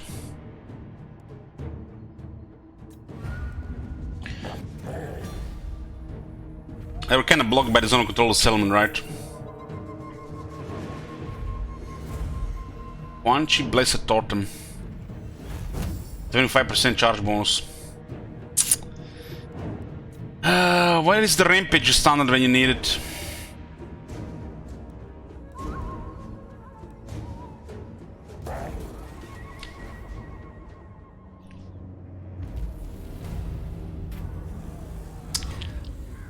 Is this again the same event? Attack is good.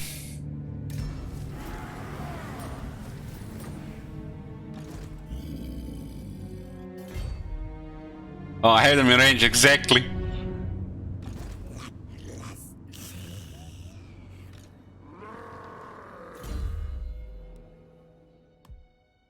We're working towards Lightning Strike, Geomanting, Sustenance, and Renowned Feared.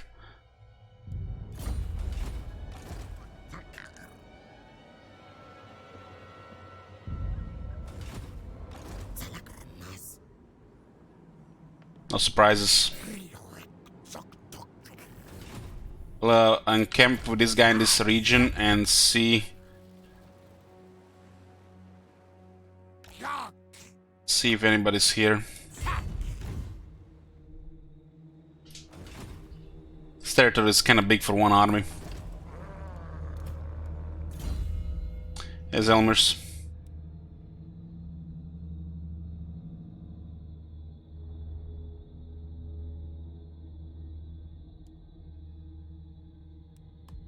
These two spells require more power to be better than the Wind Blast, although the Common Cassandora is better than Wind Blast in the sieges.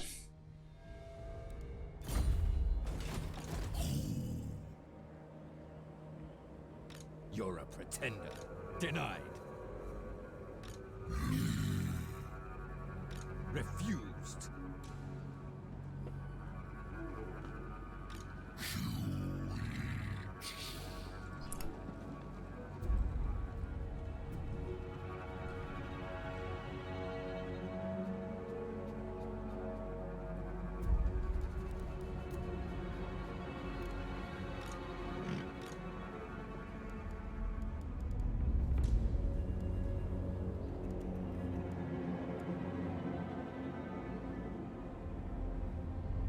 A step too far.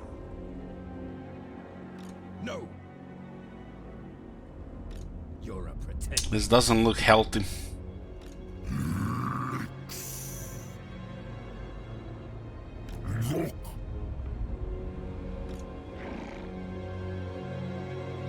They're just out of range here.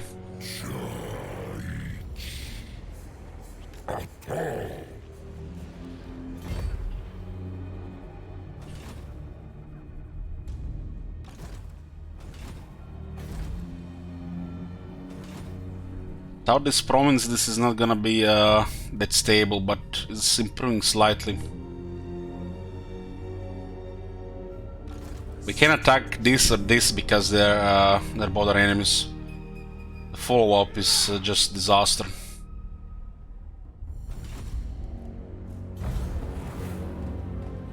And look, those campaign skills will be able to add a couple more Croxigors, not some other units. I had a battle skill for Croxigor, so they make the most sense. I also have extra defense for them in Frenzy eventually.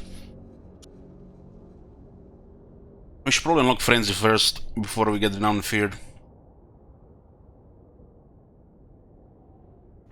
He just went into ambush, huh?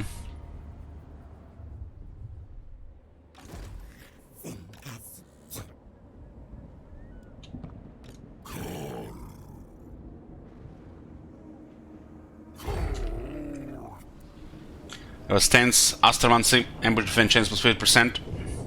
Give us a Vanguard deployment. 7 units, as will be OP for everybody. We have intercepted them.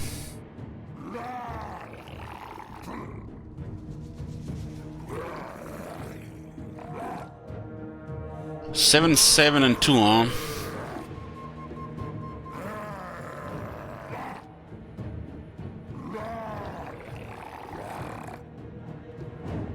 There's low casualties.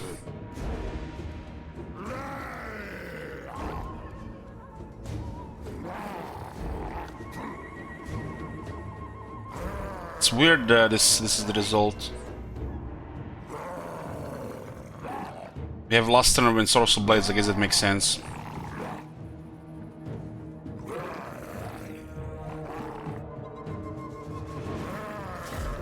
This would probably be a Pyrrhic victory without that buff. Well, we're gonna miss our OP buff for the Salmon attack.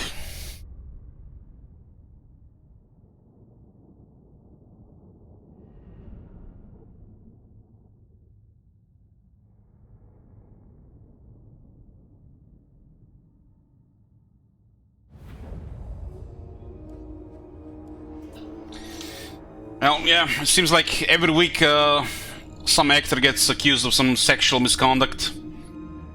Guys, if you ever become an actor, don't have sex with anybody unless they sign a contract first. You never know what's gonna happen a few weeks later.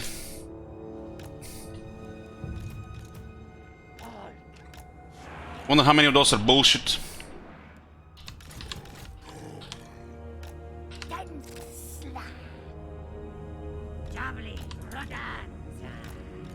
So that stance doesn't give Kroxigor's Vanguard. Oh man.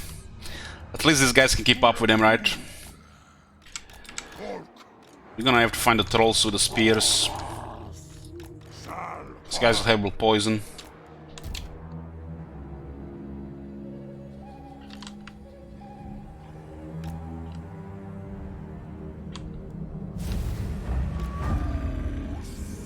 Trolls are here. So what do we have from the range here? They have no range. That's why the balance of power is so fucked for them.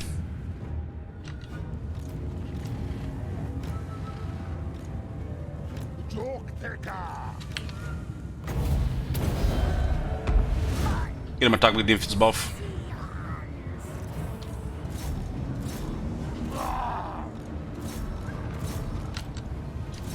They don't have to worry much about their spears.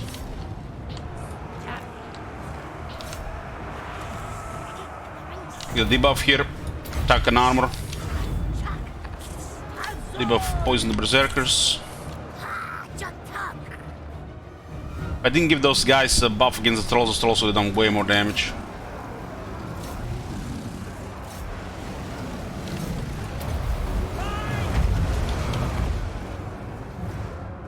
Having sorcerer blades from the sea treasures, this gives us a little bit of edge here.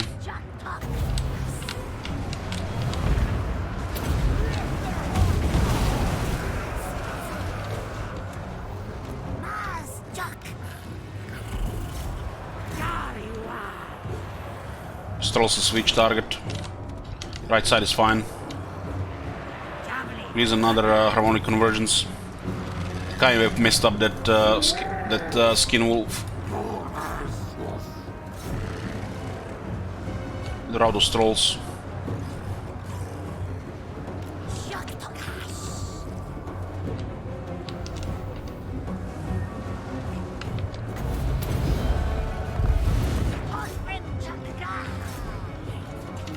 They're gonna go for a charge.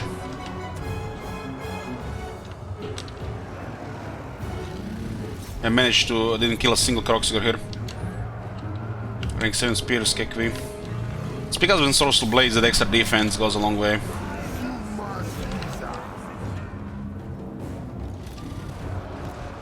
Kroxigors have a combination of toughness and damage and anti-infantry. It's not really great in any direction, but it's like overall sturdy. Look, they look kind of pretty bad without a battle skill.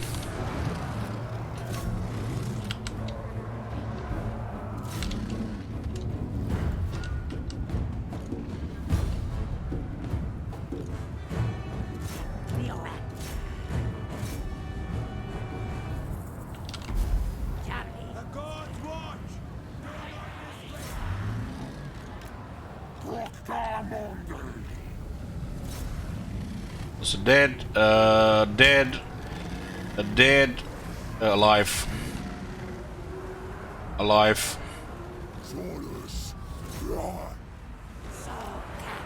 alive, alive, dead.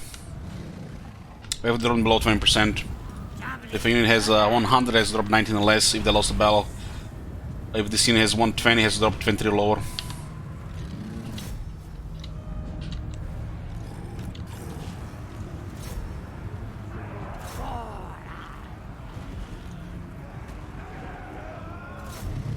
We go with those berserkers.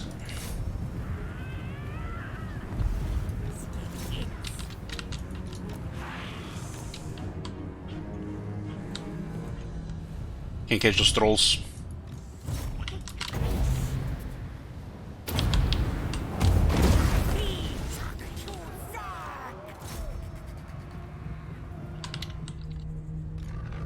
Missed that one.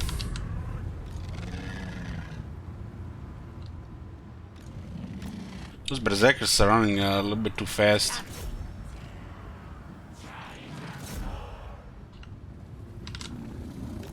We'll get 10% speed buff eventually. They were ambushing. We used the our specialism stance to intercept.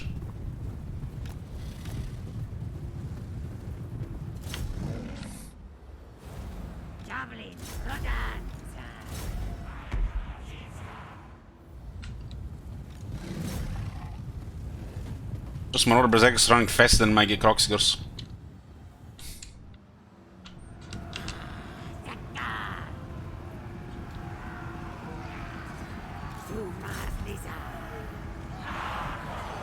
You see, every time my guy starts running at them, they run a little bit faster.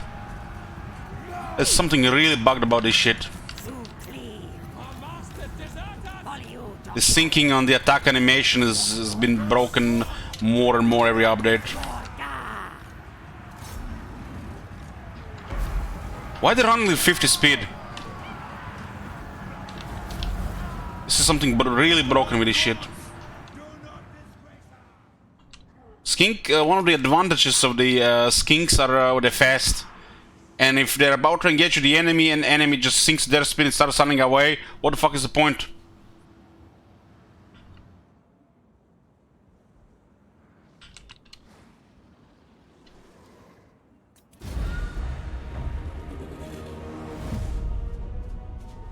Totally forgot the skinks get a level up faster.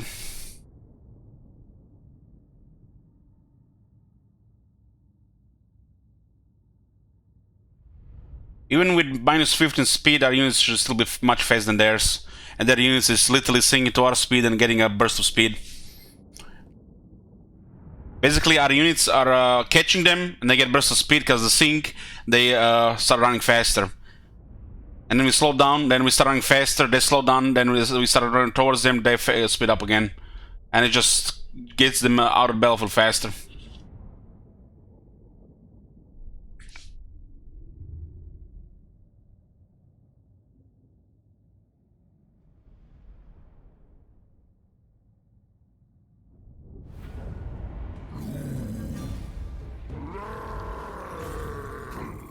Haven't killed the lord so we didn't get extra money. This should be our top priority, every battle, kill the enemy lord so we get extra money.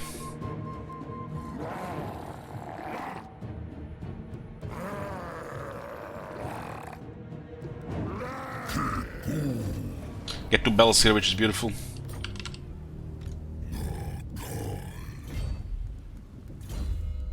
Legendary Warrior. I guess with Legendary Warrior and the Billion brings victory.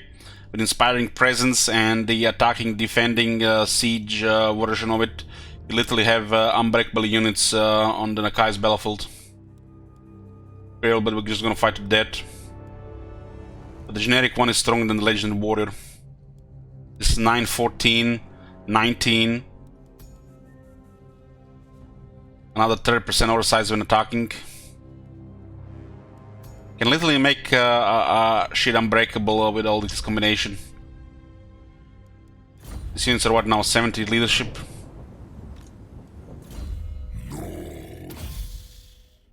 There's a frenzy and speed for the whole army, that's his best skill. Frenzy for the Croxers, of course.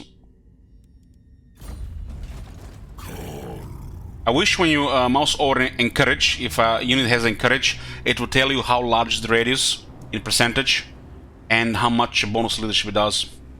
This one should have some kind of base radius. It's like, I don't know, let's say it's 55 around the Nakai, 55 meters, and it's +4. And when the radius gets upgraded, it tells you how much wider it gets and what's the total bonus to leadership. And not just encourage here without any number to it. He's one of the better lords in the game when it comes to a leadership order size and the encourage. Just because this is a good one, this is literally the only good one. But still, you don't only want skills like this. Units that are full built up rarely have leadership problems. Have more problems dealing damage, avoiding damage, more like that.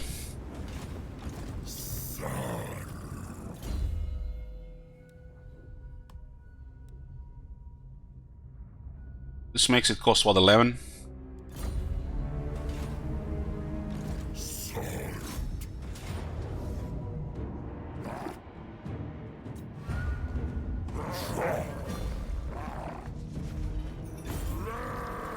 Tell the Lord get extra money. Enchanted shield. Okay.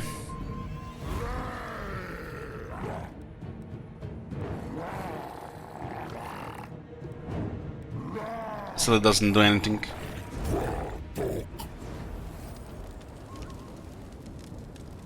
Apparently it's fixed in Warhammer 3, the single entity replenishment with Warhammer 2 factions.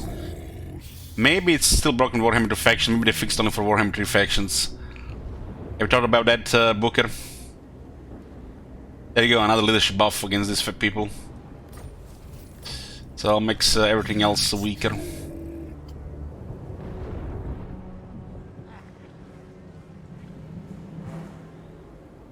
The vassal is basically just holding the temple. Why do I have a feeling they only fix it for Warhammer 3 factions? It's still gonna be broken for Warhammer 1 and Warhammer 2 factions. Warhammer 1 factions will have it bugged half the time, while Warhammer 2 factions will not replenish single entities.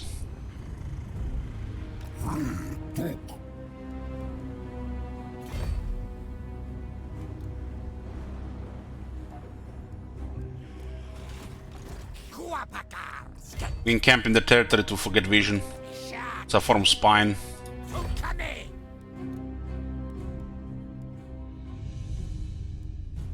This building is a ridiculous cost, really.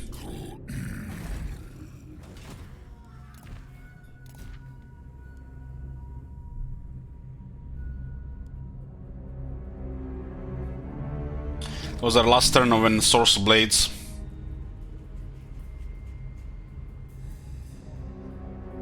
Gonna lose a lot of melee performance without that one.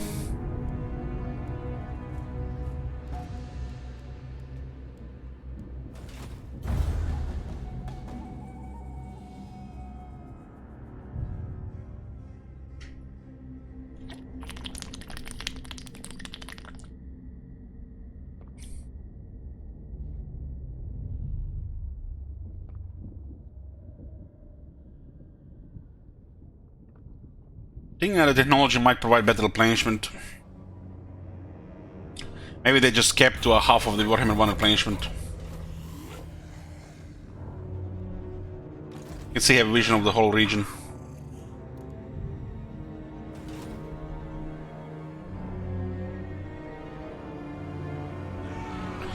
I don't know, Narzuk. I've never had Nakai get this army, lose his army.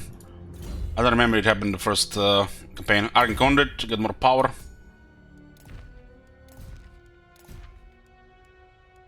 Even with scouting, we're getting quite poor results here.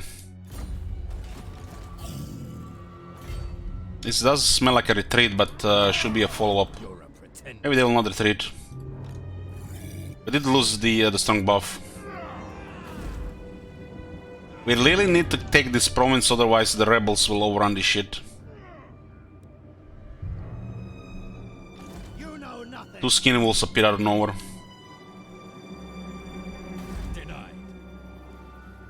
Got a building.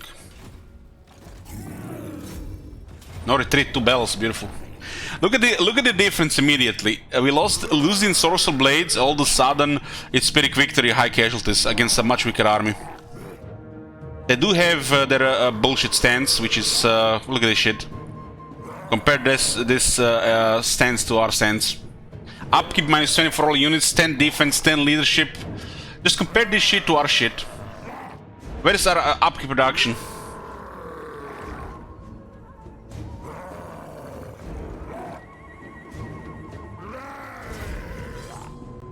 And that stance is crazy good.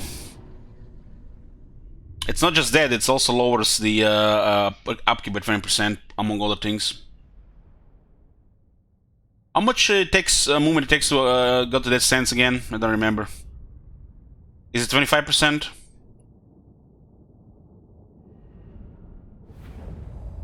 $25.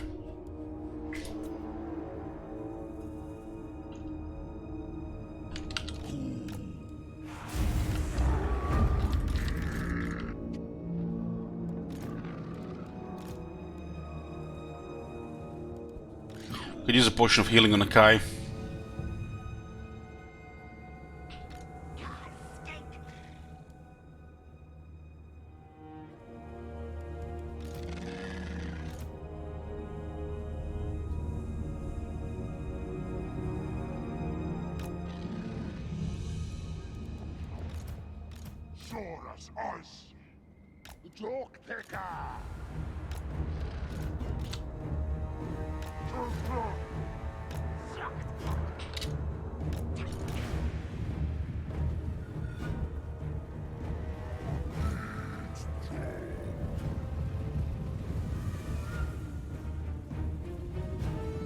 The item that gives 25 magic resistance should have been some healing item instead of that crap they made.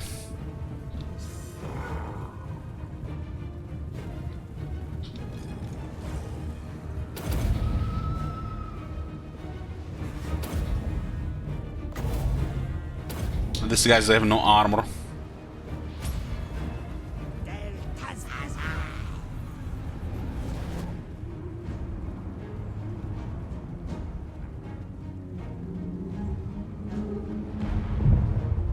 Still okay, and they try to move.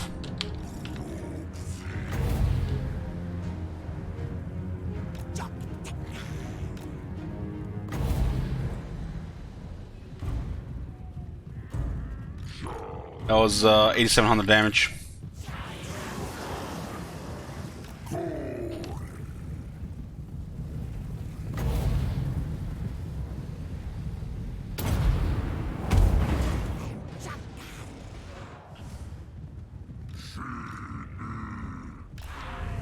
Next skill point is going to be Frenzy. We'll just hold position here. We can curse, we can hex them.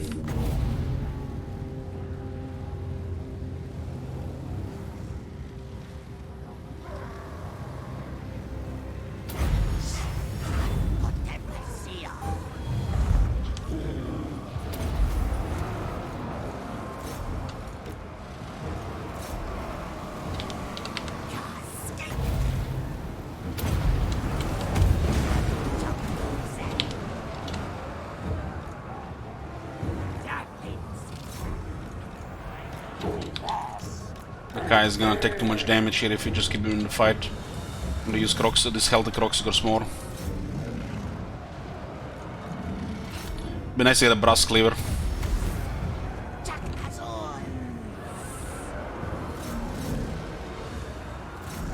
Brass cleaver, glittering scales would have the Croxigors in potential engagement like this.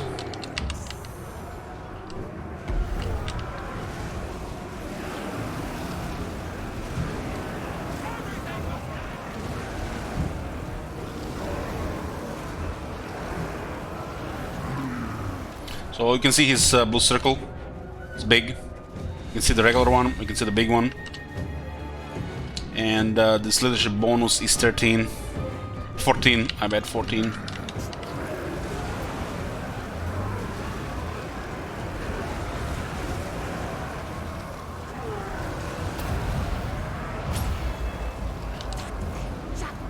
Careful in casting Comet. It's a long cast. Make sure the enemy will not move.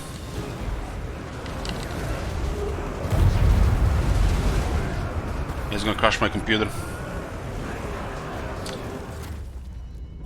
They fucked that one hard, man. They fucked that one hard.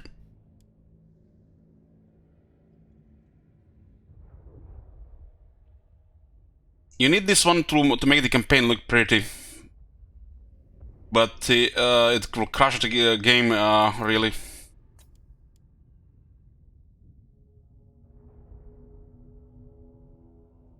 Let's see if it's any better with high. There should be a fucking setup of visuals for the campaign and for the battles. Because some of these effects make the campaign look pretty, and some of them, you know, just fuck up the battles.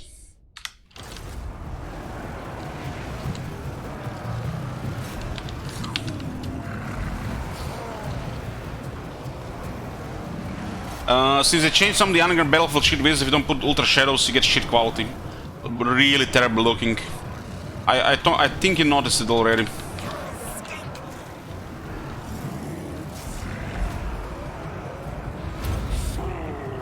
We're fighting Norska.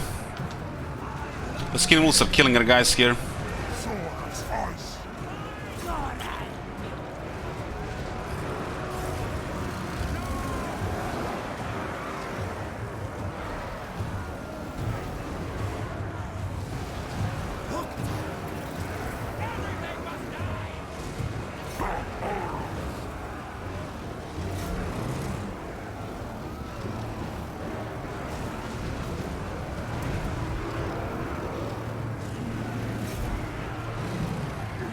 These guys are taking too much damage. Cycle out. We'll curse them again here. Those guys don't give a shit.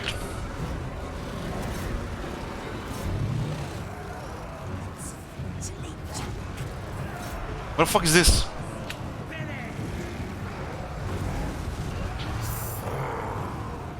Brokers have special attacks, they do. That doesn't work against large.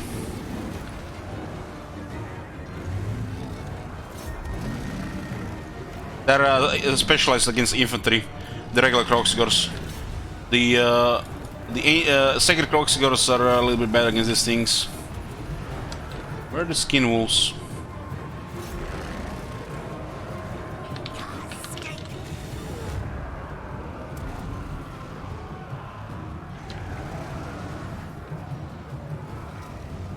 Totally noticeable losing in Source Blades. This will be much better with Brass Cleaver. We get Frenzy soon as well.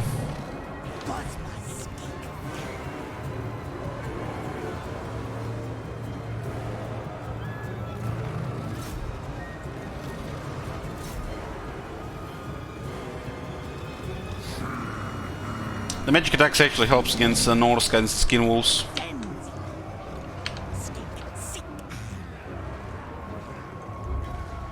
You guys really need the last curse. We'll get a follow-up battle here. We're taking some damage from the Kroxigors. But the problem is Nakai will never heal. We need a little potion of healing or potion of toughness. The replenishment doesn't do anything for the Nakai. He's made to take thousands of damage every fight, but he cannot replenish that much.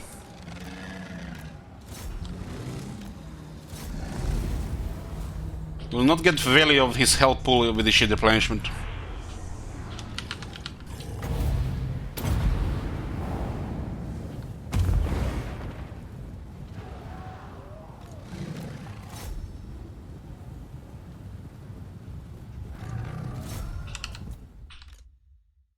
$35,000 damage.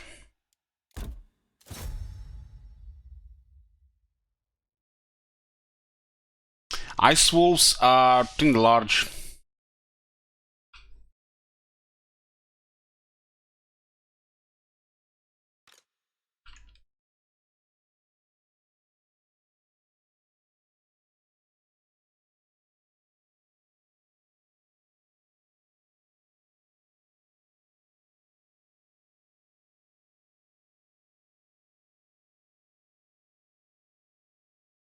Frenzy will make this good, so then we have to rely on anti-infantry bonus.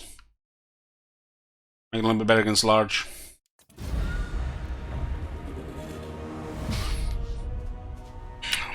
Caspi MVP. The comments just destroy the mosh pits and the frame rates.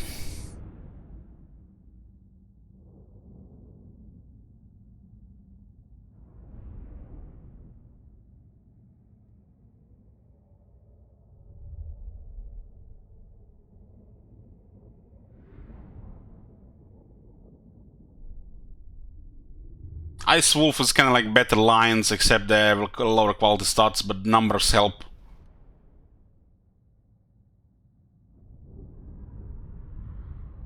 Lions kind of have quality stats, but they get 24 models, which makes them weaker overall. Easily outnumbered. And you get outnumbered by regular spearman unit, you're gonna struggle.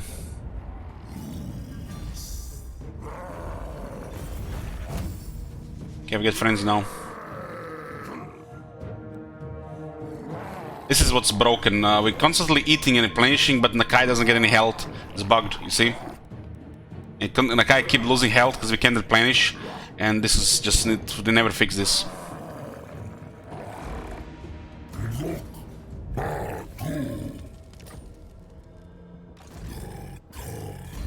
Okay, first spawning grants 10% speed to the Lord's army, but it's pretty good. And then a Frenzy for the Croxigor and Sacred Croxigor units. Which since they buffed the Frenzy, it's excellent.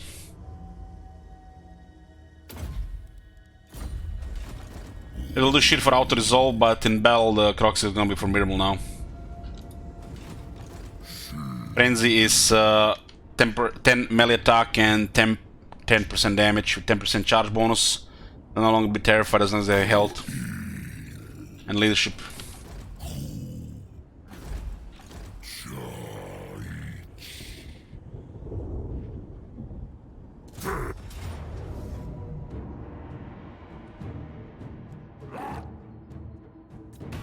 Kyle loses another monkey health.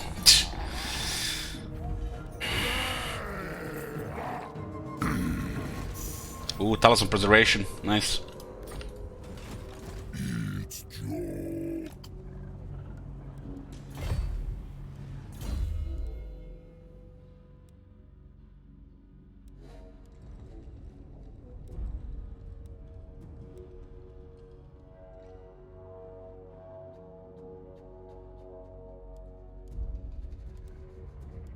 Shit, don't know anything. I guess I'll just get one untainted.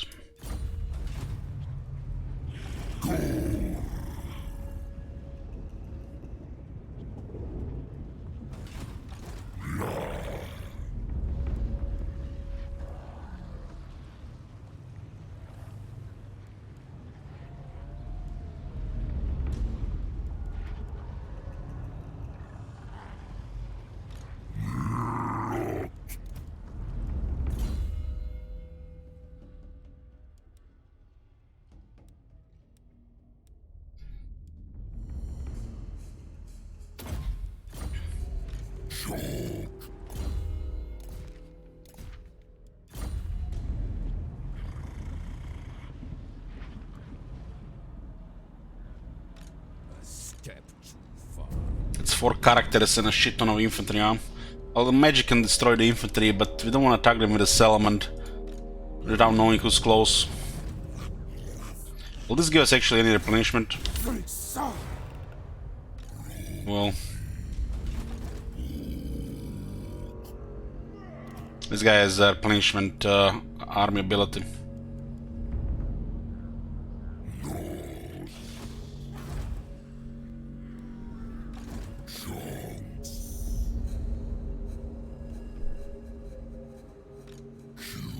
We'll clear one just in case they move towards us.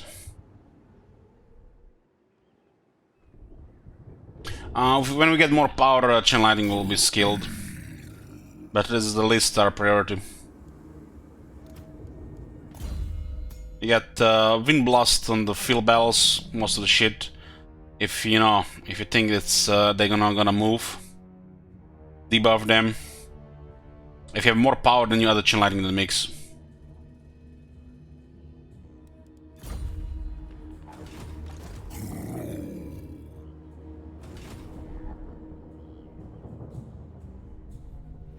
This faction of the X is King Oracle, yeah.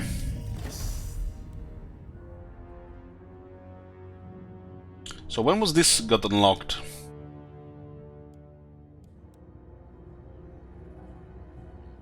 Less Sour Swords with shields are available.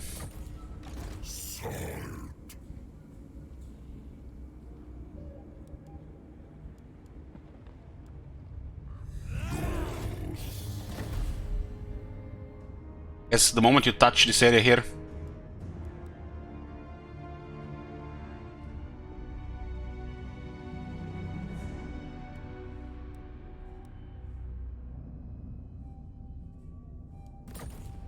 Proxygors are way superior for this army though. We have Battle Skill and Frenzy. And we get extra damage.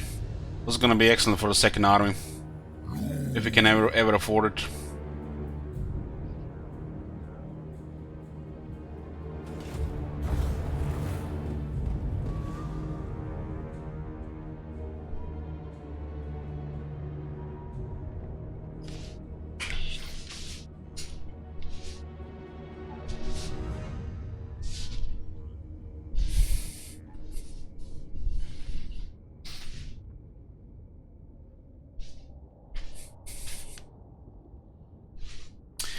United against us.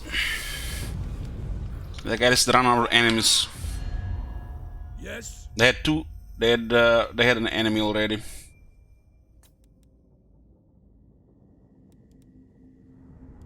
True savages. Turn 33. Did I forget to ask on turn 30? I did. I did. So how much money they have right now? Not even close to that. They're generating money, but not even close to that yet. They will eventually give us 10k every time we ask. Demand. So it's turn 33. I try to do every 10 turn. Sometimes it's slower. I've had them give me on between 7 and 9 turns. When we were doing the test with the demand of a payment.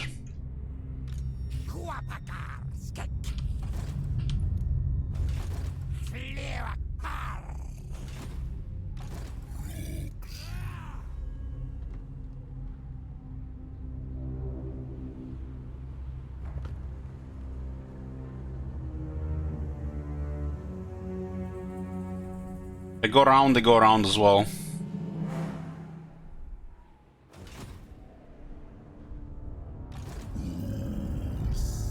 We do have frenzy now on these units.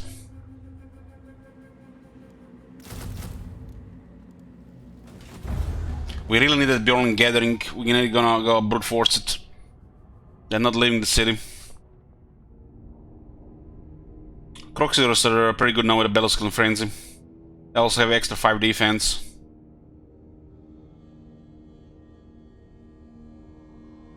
Their infantry will not be able to match, and we can mess them up with magic.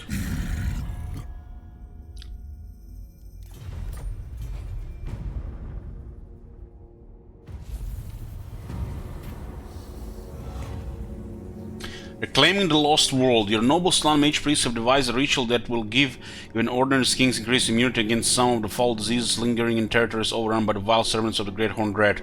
However, they must still be defended against other threats in the abandoned temple cities. Ground could be regained this way, though troops would have to be committed in the king's defense.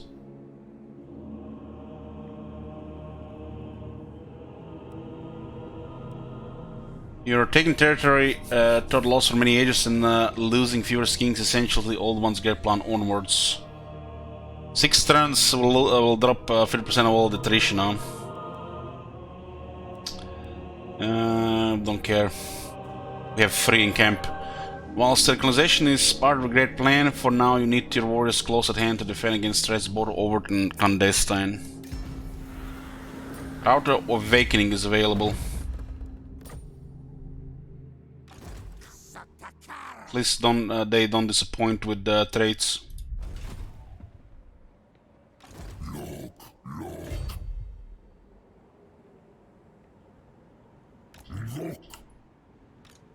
Now they're getting even another army, huh? Denied. Not a chance. So they lost territory, now they get even bigger, huh?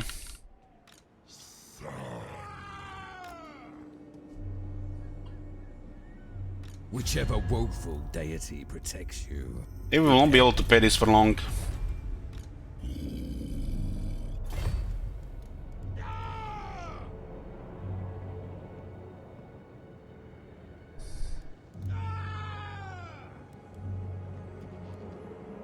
Replenishment is still kept.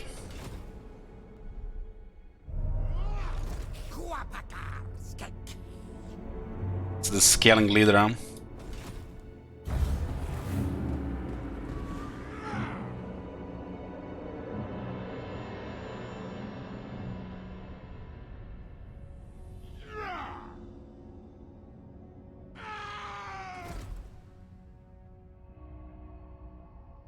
spy satellites. They have vision into their enemy territory. Oh, they disband units. No, they actually switched around. Okay, we got enough Kroxgers to intimidate them. Very good.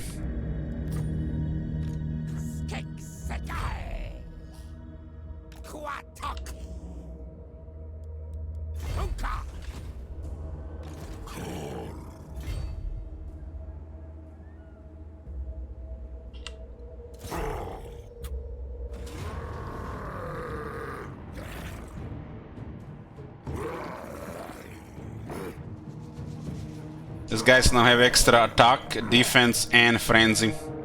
Also extra defense from Rakai.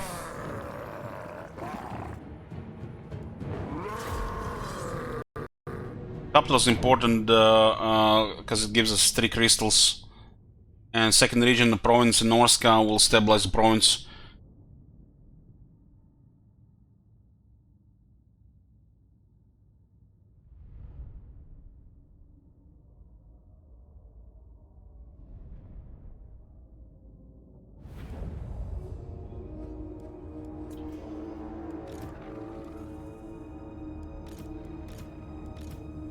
Make sure that the full healthy ones are attacking. We're gonna go like tick.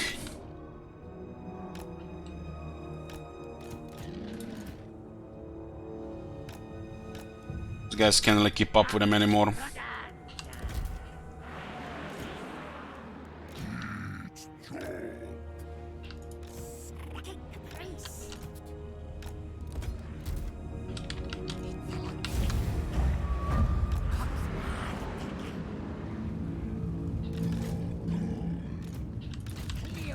Guys so useless without the dinosaur, which provides companion replenishment.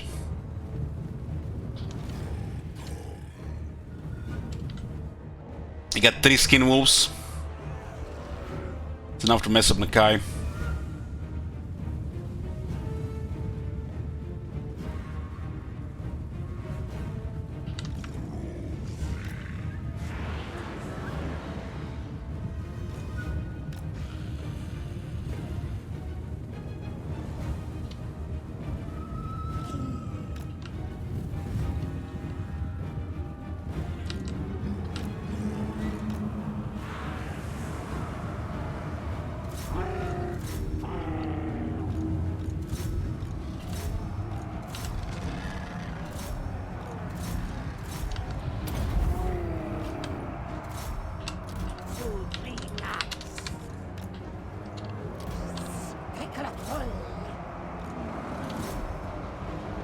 And those trolls did massive damage here.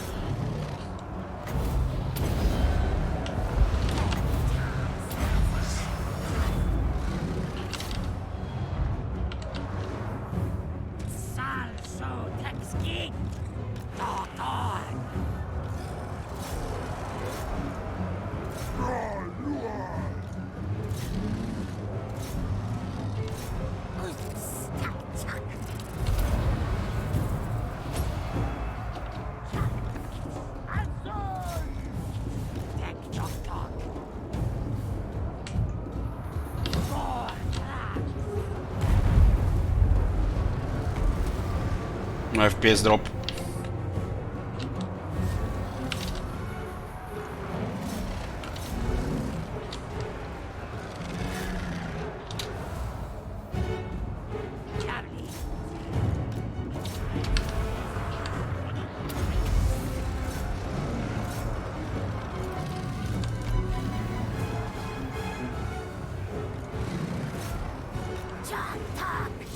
Look at that bastard trying to kill my wizard.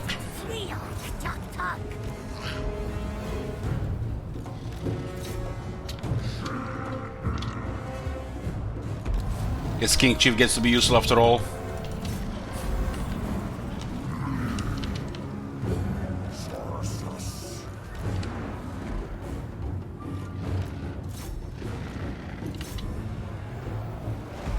With Frenzy, pretty consistent attacking here, huh?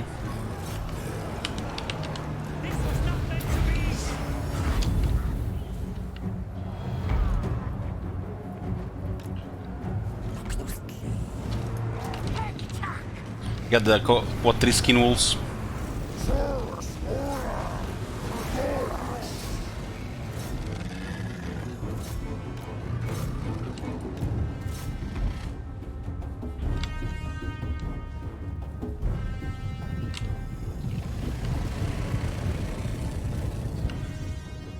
Hey, we better run.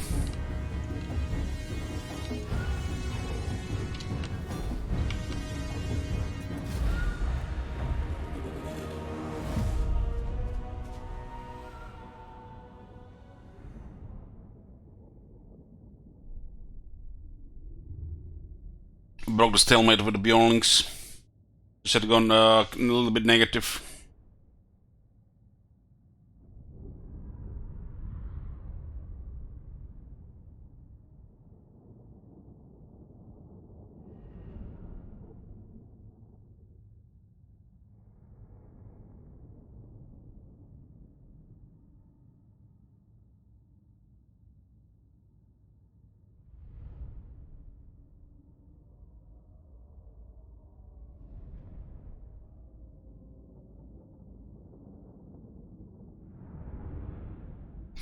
A lot of life slunk and fall Nakai around.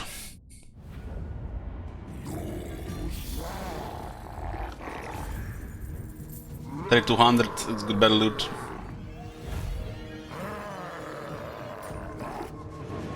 Three crystals for Itzel.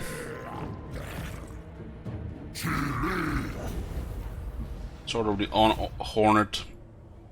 Looks like a crafted weapon for some reason. Zod Servant.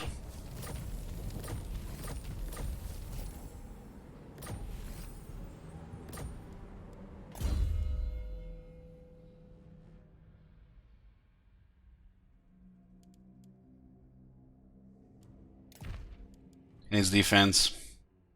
Crafted, huh?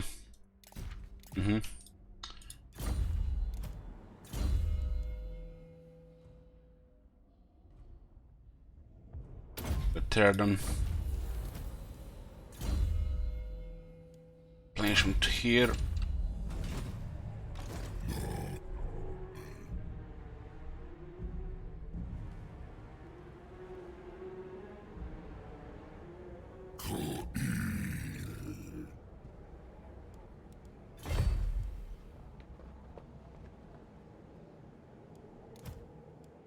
The guy's in the air.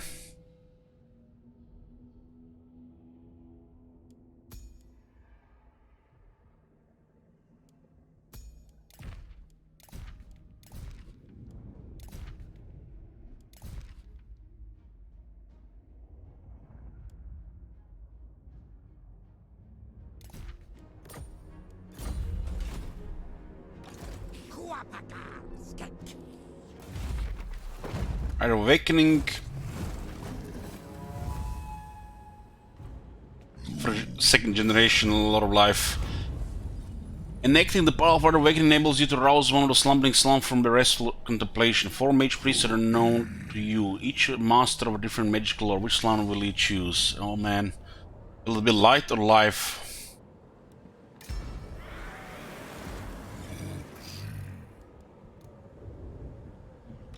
How much does slamming cost?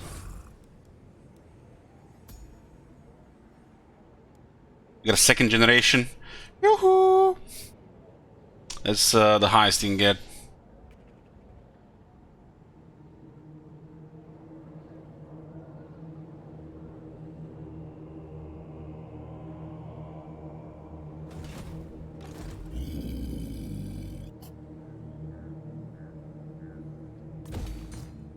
This looks bad.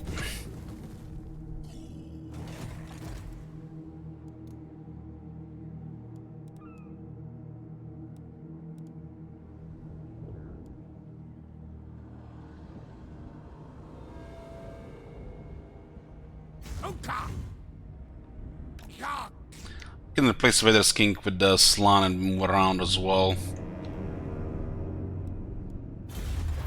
Sequence of traversal.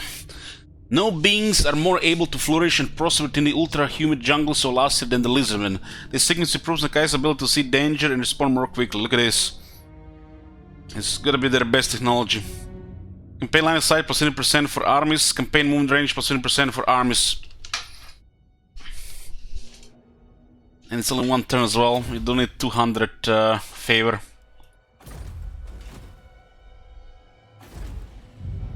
This generates additional 6 favor per turn.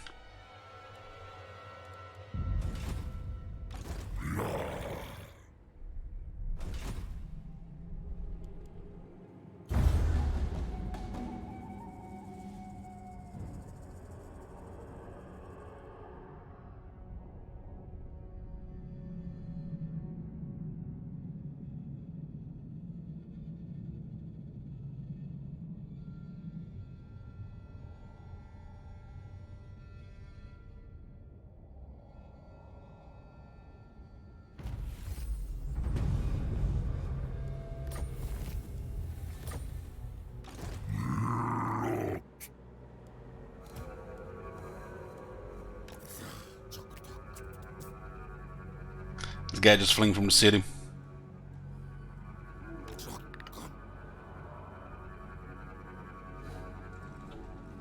Should be more stable now with to defend the settlements.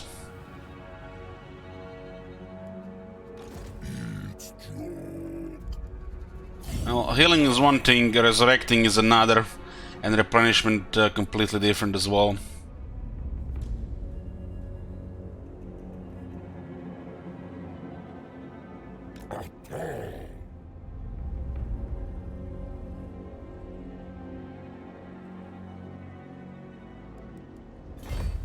It looks like they're just stuck with these two. The Offenders elements and the temple.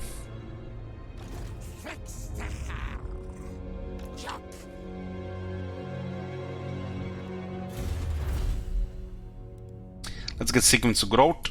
Sequence increases the rate of growth of Nakai's horde, enabling the construction of more buildings and eventually swelling its population. Soon the Wormbloods will flee off Horde.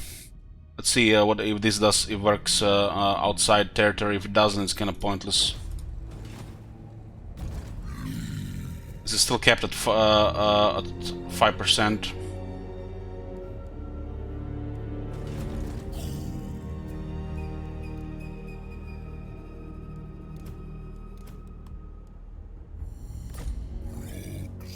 Okay, this is a little bit cheaper. Croxigors have the buff and the frenzy, those units give shit. And they can't keep up with them.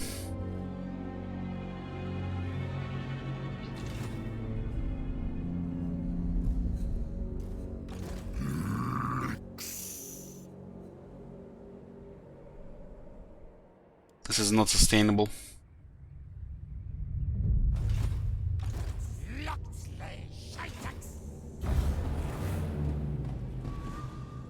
Maybe they attack now that they've disbanded some troops. Could be more attackers in the area as well. This is not a 100% safe location. Fog warriors are the #1 enemy.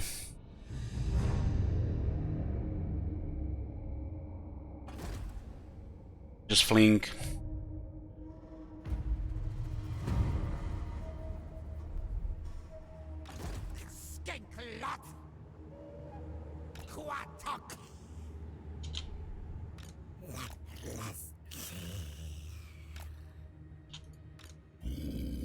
Have them in range.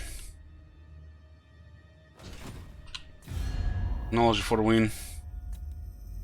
By the... You ask for a boon. Very well. Okay, we got an aggression with Loon Lanker. True savages. I have sailed the world. Looks like Woolwalkers are busy with other factions as well. I don't see any of their armies. I would say they're sailing towards here. If they're in range, well, Nakai is fucked, but we can't really ignore this opportunity. It's gonna be a major setback.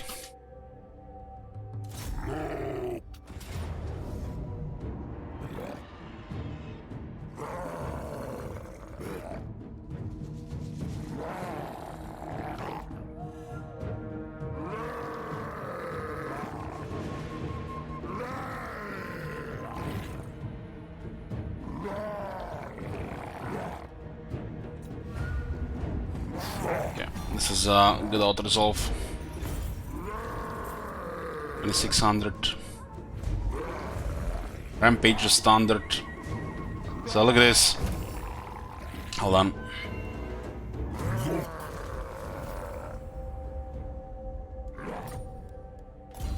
There is the Mambo Jumbo of Totem, 25% charge bonus. Rampage is standard, 25 flat charge. This unit has 22 charge, this unit has 24 charge.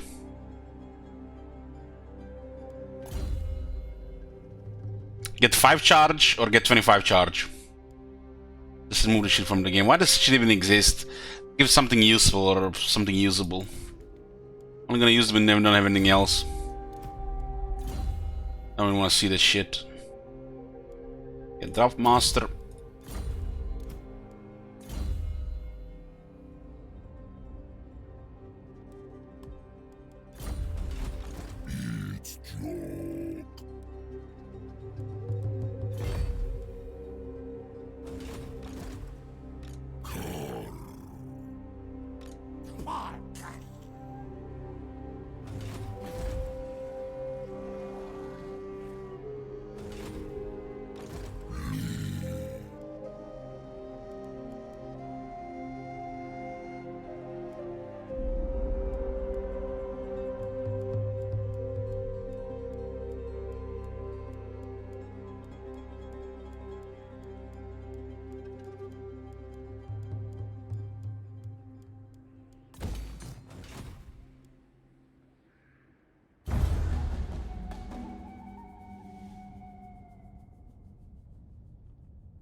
These buildings are meant terribly made and balanced.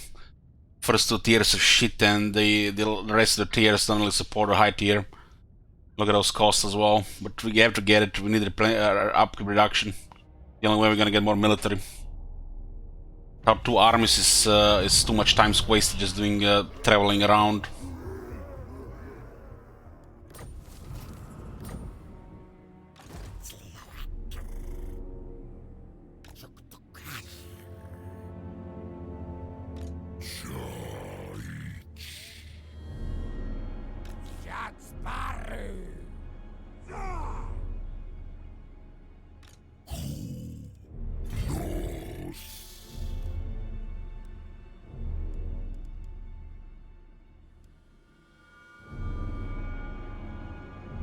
This one clearly does not update the Horde replenishment, it's just general replenishment. By the Second Lord, emergency policy.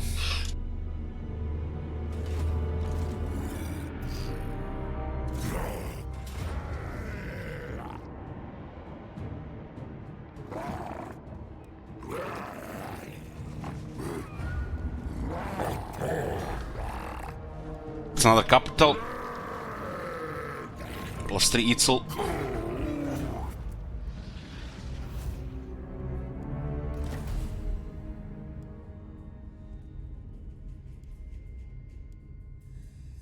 Almost at the Blessed Horn once.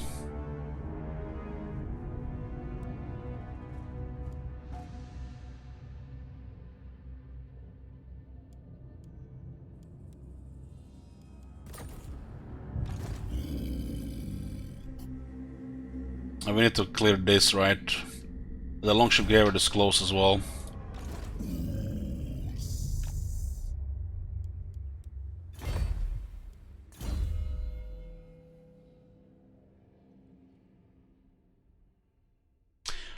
Piece of 8, it's those surrounding armies. The rogue pirates.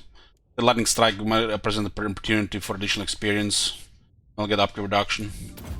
This one here and this one here are critical for this guy. Lightning strike just extra towards there.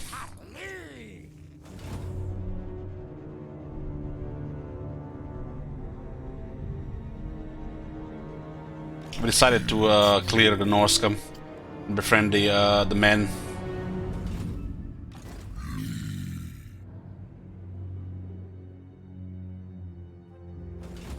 This should be Horde replenishment, it's too small for anything else.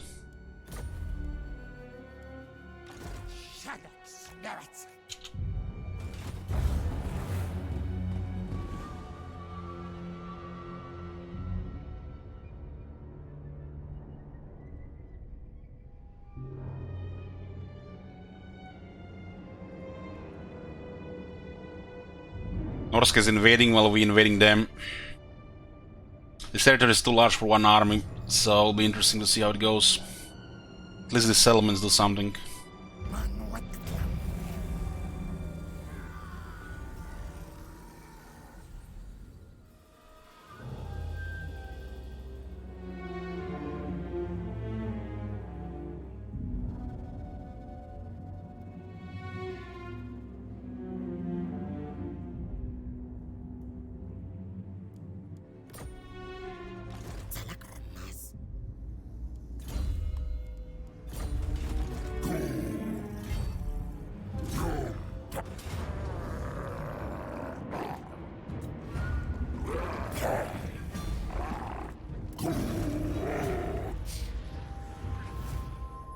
Okay, this side is cleared. We have to cross the really bad terrain here. So we're going for this one here, and then this one's here. There are multiple factions, have multiple armies, so it's not gonna be guaranteed that we can clear it before they attack something.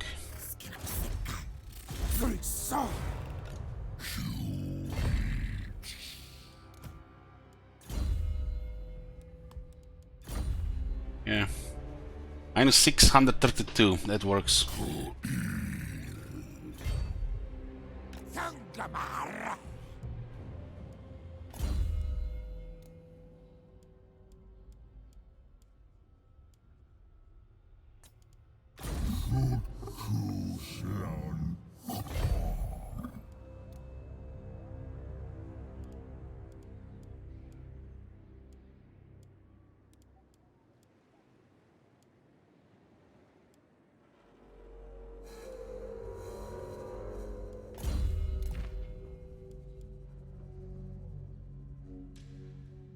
This guy will also find us arcane items, that's why it's important. Let's don't have a difficult time finding arcane items otherwise.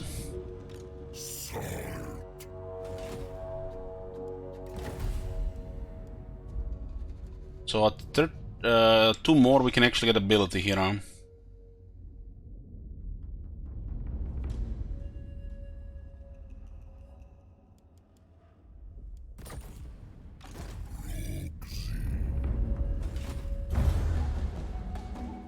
Being Norska is pretty chill.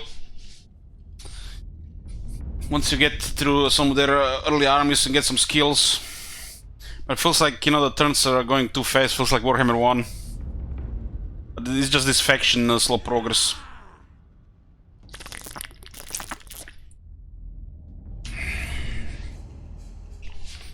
Nobody's attacking us, everybody's attacking our vassal. Very nice.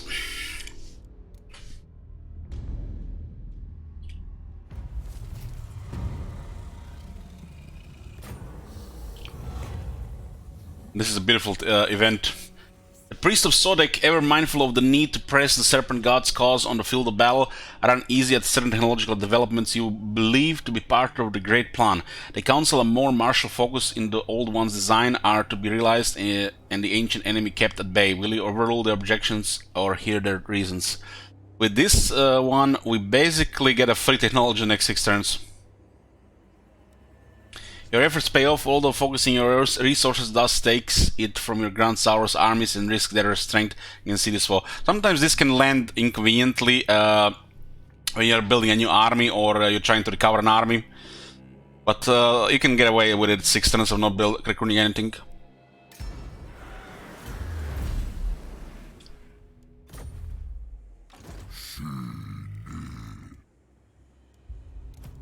Send the spy ahead.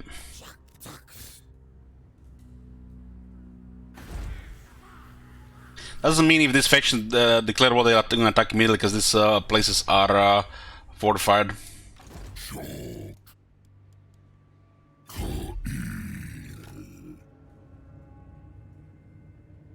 It's hard to get Taskmaster Nakai.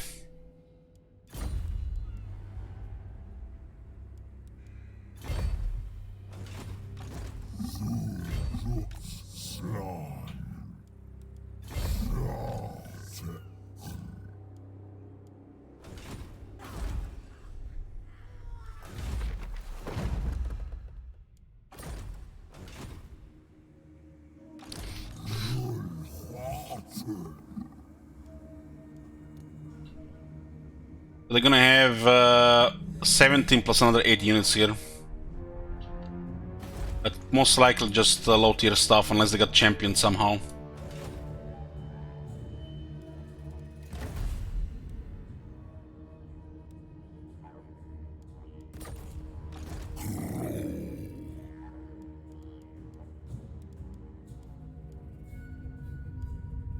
We need to have this building to actually look at the any available chiefs.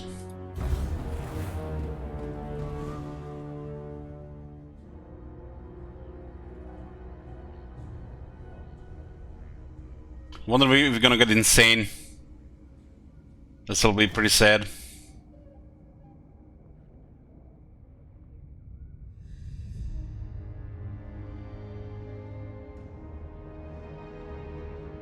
But what can you do about it?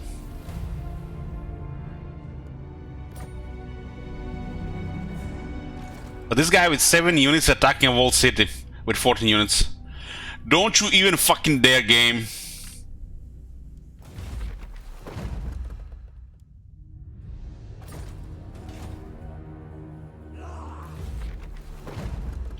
Could use right here.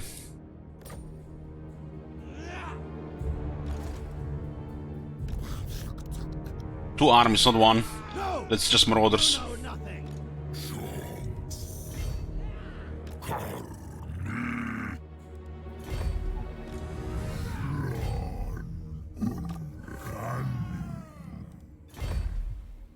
If we attack the Slan is actually better because we get extra 40 power. Don't get that power if he's reinforcing.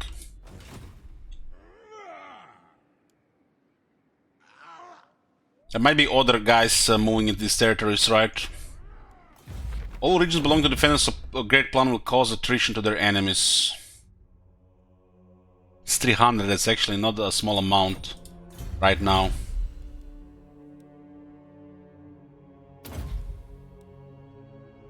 Secrets of healing. When war is a constant state, losses are guaranteed whether through attrition or casualties on the battlefield. The sequence helps Nakai replenish their numbers for the next fight.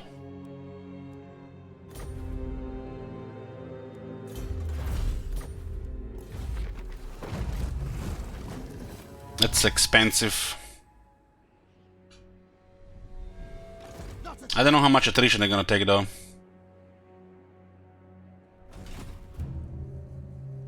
At least it works when they're sieging.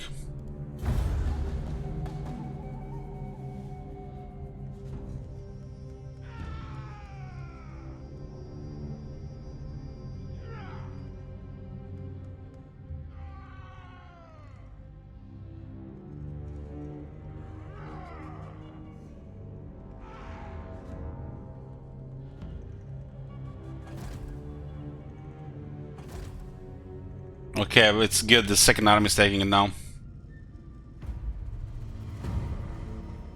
This is the one way to defend these territories, right? Denied. So they're losing 8 guys. This helps. But if these guys are high veterans, the garrisons will have trouble.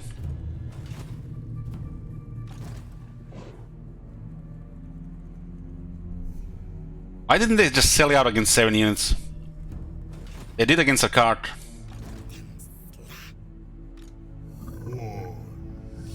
Getting ambush here is pretty bad.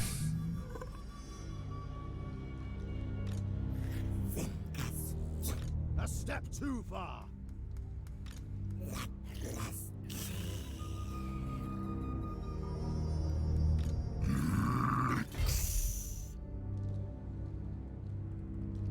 It's not a very good ambush chance. We have the Astromancer stance that the Lizardman can use against ambush.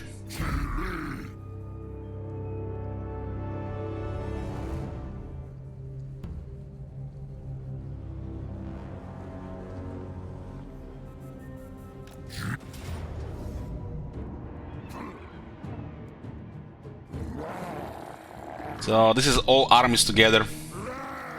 I don't think so. Okay, we discovered their ambush. Now we can lightning strike.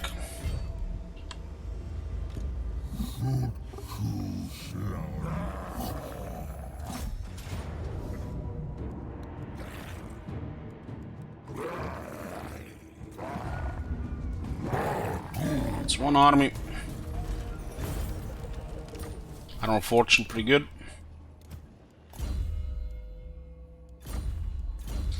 Yeah, let's get Germanic sustenance so we can actually get some more money.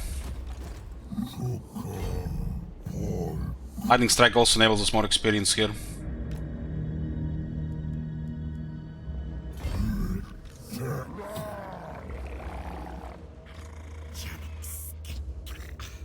Kinda wanna see what's going on there. We'll not keep this guy around.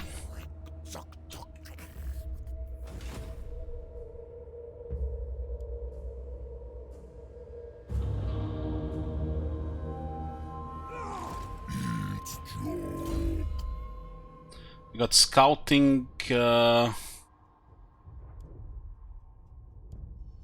Let's get Crescent with the wind upgraded. We'll lower the costs.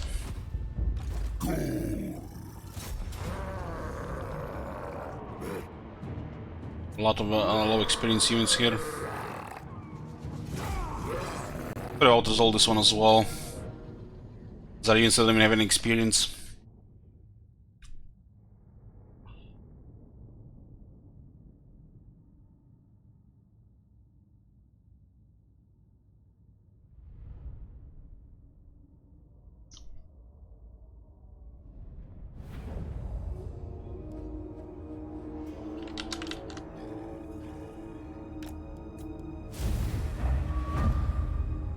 Nice battlefield for a charge, huh? The mini Pepe is here.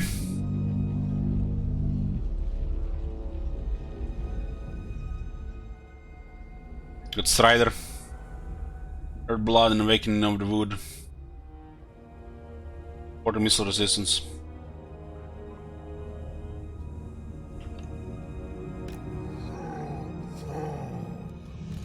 The ambulance is here. Herr Doctor. Now we can heal Nakai and Caspi.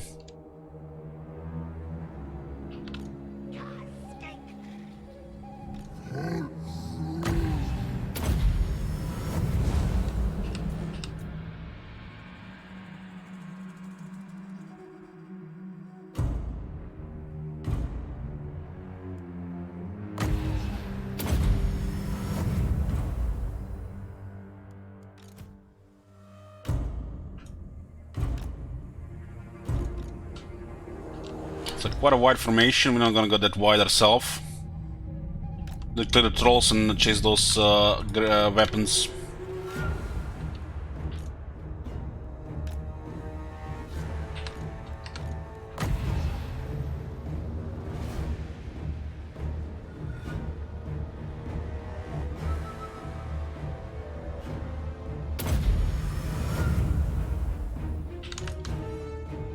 We're gonna hit the left side.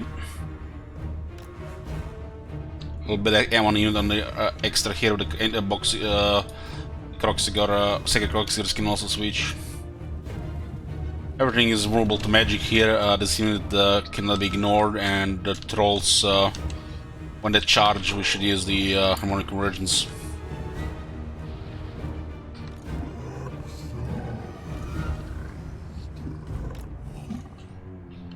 We have Frenzy, extra 10% damage, extra 5 defense, extra 8 defense, extra 8 attack. And they get some experience now.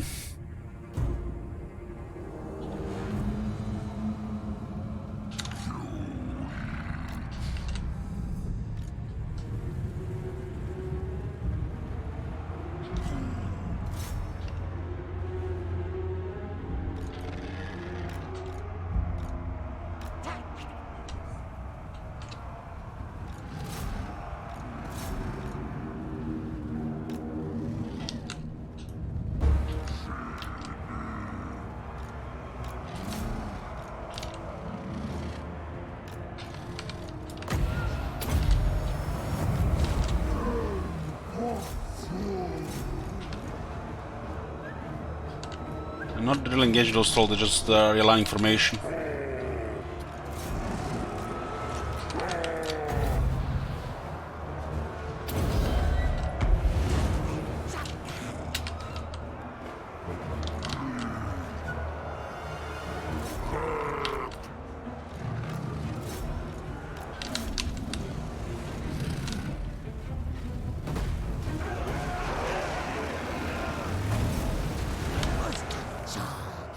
let's debuff these guys here.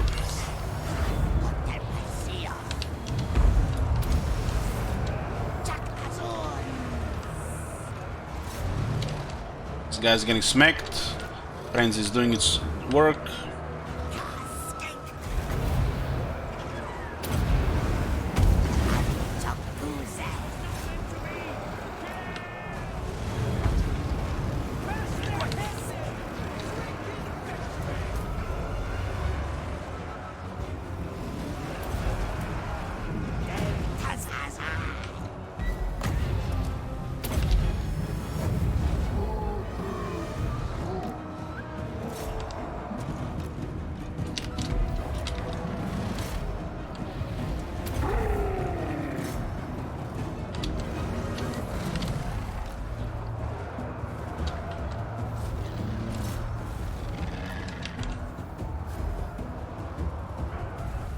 A bunch on the infantry.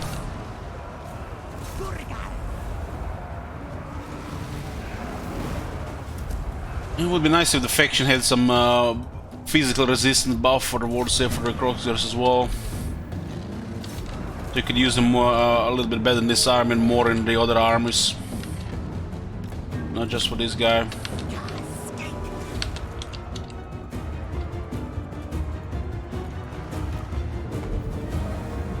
Trolls will murder the Croxers alone.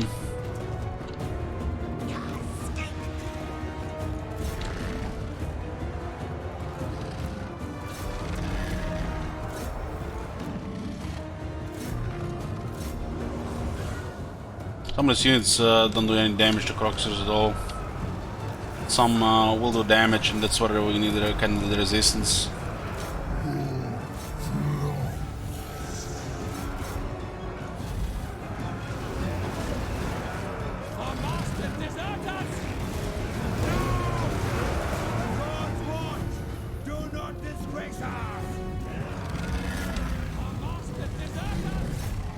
Got the, what, 51 speed there? He gets the speed as well.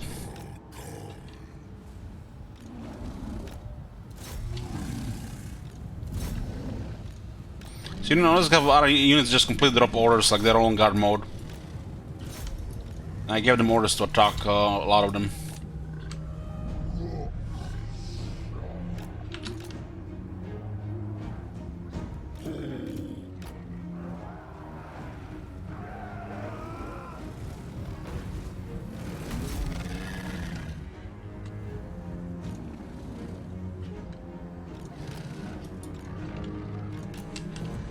Didn't have got this wide, but didn't have the experience their units. That unit got dragged by the trolls towards the end. We should have not even chased them.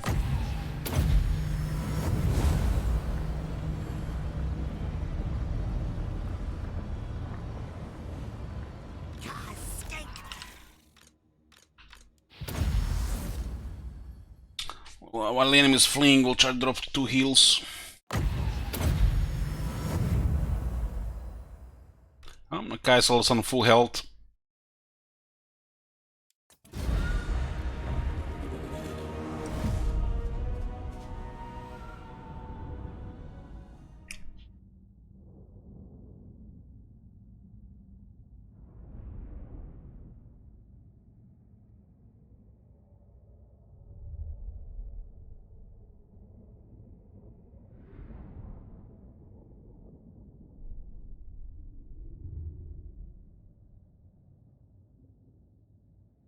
We got one more province for our vassal. This guy got 243 kills, 203 kills. They're taking some damage, but no casualties. What is that, 1 or 2 casualties? Looks like 2. Barely over 10%.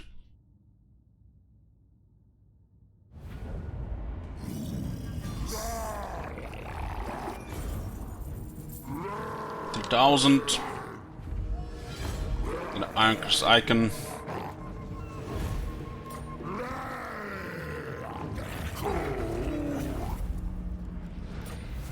Younglings are gone. Ogres, my lord. These brutish nomads are as strong as they are stupid, but do not underestimate them. They are hardy warriors and will cannibalize any foe that dares to cross them. I got a power stone. Our wizard already found an arcane item. I think you put the artifact hunter on the lord. So perceptive might work. So this might not do anything. I'm not sure this works.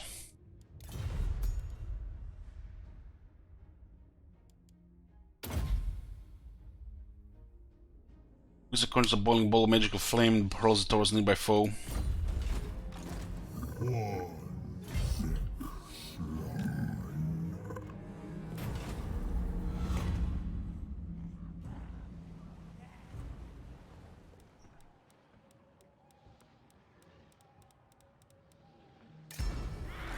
Who knows?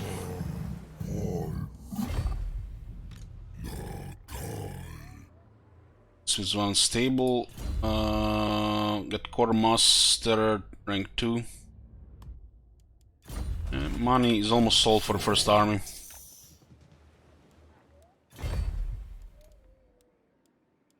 How much does this cost? 9,000, and we don't have 9,000.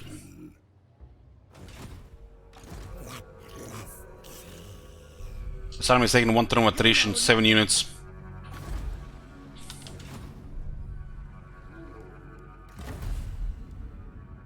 Can I collect Blessed Horned ones? Quite expensive though.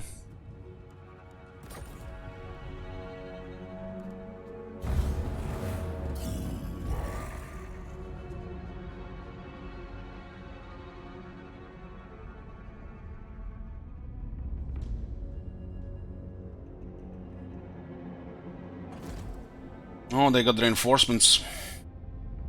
Was that the same faction or was that the other faction?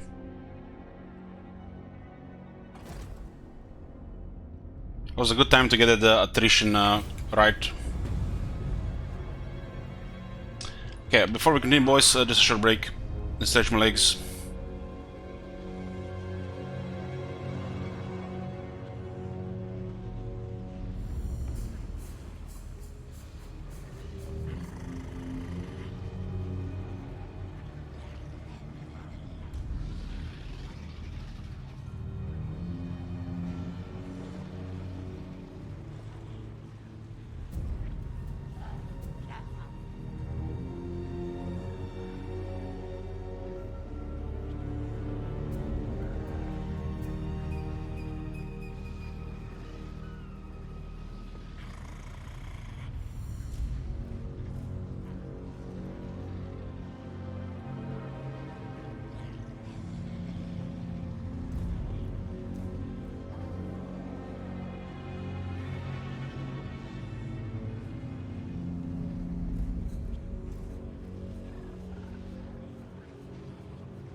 I'm here, boys. Let's continue. So we got the quest for Lord Croak, turn 43. Not sure exactly how this one triggers. Lord Croak is one of the first generation of Slan Mage Priest and possibly the eldest, making him one of the most powerful active creatures of any race. He has an added advantage, however, is that he's technically dead. Croak's mortal body was killed during the Great Catastrophe, but his remains were preserved by loyal king attendants, enabling him to re-emerge as the first relic priest. Due to his death, Croak's meditative cycles are significantly longer than those of younger Slan. An elder Slan must be awakened to reveal his last known location, as simply put, no one else is old enough to remember.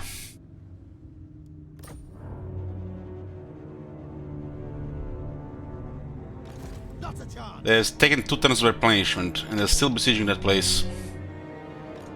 Stop this torment. You're a pretender. This guy have 12 units, and they're taking 2 turns of attrition now.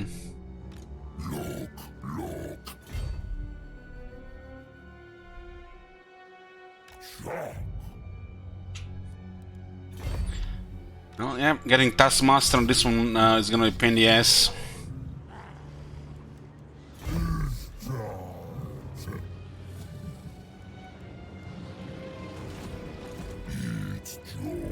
Need 9,000 for this one.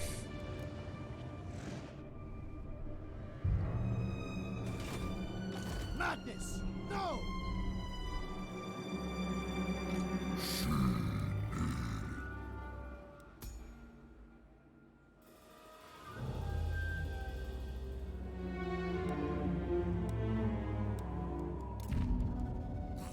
Vark is declared war on Sylvania, means Sylvania went all the way north.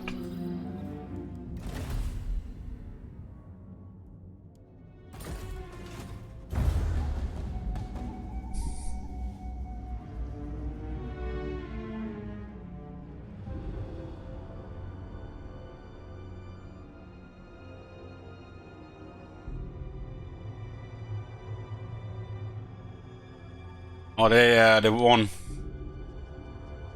They won. The attrition helped, I guess. They won here. No! These guys might just be besieging here without moving.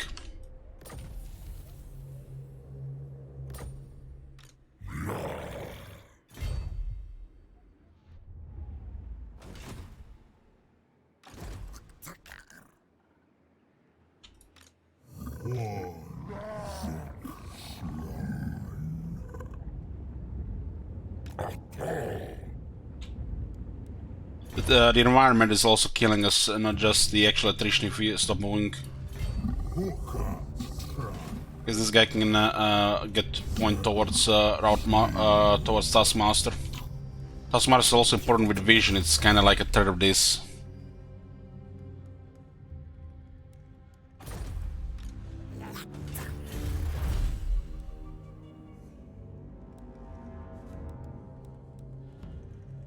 Sequence of strategy.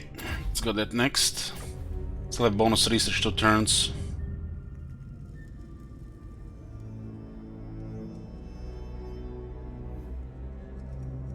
We're getting 28 favor every turn from our vassal. It's gonna be hilarious if they lose here. They're taking what, 2 turns of attrition now?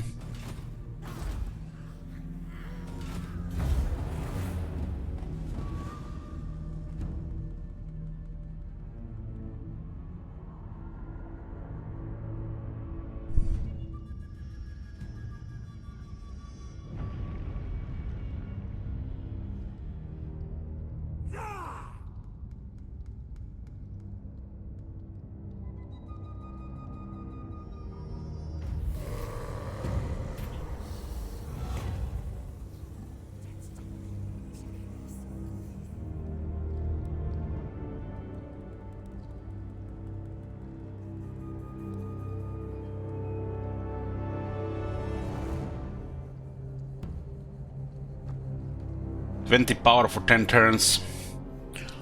Knowledge regained. Don't we have this event right now?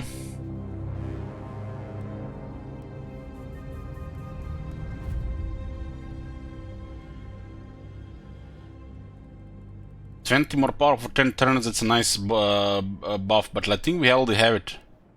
Discovery of an ancient plug has revealed lost knowledge which may increase the magical effectiveness of Great Slan Mage Priest. Not by much, but even a small geometric advantage may contribute to the advancement of the Great Plan. However, such things are expensive to research and so must be carefully considered. Will you commit your precious resources in furtherance of the old one's designs, or is such a minimal gain not worth the cost? Great Plan must always consider the bigger picture, even where magic is concerned. As the foe acquires the bleeding edge and stills the march. We need mana right now, and we're missing 9k for that one. Let's I guess this is a different one. This is a starting amount. I guess that was the event for magic. This guy's taking 3 turns of attrition, and my guys are not selling out. What the fuck is going on there?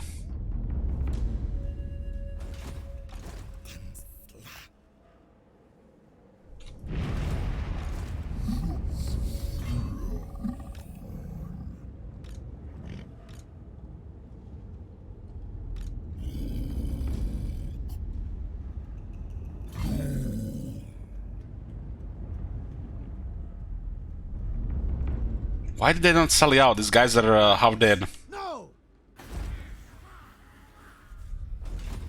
God damn. These guys have started recruiting quality units, armored skin wolves, marauder champions. This garrison is actually big as well.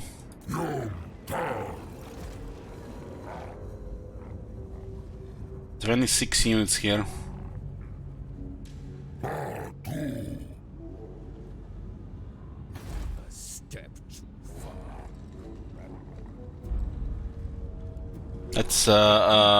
That's crazy. They have this thing which also gives them 7 defense when under siege, and also more leadership under siege. And this area is corrupted, which gives them more leadership. These guys will be like pretty much unbreakable. Ignore this city for now.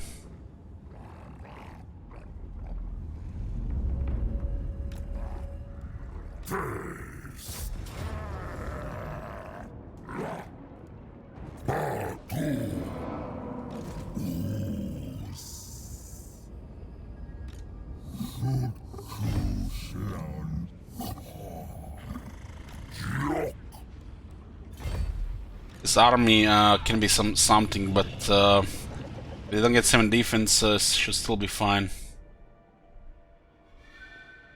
It's the whole package with extra 7 melee defense, which is very, very bad for us. And this area is corrupted, so additional 9 chaos, 9 leadership chaos units. Denied. And under siege you get even more. This is suicide.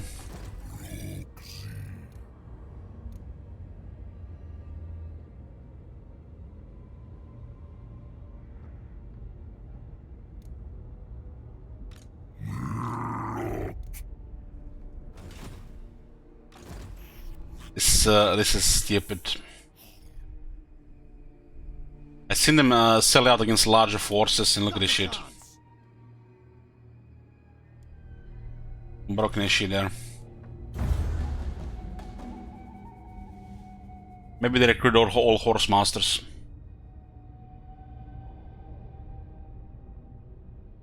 That garrison will destroy that army in a never.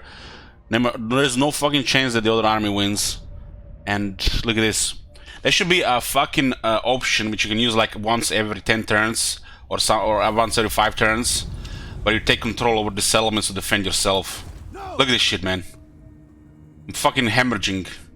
Brain matter through my ears. Fucking brain damage. They're gonna start him out. This guy's just half dead. And this guy's double there. They fucking have range units, horned ones, devil cornosaur. What the fuck is this shit? Why is there not an option to take control of this settlement garrison for a turn to fix this shit? Shit is broken.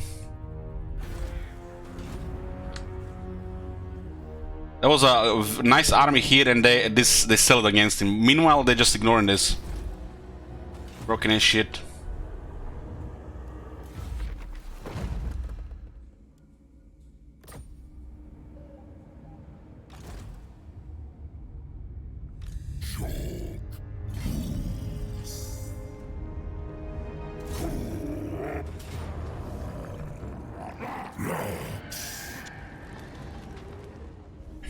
Doesn't matter which units they are. There is a fucking 7 units here which have taken 3 turns of attrition.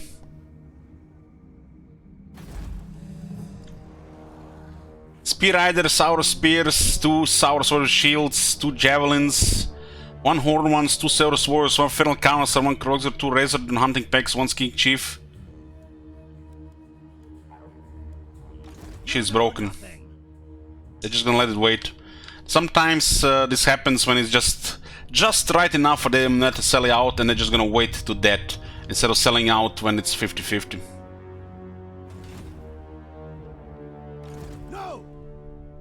This is why we need an option to take control of this settlement when we have a stupid retarded vassals system that's not been in work since 2012. To actually get in control of this with some kind of resource or mechanic where we take control of the garrison to fucking fix this because it's fucking broken.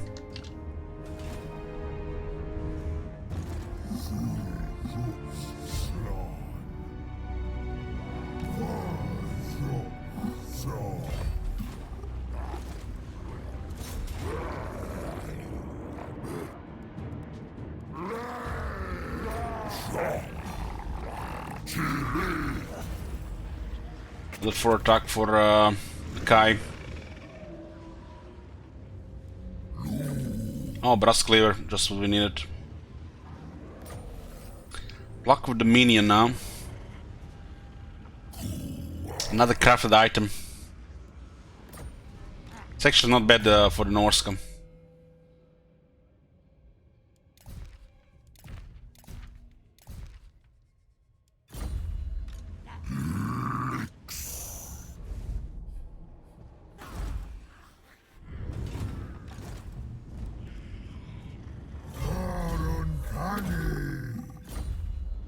And we can attack Naglfire Plain at the same time. Look at the distance here. This gotta be the shortest distance between the settlements, right?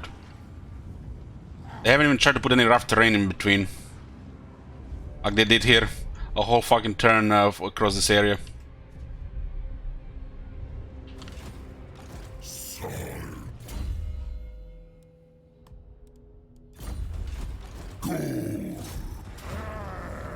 So these armies were starting to recover some military, and they fled the city.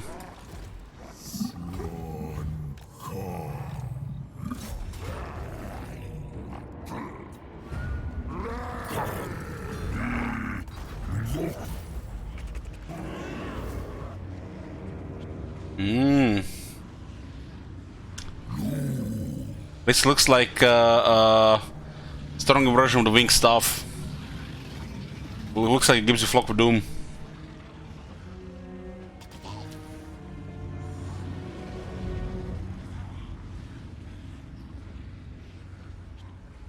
looks like it's actually Miasma. Miasma is actually an amazing item to get on Nakai.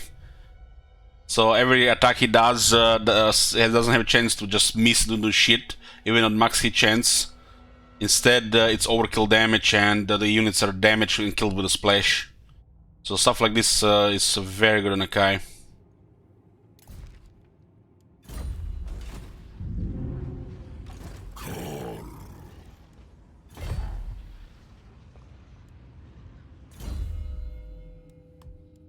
Okay, we have income.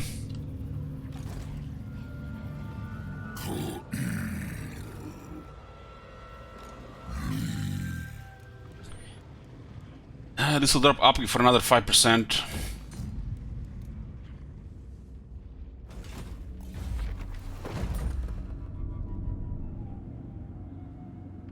A step too far.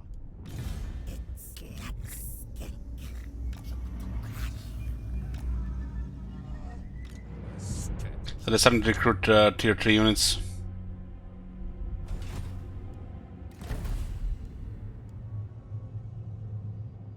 These are the Croxcross one from now on. All blessed ones. They have more health and a better charge. 4291. They have 1000 more health and double the charge. That's pretty important.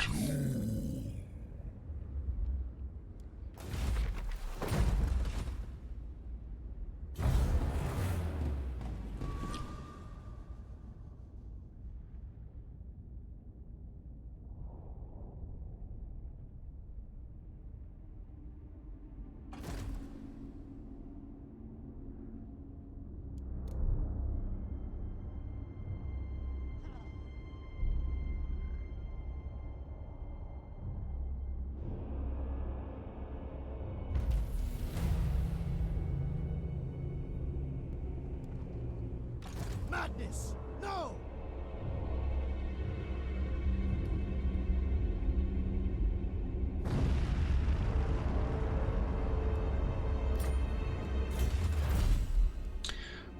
This is another plus 15 relations with men, high elves, and lizardmen. Sequence of war. Assuming the Skink Priest's interpretation of this sacred plaque was correct, greater numbers of lizardmen warriors become available so that Nakai might repel the warm-blooded interlopers.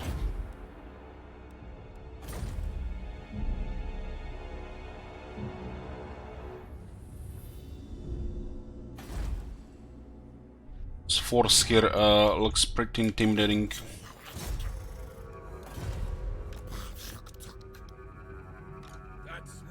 So they brought more stuff here. Now it makes a little bit more sense. You know nothing. Not a chance. There was not more stuff here 5 turns ago. I will not. No. Rank 7 Marauder champions. What trickery is this?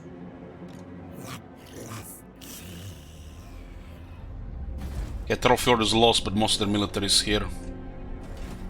That's acceptable. We are targeting Wolfric right now. We'll be struggling against these walled cities while we clear his cities. There's a big garrison in this one. We should probably clear this area first. Weaken these guys so we can actually do something here.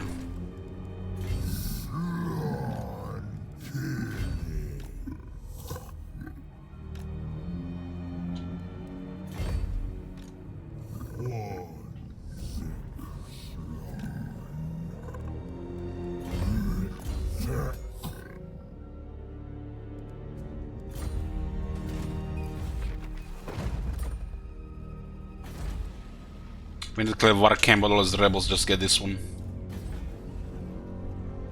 When is the next right available? 4 turns.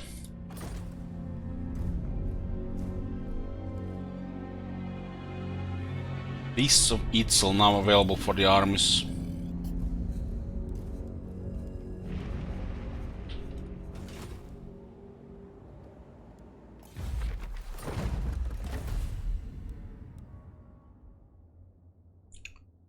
Get another scout. How much are we paying for this one?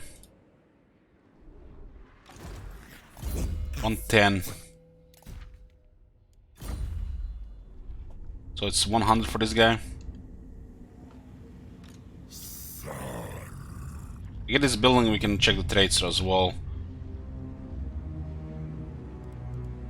These buildings are all way too expensive. It's just ridiculous stuff. Don't even want to get any of this, just wait for the special units. But the hero ones are important.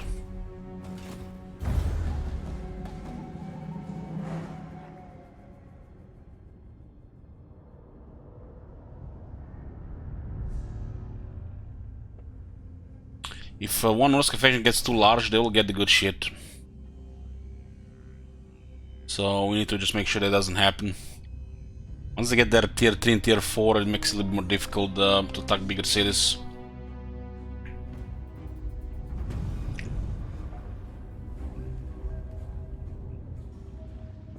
They have smaller armies here.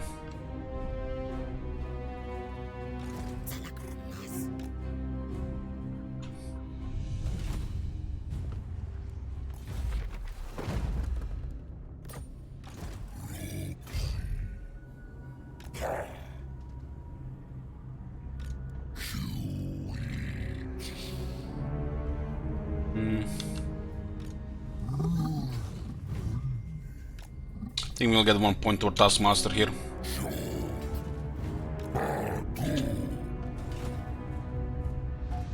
We need to clear this side of Norsk and then towards the other side. Crippling Norsk makes the other factions do more.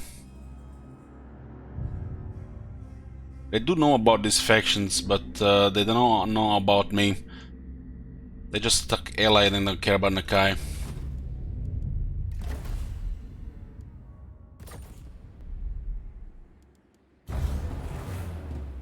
I wasted a lot of time on Troll Fjord. At least there was some use out of this.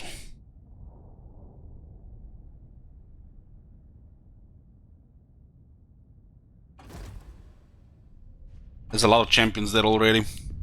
Got Frenzy Croxigors, should be good against champions. With their rank 7 plus great weapons ones, they're gonna hurt without some proper magic. This guy seems to have already too much military. How many times he confederate? Like 2 times?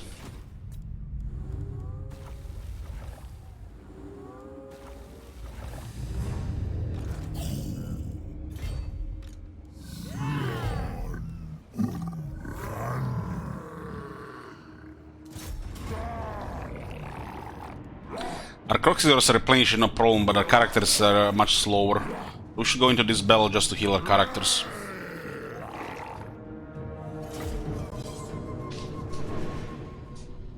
There's a bunch of these shitty garrisons that just get auto-resolved. The big ones we ignore, and we just slowly weaken them and eliminate them. This is the so-called stage of building up your hordes time of the campaign. Look what you can do and ignore what you can't.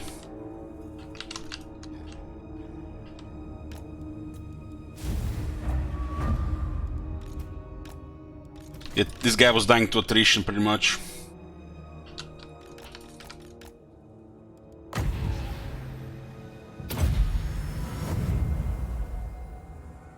He's gonna be our second general. We have this Itzel ability now. Can be used anywhere on the map? Ooh, they can. It's not very responsive.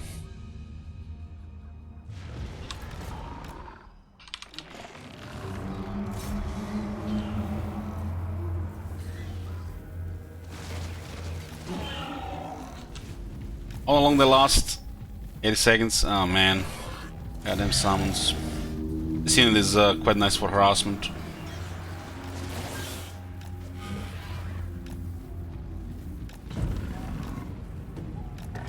It's always some kind of problem with formation though, before they fire and when they move. I think the javelins have the same exact problem.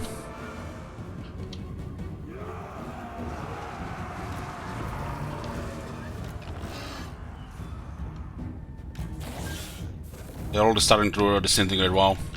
But they had 3 shots.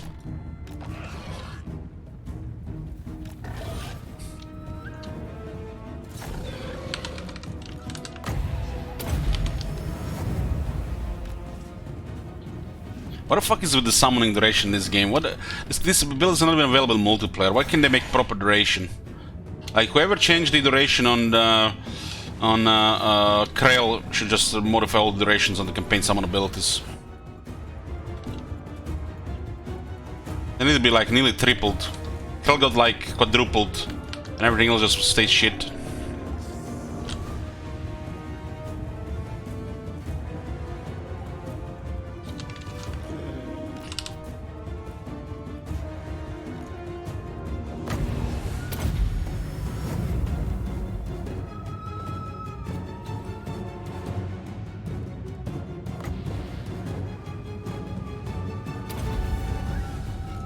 So it says duration 10 seconds, but you gotta go up in 5 seconds. So what is that 10 duration? What does it do?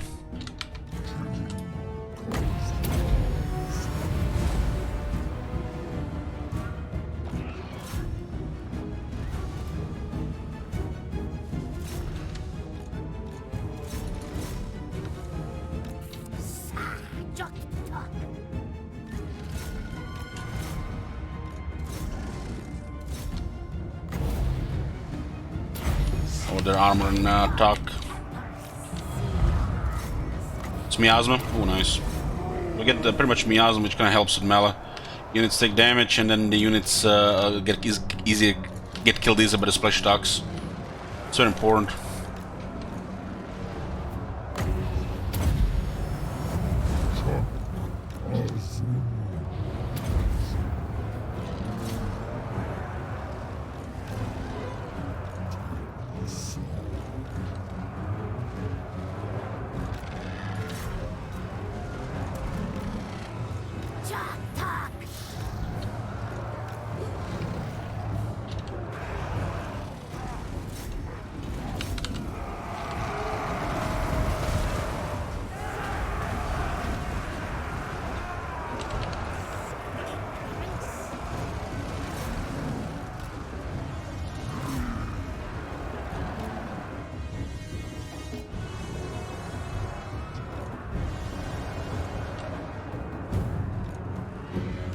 Kinda spooky, all these crocs go around in the field.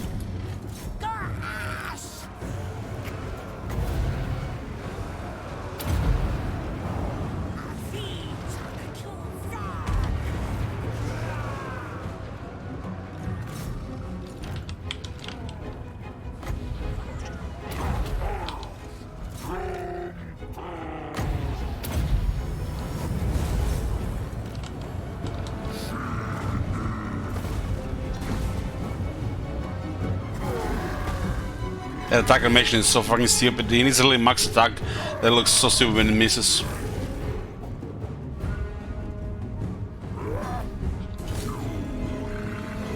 We can still have a higher chance here otherwise.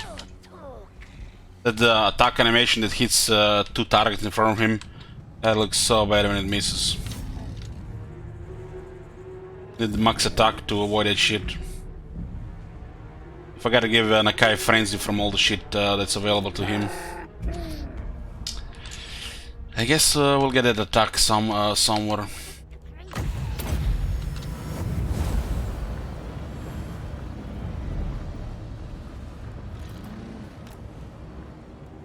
Max hit chance is 90%, so only we get banner damage 10% of the time.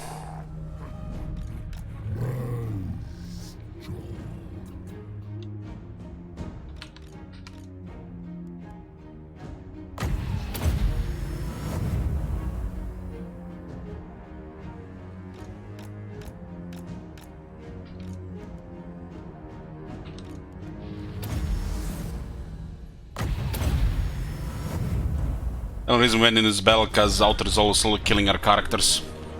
Environmental attrition and auto-resolve, so we had to heal.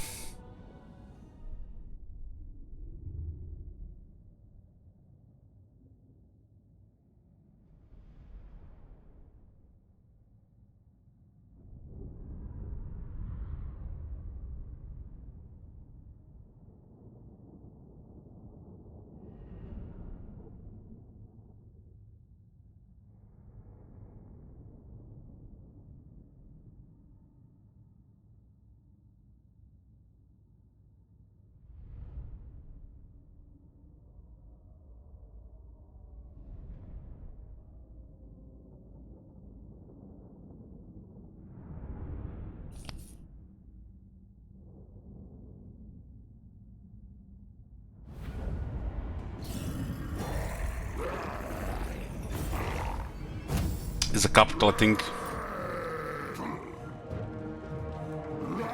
Maybe get +3. Also strife.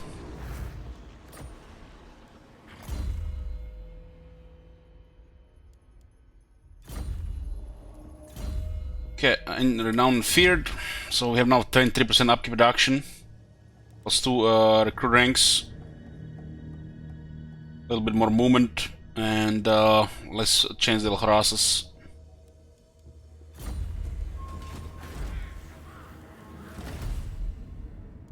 "18 temples. With Blessed Crocsgurs available for favor. Look at this area here. This one is quite tough for now, so we're gonna have to ignore it. Go elsewhere.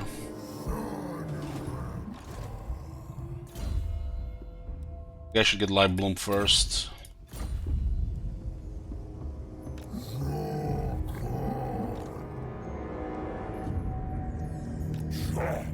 Enter the enemy territory and get vision.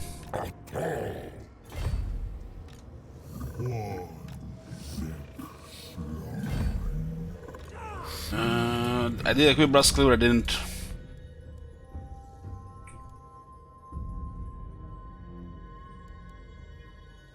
This guy can at least position around. Some resistances.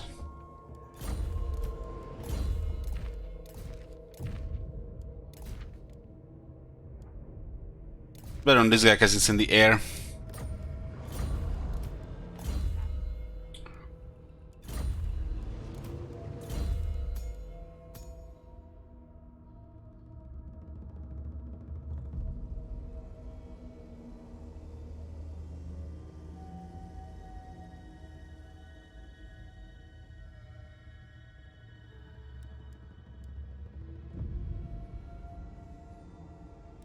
Let's make it cheaper by 1. I like the overcastness ability most of the time.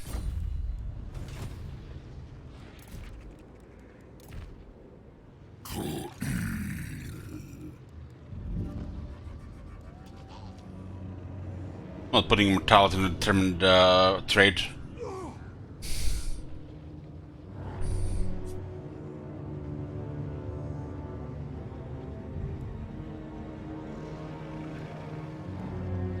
Croxer needs more attack.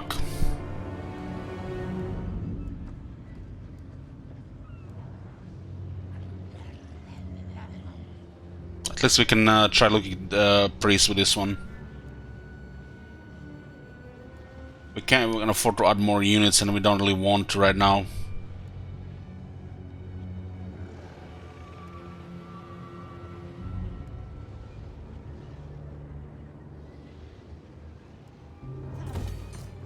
This is the Sacred Contemplation Chamber. The Sacred Chamber is where the magic using Sync Priest consider the intricacies of the latest interpretation of the Great Plan.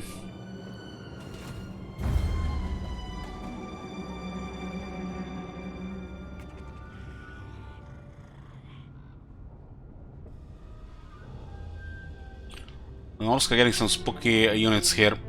They might get enough numbers. Looks like a whack-a-mole here.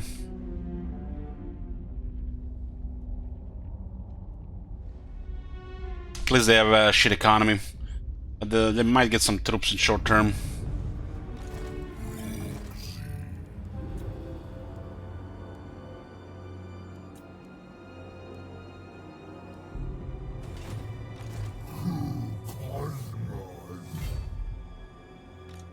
I'm gonna Kai first. In case there's somebody here. There's nobody defending this area. So we strike here. This one is heavily defended.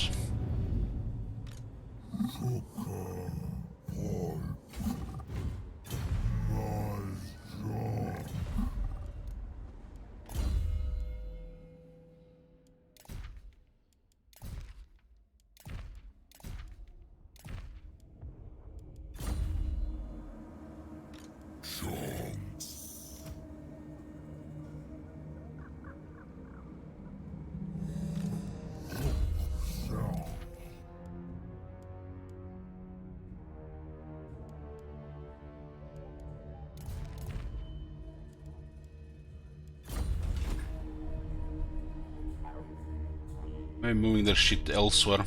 Looks like we're gonna be in Norska territory for a while.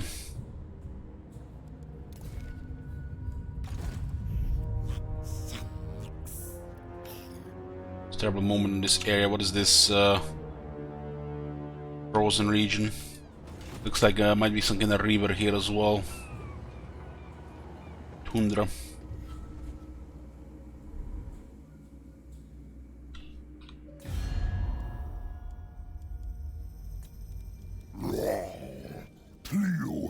Northman. A challenge? It looks like two of the Norska factions we are their only enemy. The Empire. We have great power, really. Let's see. Even our vassal hates our great power. Greetings on behalf of the Empire. On it.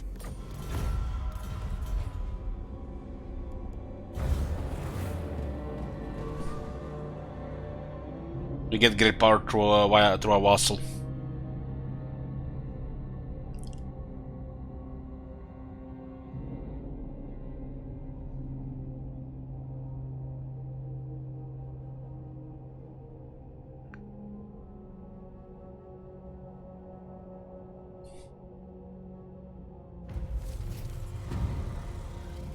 Turn 51.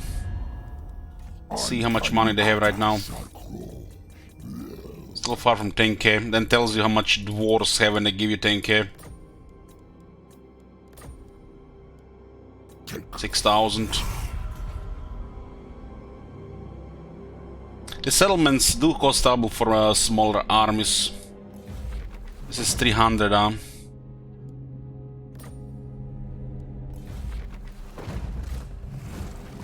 Nobody's immune to this, we're good.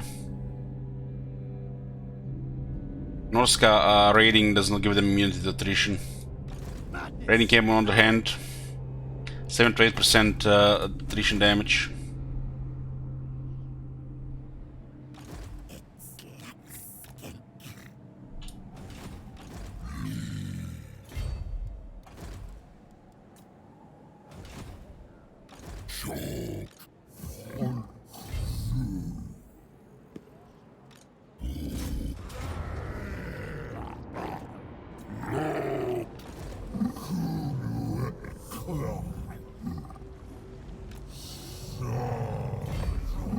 Look at this character healing.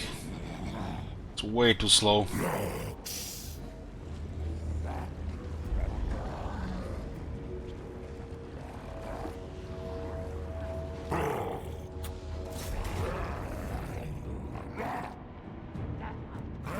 I think it's fine to alters all this one, we don't have to heal.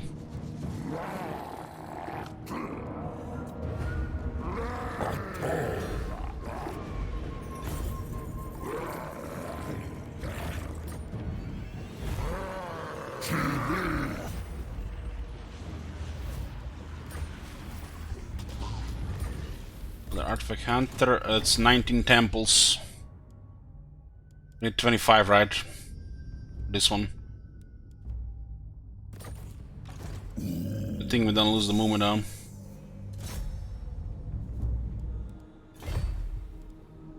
I think they got the improved a bit. And corruption goes up to 5 on that one.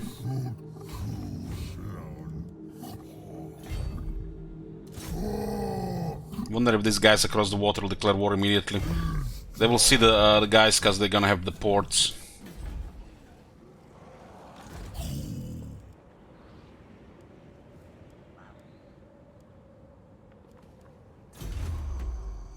It's King Oracle. This is so fucking expensive. That is so fucking expensive. We should at least keep an eye on the heroes.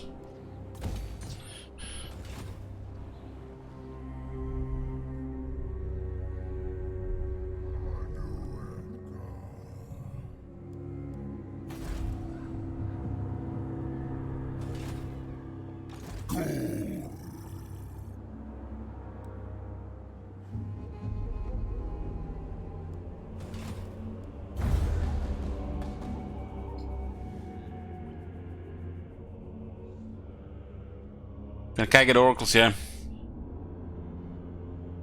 you can get it through the magic temple or building that building.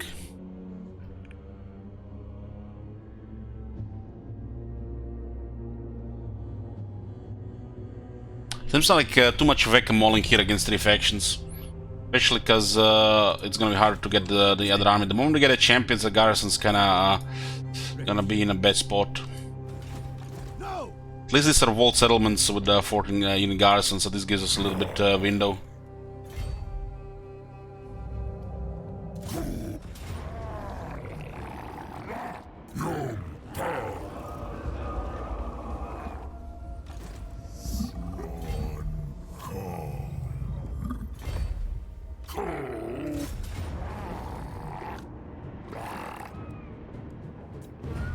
The health on the characters is a little bit silly. We cannot plunge that fast, so the next fight we're gonna have to do and heal. It's like definitely feels like old chaos.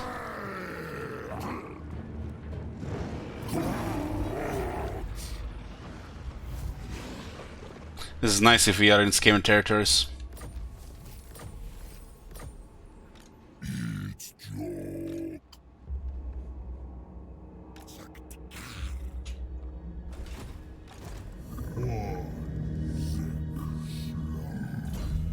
Okay, got me a life bloom here, so get a little bit more healing.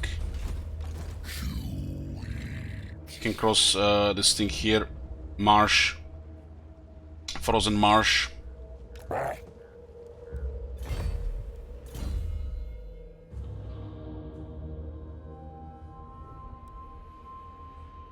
don't think this boss Horde replenishment.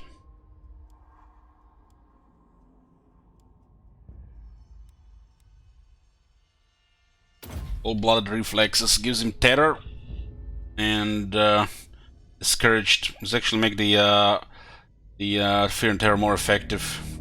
And with miasma has good synergy.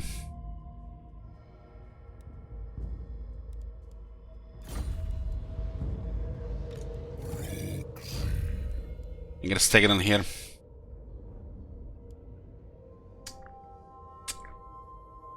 I'm fine in the air.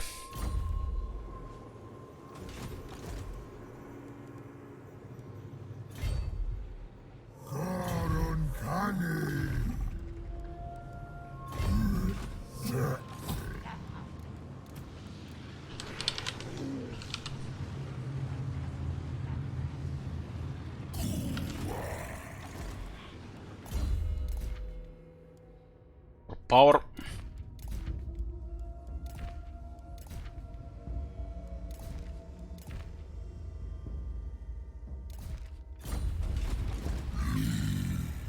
This unlocks the recruitment of heroes. So we can go through heroes and see if we get any traits rolled.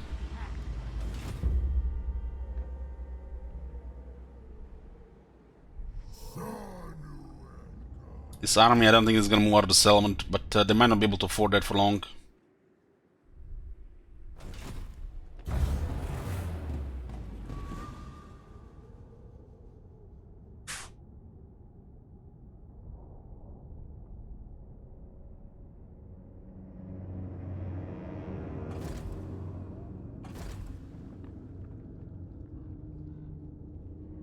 This confederation have a lot of smaller armies, not really a real army. Yoo-hoo! What is this? Servants of the Hound. Word comes of a new Norse incursion. Those foul servants of the ancient enemy who revel in barbarism have gained a foothold in Lastria and must be cast out. The small coastal encampment could be easily eradicated, but many of your number are about to leave in search of a plot of paramount import. As such, will you commit your force to destroy the warm bloods or recover the relic and learn of the old one's sacred intentions? That's shit. Recover the plague. The threat from the Norska will have to be met later. For now, you have recovered available artifact. The plan is the plan after all. And deviation from its course cannot be countenanced. 1600 right now. This doesn't do anything for us right now. This is just money. Your conquests strike fear into the hearts of your enemies, mighty lord. The wisest amongst them will know that fate is on your side. Looks like Empire and the vampires are fighting.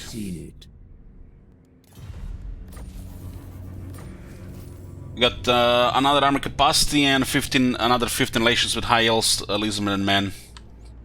Shame it doesn't work on our vassal. Our vassal's gonna get targeted because they ignore us. Instead of them going through us to our vassals, they attack our vassal always. Fucking brain damage. The more times they construct, the larger the lizardman's area of influence is sure to become. This in turn makes them stronger and therefore better able to conquer and retain new territory taken from the younger races. 24 next. A step too far. Why is this guy moving like this?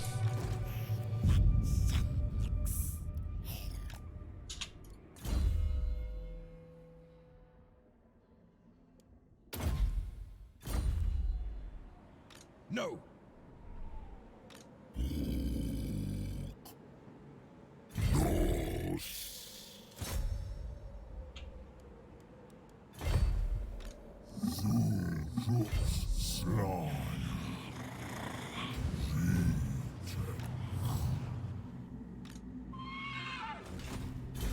They're just sacrificing there. Ancient Horde to give us immunity to chaos attrition.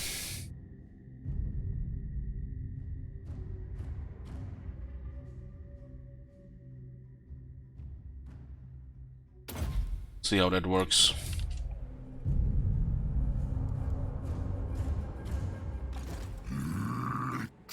Okay, now we can. Oh, there's a discipline one.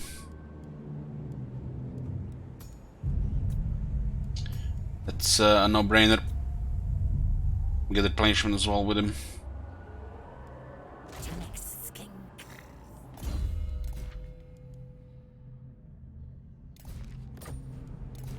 Get the plus 2 leadership and attack for the whole army. We need attack on the Kroxigors. They have no technology for Kroxigor's attack. This leads towards the Oracle.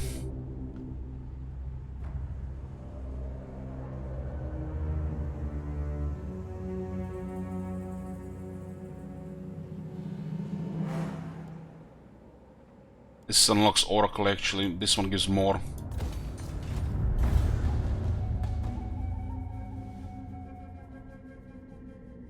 Well, getting insane would be bad. That's a real bad one.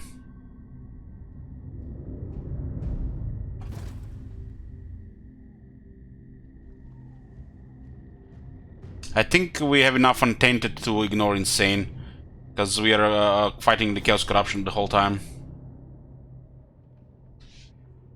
Dealing with about 4 Norska factions, 3 actually. Progress in sequence is crucial to the Great Plan, empowers the Old One's children to share their greatest resilience against the age-old enemy.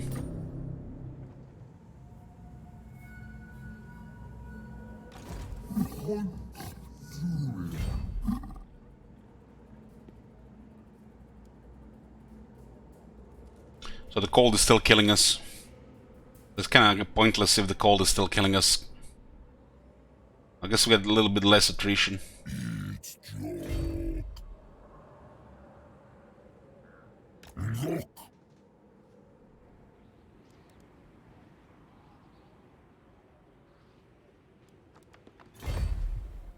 It seems like so pointless, the technology. I'm gonna get them into snow as well, right? This one here.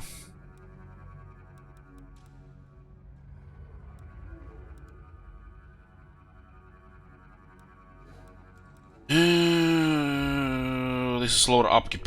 Let's go for that next. Sequence of expansion.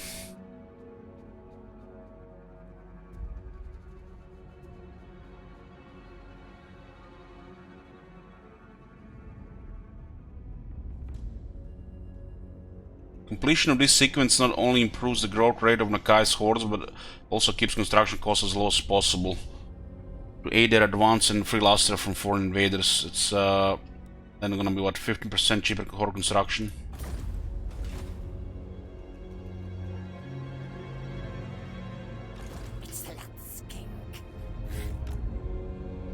There's several of our vassal settlements under attack now. They're taking attrition.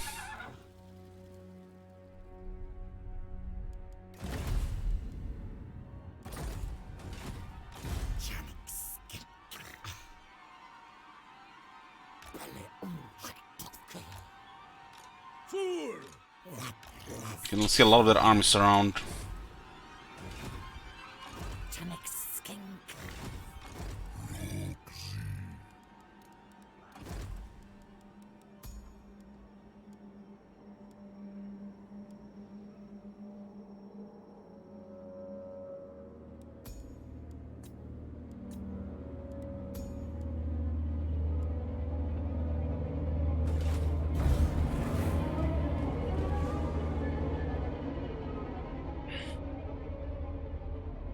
This is looks like a very long to the second army, really, especially the Vecamolink.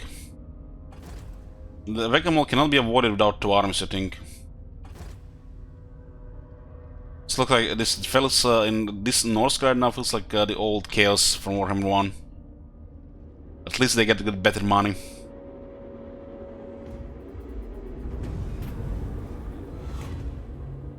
Okay, we get damage here.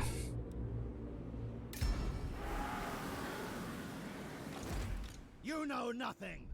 This is the difficult taker. Now we might find it next time with less stuff.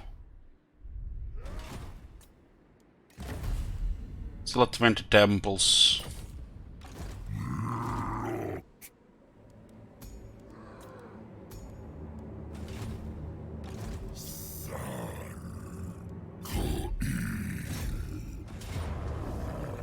I do have champions now.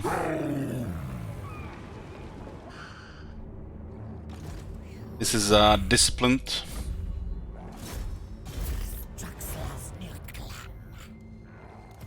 Call this one Elteron.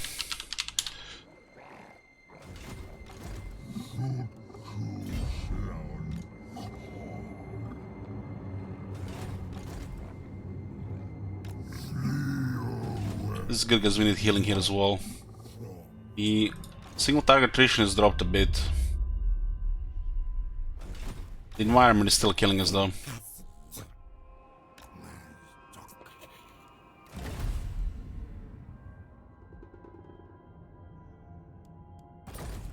Getting 40 per turn on.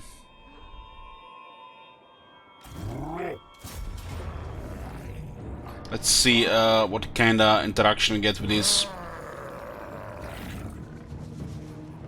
These guys are kind of messed up for us.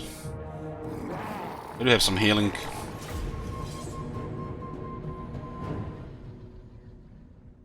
I mean, reason why the Marauder champions seem like better than some of the Chaos stuff is because the Norska get access to, like, they sometimes use 4, 5, 6, 7 of them in the same armies, even more. But you rarely see that many Chosen in every army. Usually it's Chaos Warriors, which are kind of behind the champions.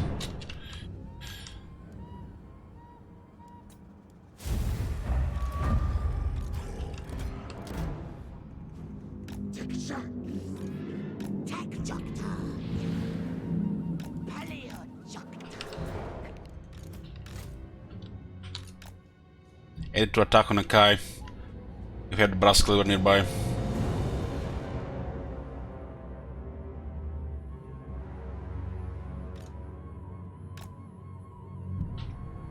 That guy is on a chariot. Doesn't help him against my this army.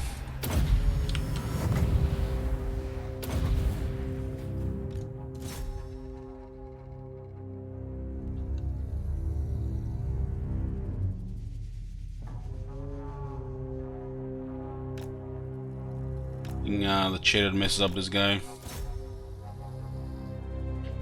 This is a little bit too wide.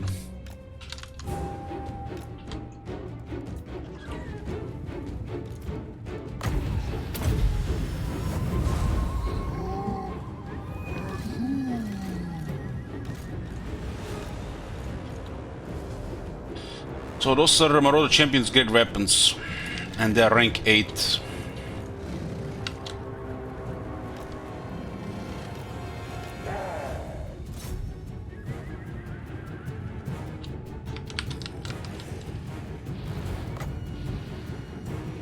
We'll have a fresh one.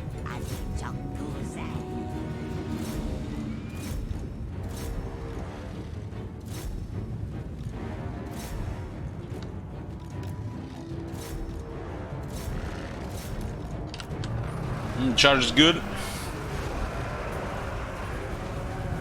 They're fighting back a bit.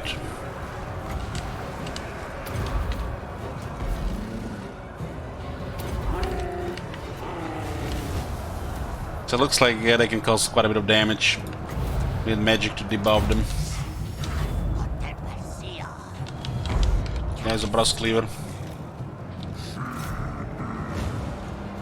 Okay, look at this courage work there.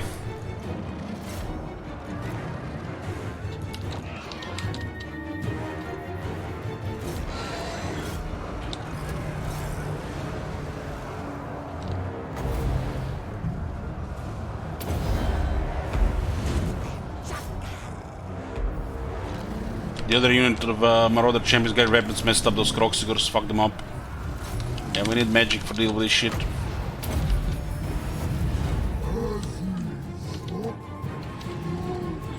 The magic supporter looks like fine. We don't have a veteran battle skill under technologies yet, but these units will mess up Croxigors without any support. We have curse, some healing, and some other stuff.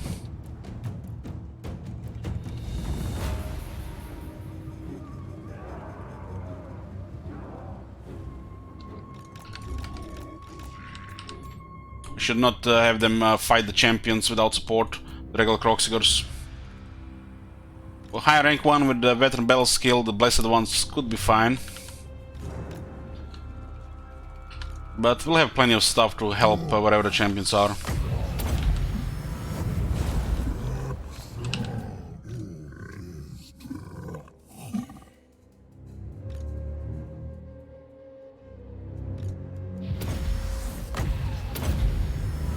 This one did better, but there was More stuff in the area.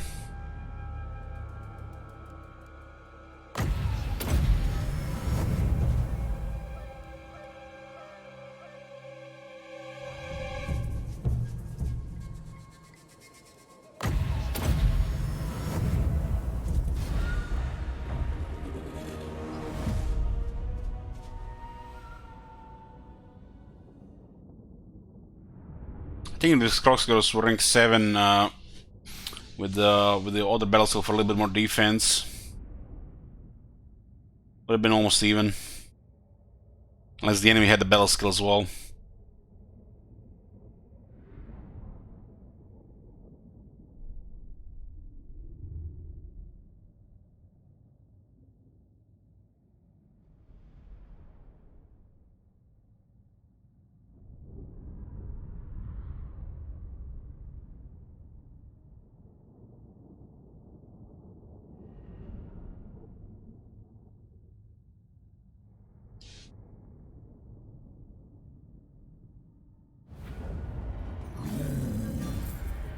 These guys did 8600 damage. Yeah, that's an expected performance for these guys.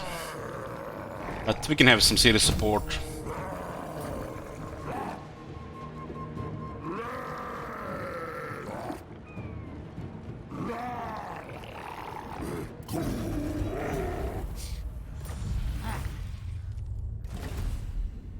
"21 temples."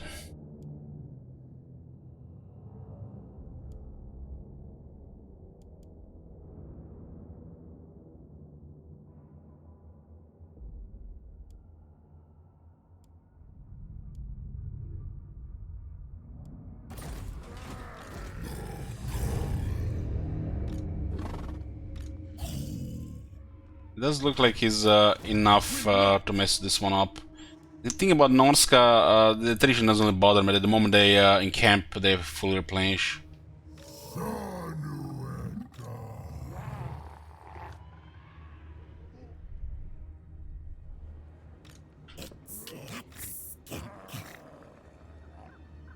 Still frozen now. I think I'm gonna march.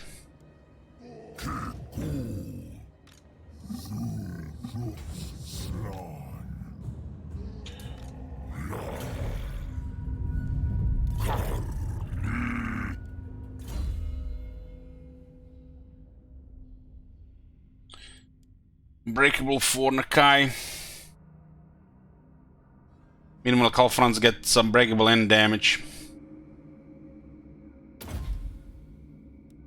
Guess this guy is not as good as Calfrons apparently as a fighter.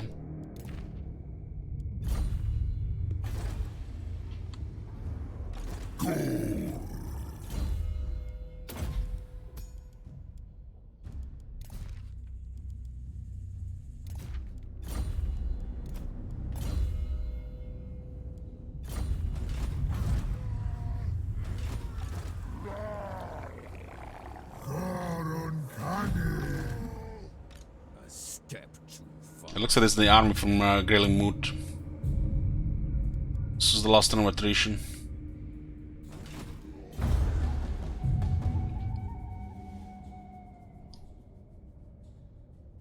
Three Norsecan factions right now.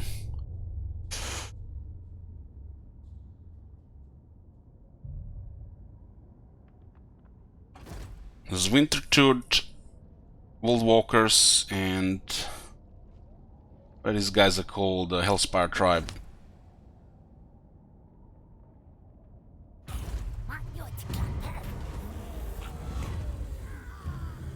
Eight turns, 15% less replenishment.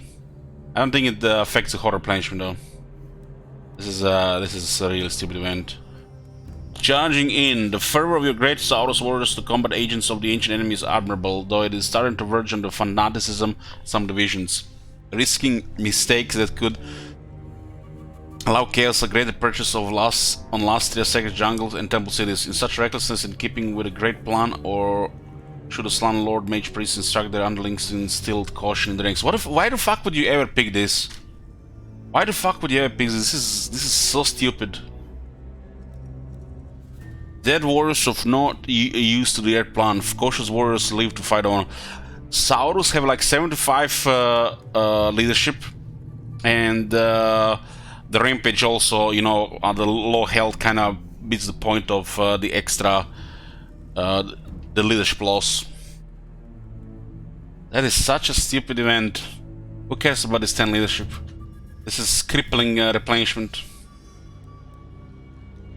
Dead warriors are not used to the great plan. Cautious warriors leave to fight on. That the foe may be swept from the world in realization of the old one's sacred designs. That's the event which just dropped. That's a stupid event. 74, 74. These things are updated here. It's supposed to show base stats. So they got some quality units here, and they encamped immediately replenished everything, you know.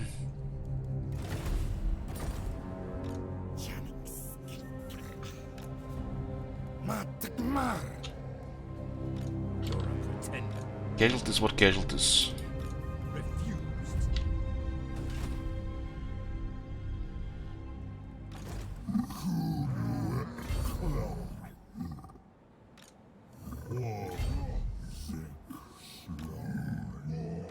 Denied.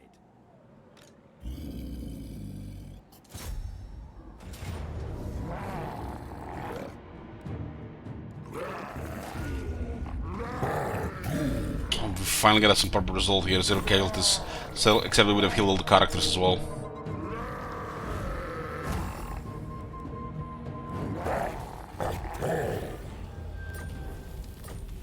Not Dagger of Sodic. Divine Plaque of Protection.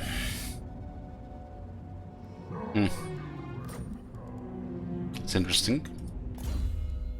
We get 5% research, another 5% research, and we give 9 untainted. Fit for Norska.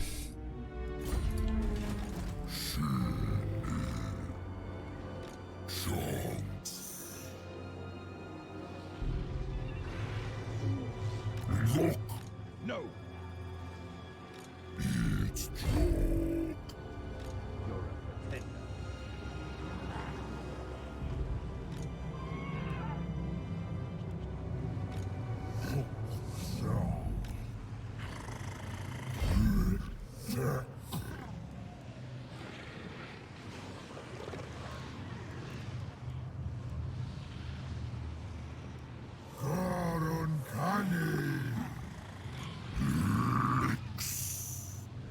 $21.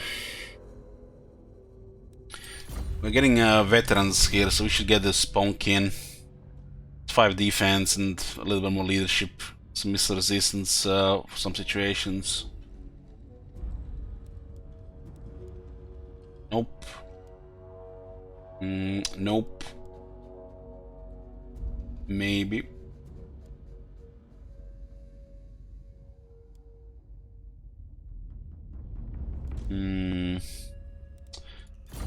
I need an army that moves at the same speed. This is 51 speed, 55, so about 51 speed.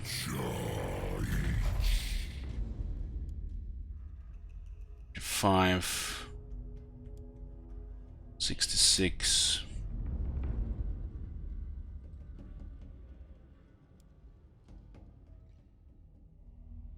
Productiles makes a lot of sense to go with, so we don't have too many Croxigors in the army. Range make no sense with this army. Too many large targets which want to engage fast.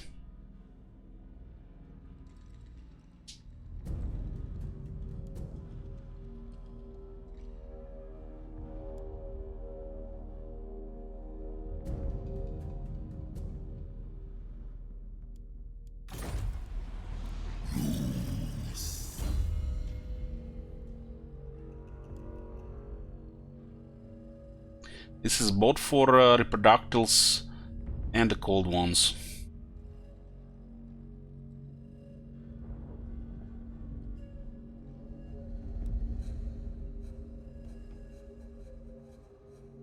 If Croxigor hits from the front and Reproductile dead from above, from behind.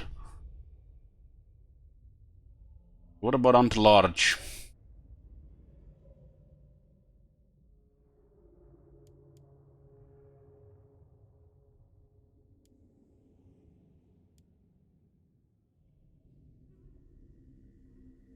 Since it's Nakai, I kind of want to get Aura of Inertia. So I'm not gonna get 2 battle skills. More than 2 battle skills.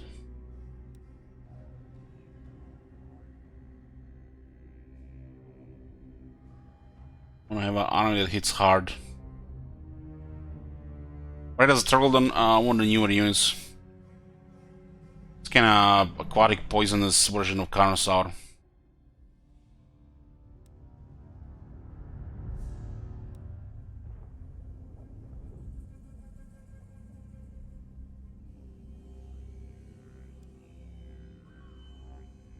I think the Hunt Leader goes better with Proud Warrior.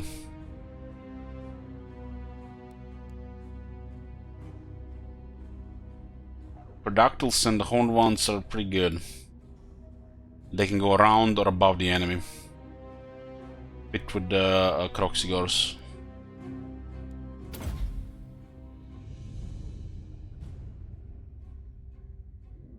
This also buffs the Kotal. Okay, so Kotal is an option as well.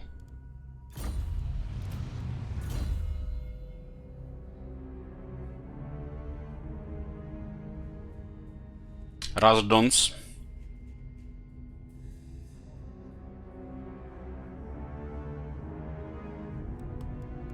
This area is actually gonna clear corruption much faster now.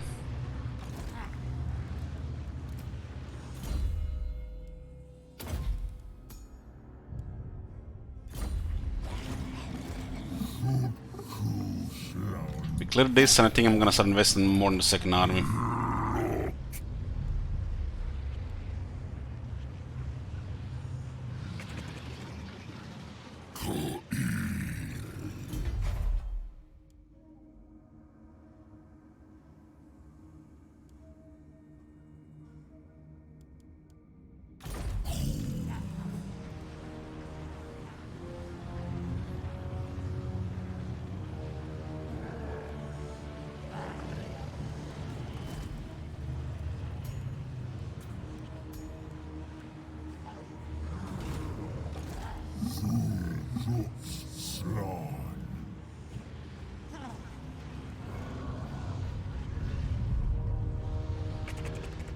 I don't think they have extra shit here.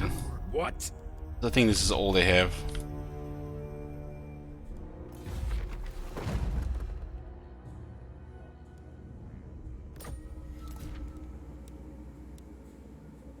Rite of Awakening now.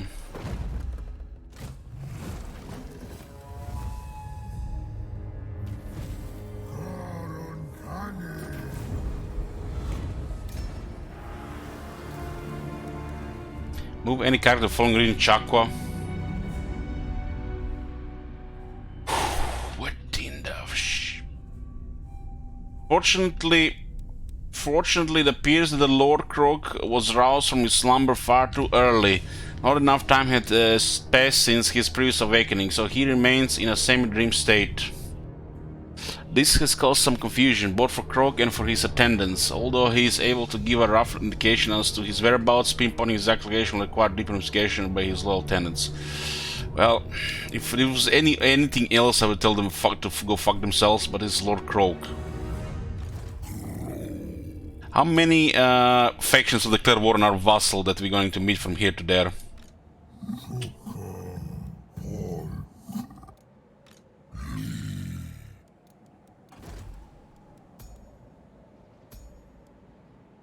$600 upkeep for this one.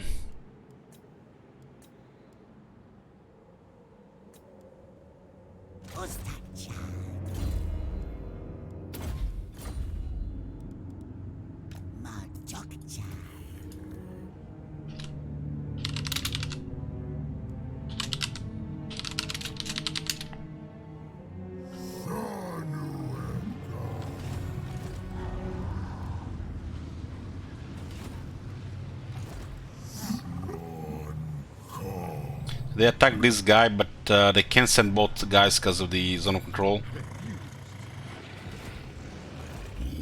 Before wounded. Shit Wizard, you have a sick mind, you know that?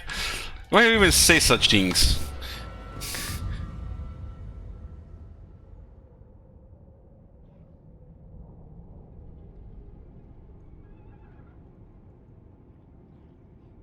Ganalin and Lassia instant wounded, and 3 factions declare war on my vassal altogether.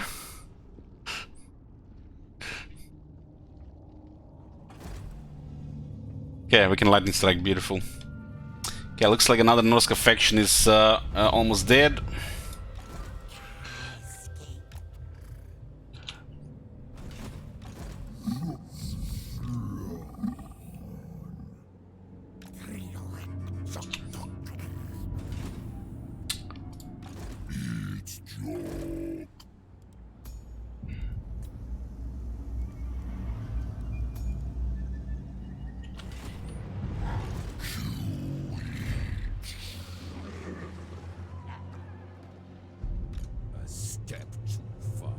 Lightning strike this one here, so this one goes north. Then we go for Gelmut. Says place has a strong garrison. No.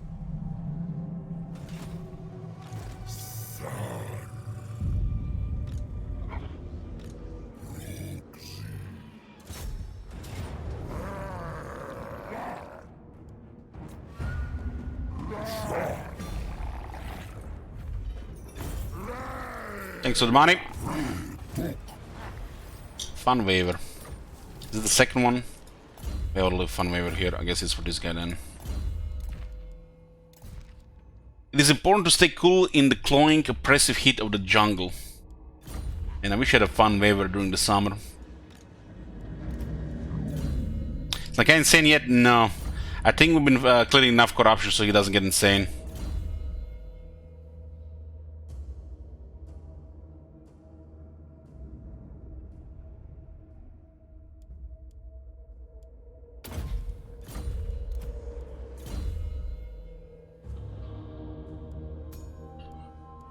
King Chief, considering composition, this guy will be using an ancient Stegadon.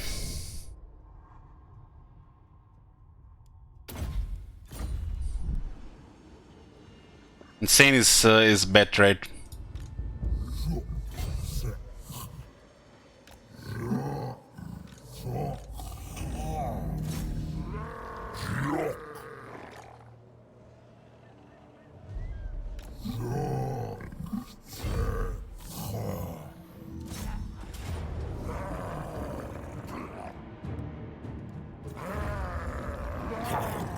Okay, this is the military of the Hellspire tribe done.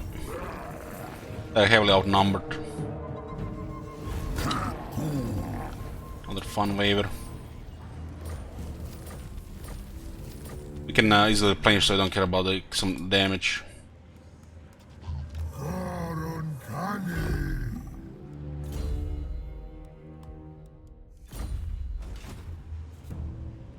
We need a favor.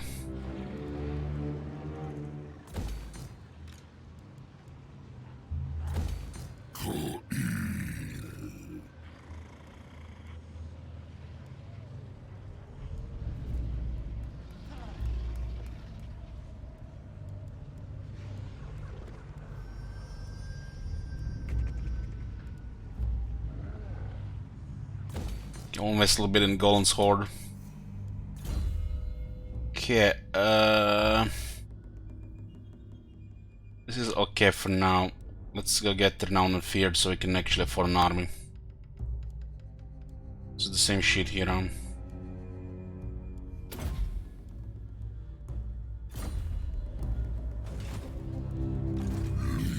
We have a very good Untainted. This guy actually got an item for 10 Untainted. Actually, 9. So we might avoid the insane. It's starting to clear corruption in this area.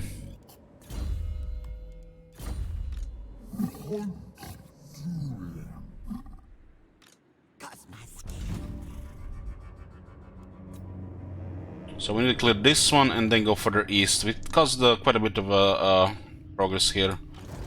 So far we avoided some Weka mauling, but this looks like threatened. We have 21 temples.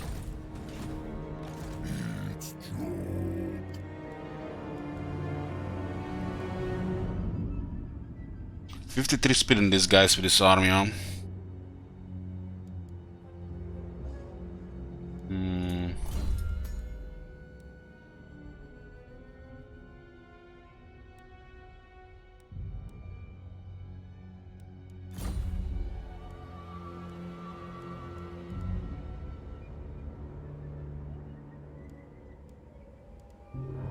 These guys can keep up with the Croxigors, and they're nice for some flanking until we unlock the other stuff. Let's get like 2 of them. Don't have the basic battle skill, but they don't really need it if they're gonna attack from behind.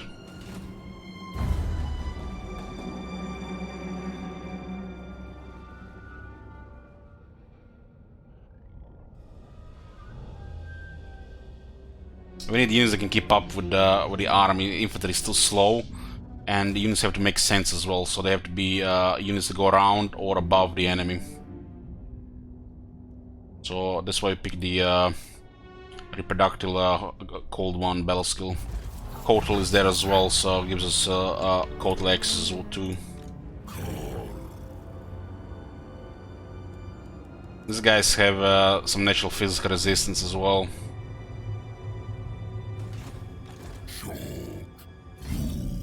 I'm gonna try to recover the army here, no doubt.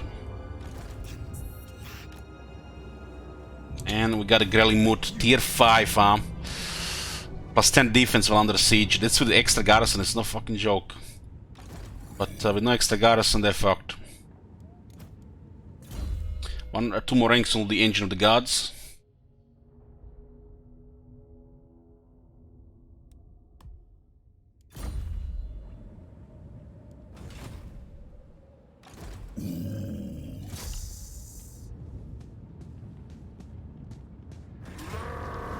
Okay, these garrisons are very easy to auto-resolve without the extra stuff. The auto-resolve does not take into account the local buff, I think.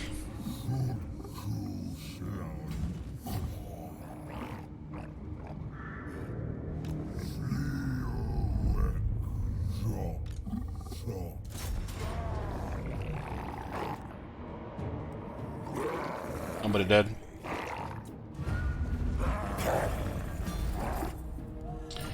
Okay, plus 3 for Itzel, and we get nice replenishment here. Okay, we got the western side of the Norska here. Now the east.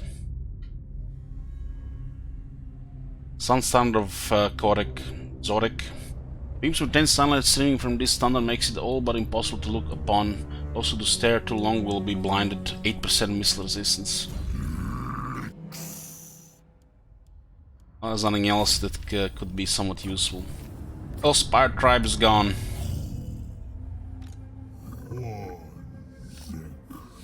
And we got 24 temples in for Itzel. When did Chameleon boys get added? The Stalkers with Oxyotl. This is why the outer is always convenient, just replenish. It looks like this guy's actually in a bad spot. Oh boy.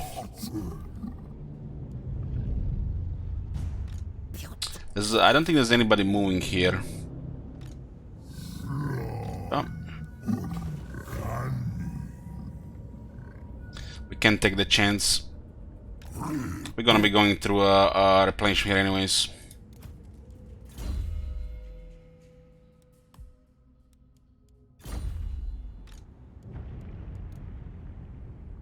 Getting this is another what, 6 per turn. It's a capital, it's 3 times. Okay, now we're going east. We'll be targeting Sullen Camp next. It's the biggest settlement, and the Iceland Conclave. These are the big ones.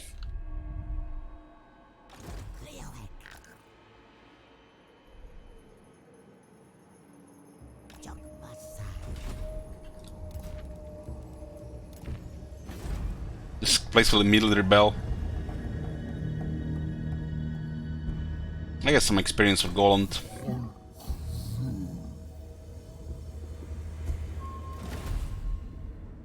Let's sort of campaign skills before we get an army.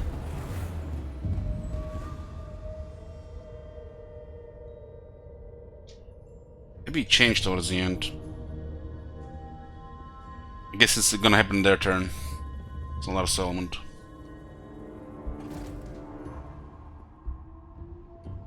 So they're starting the garrison launching there. It looks like they had things in their fog of war.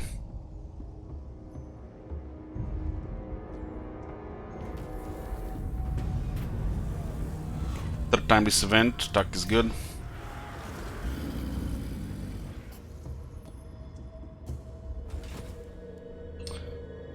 Also in the army for my vassal right.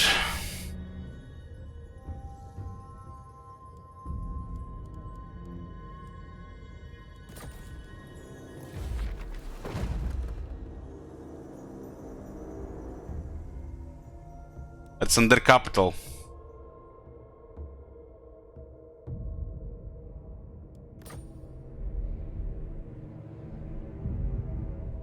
Their capital is Citadel Lead. What are they gonna do with it?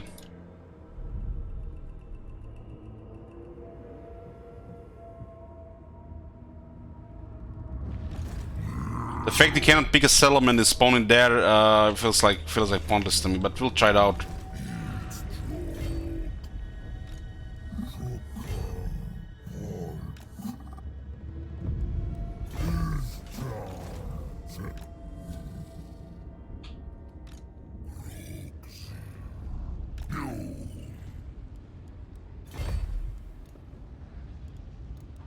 I think this faction should have an option to pick that settlement spawn that army there on the right, and another right that gives you control of the garrison for the defense. This vassal system is total dog shit. It's a different way to play the campaign, but just lazy. The whole vassal system is as ancient as Rome 2. Need to put the whole overhaul this vassal system with the mechanics and resources and better respect to diplomacy. If somebody wants to target my vassal, they should target me, not my vassal. Just beats the whole point of this shit.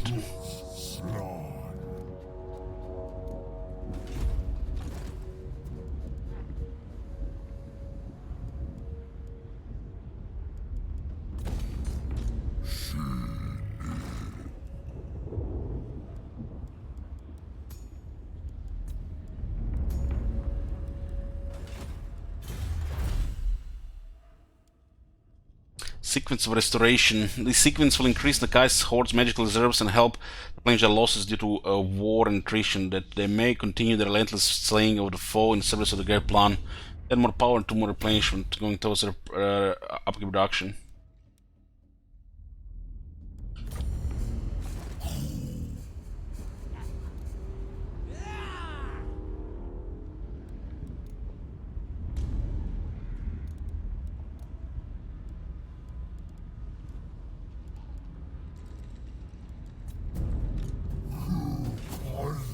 Four temples.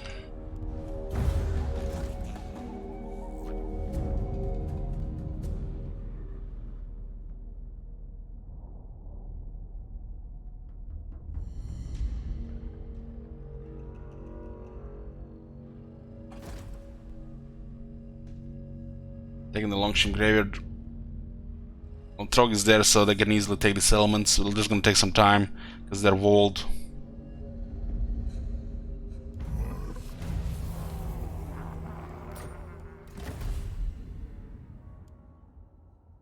Lost 4 temples.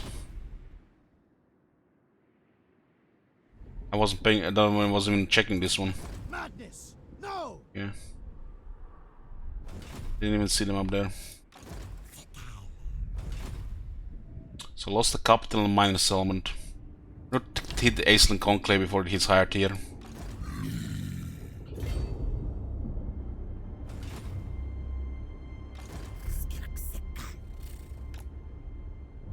Okay, then another recruiting here. It's another big city.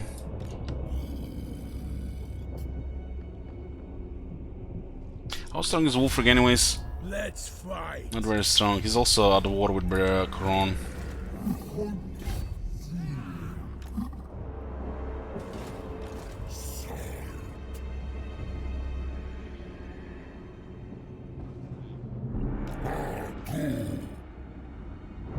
Not a chance!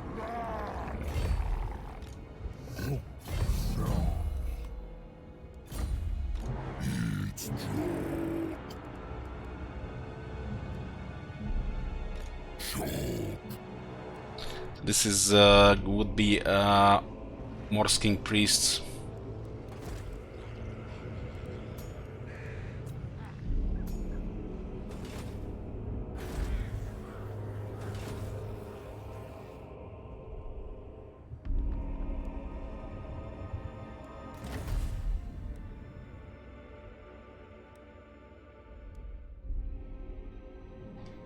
At least he has a better system for blessed units.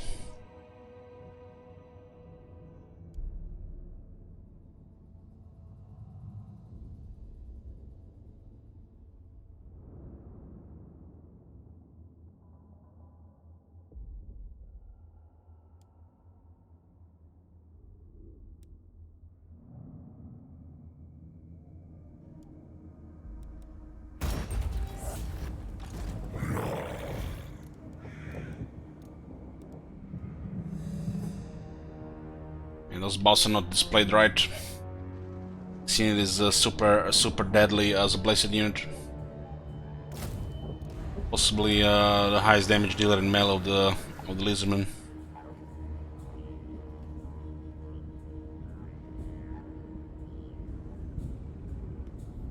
(69) attack on rank 0.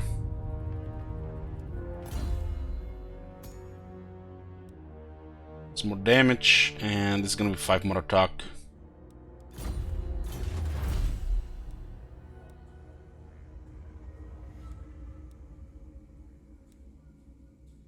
This faction doesn't get that extra attack for the cold ones like the regular Lizardman.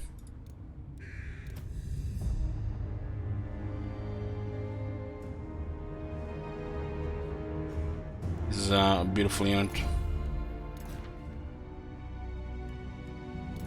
25 percent charge. I guess it matters on this one, 43. 25 flat better on this one. This Chameleon Stalkers have better charge bonus than the Croxigors.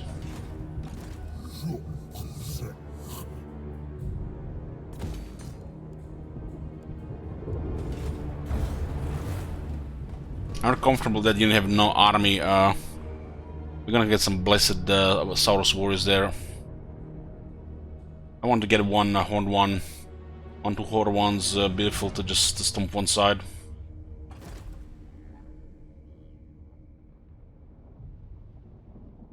Looks like they're basically running away from us, and they're abandoning the settlements at this point.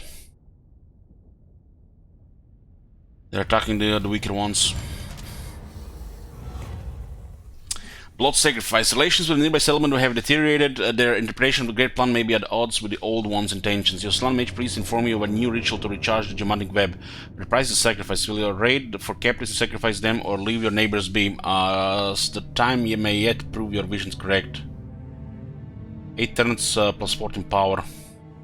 10 relations doesn't do much. Attack unexpectedly capture the required prisoners and rip out their hearts. The magical currents surge, the Slan Mage priest smile, and the Great Plan advances. We have good relations, the 10 will not do much, will get expire after that is done as well.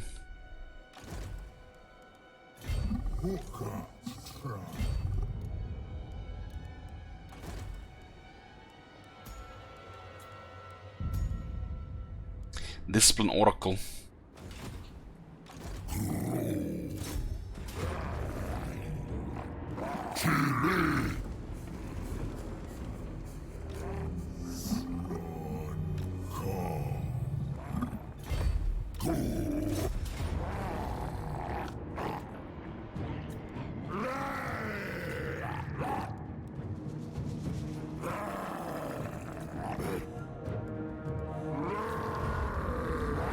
This guy is such a joke to auto-resolve. Our army's gotten pretty good. Spirit of Tepok is available, and Cohort of Huatl.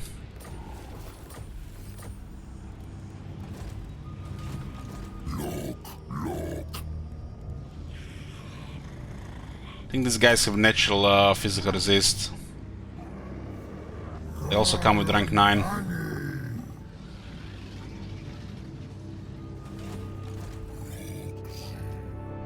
I'm gonna go after this capital here, cripple Wintertooth.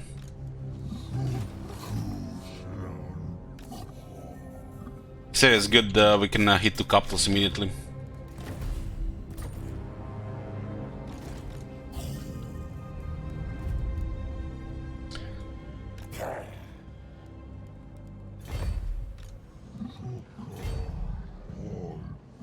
I get a vision of both.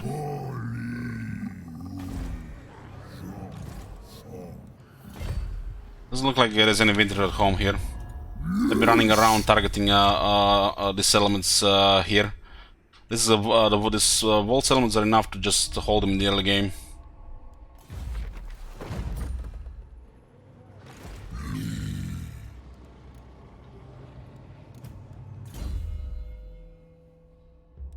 Okay, this unit makes a lot of sense in this army. This is a strong version of Second Kroxigor.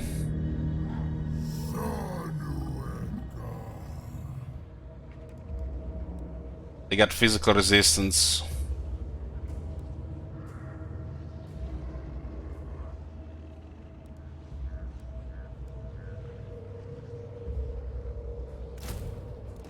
And they're in the order, thank God.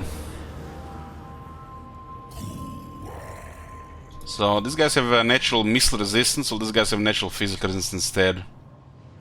They come on rank 9. Makes them immediately good.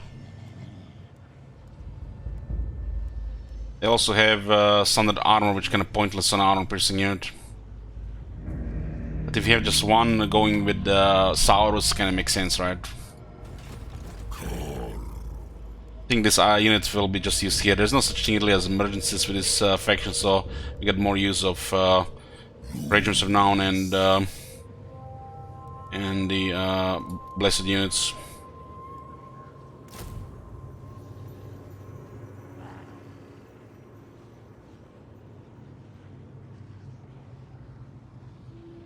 This unit does have Shield of Thorns, Bound, and Lesser Banishment.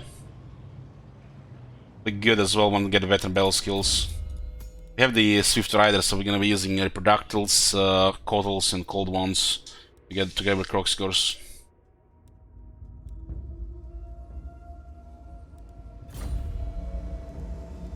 Vassal gifts, I think they're over 6,000 at this point.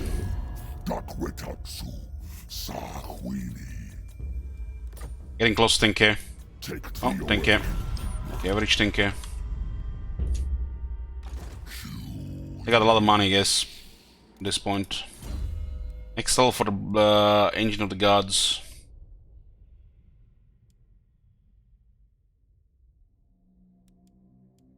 I think every 10 turns, yeah. There's a Blessed Kroxigor, yeah. But we can look better Blessed units. We don't have infinite favor.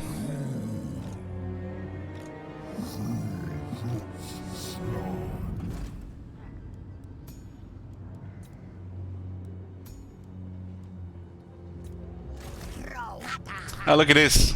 Rank 1 Skink Oracle. Comes on a high tier unit.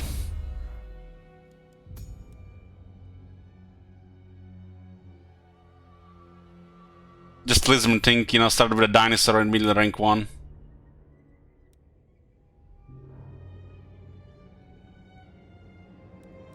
This guy has increased mobility as well, which is sexy.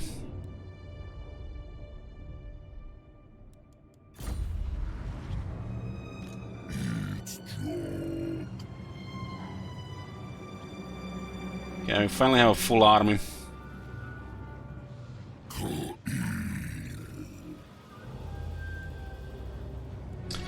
Yeah, Norska are pretty much gonna get wrecked, but just the territories are just too large. We're gonna have to backtrack a bit. We wanna completely eliminate them just to, you know, for satisfaction. You know, once you're Norska, you start, you know, suffer a bit, but once you spend a little bit more time, you start enjoying killing this scum here. That's why I guess the Chaos Insanity are up there.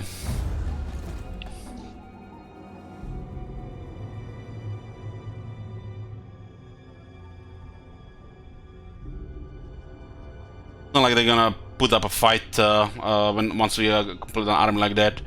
They're just gonna be bending the settlements and leaving. If they put too much in a single settlement, it means it might not be worth attacking.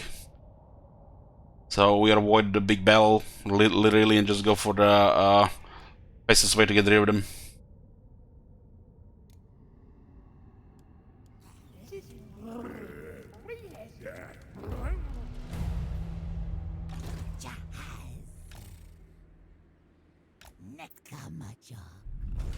Orcs have attacked. That it just spawned here.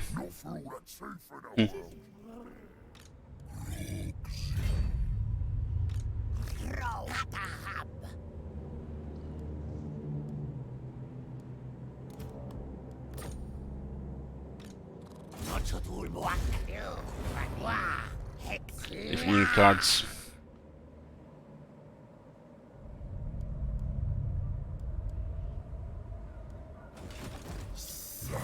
This garrison didn't even get the. This place didn't even get a better garrison. Click, click. It looks like there's a last settlement here. This guys might be a different tribe. So cripple this and then start backtracking.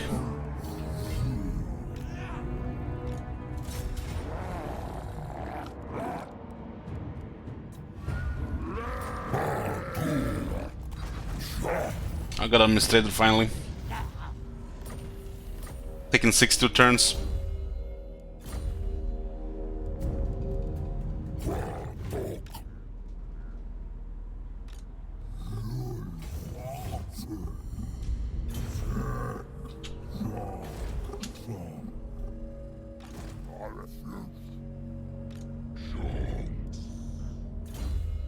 Get extra movement now because of the Oracle.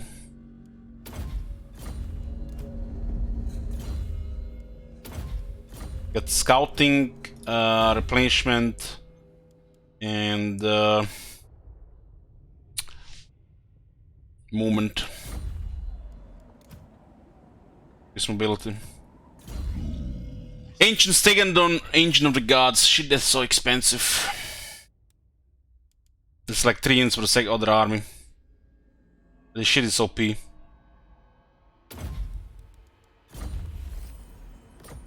Well, it's not that expensive in the army because they have reduced upkeep, huh? 300 upkeep cost for Ancient of the Gods. And this turns into a killing machine. All of a sudden, some of these items are even better now.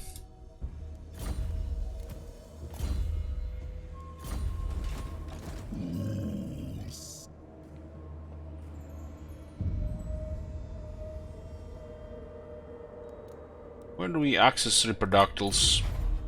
We need vivarium.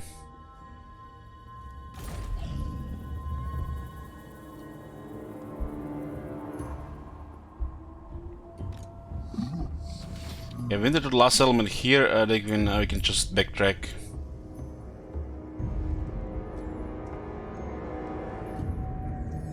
This area will constantly spawn armies and I'll be starting attacking here. It's looking like an army on patrol. It looks like just constant whack-a-mole.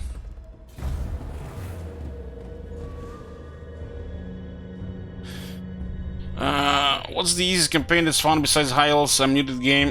Try Itza with Gorok in Mortal Empires. I think it's probably one of the easiest campaign in the game. You start with Lord Croak and turn 1.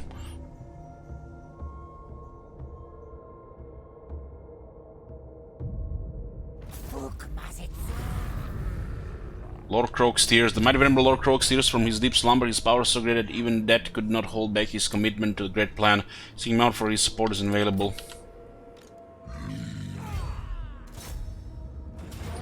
We found Clan Molder. Are they gonna attack our vassal immediately? Probably.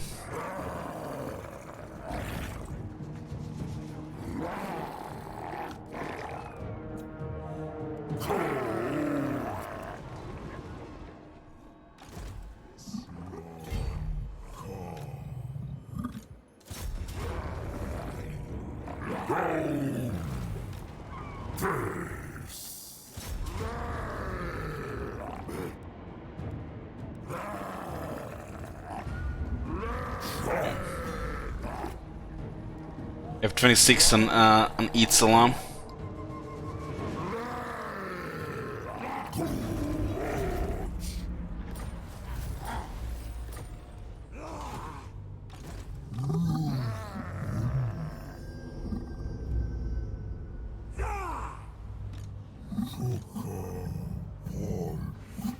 We're going hard after Norska right now, even if it takes extra turns here. We started killing this scum, we're gonna finish them off, even takes 20 extra turns.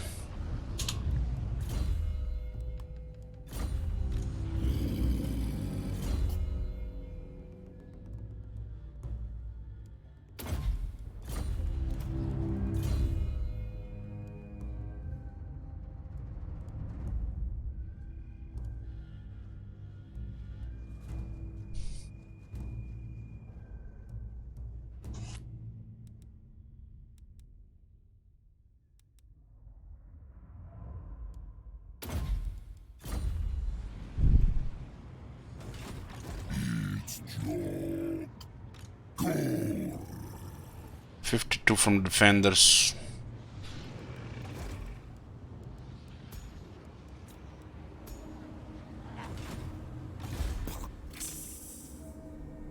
Looks like Clan Molder will attack. Our luck. Clan Molder's 9 settlements, rank 6. They gotta have some enemies, but they're probably gonna declare on the defenders of the Great Plan because they have no military. Oh man, these guys got confederated.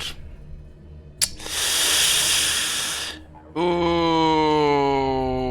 of course they did. But they're gonna have to trespass around, right?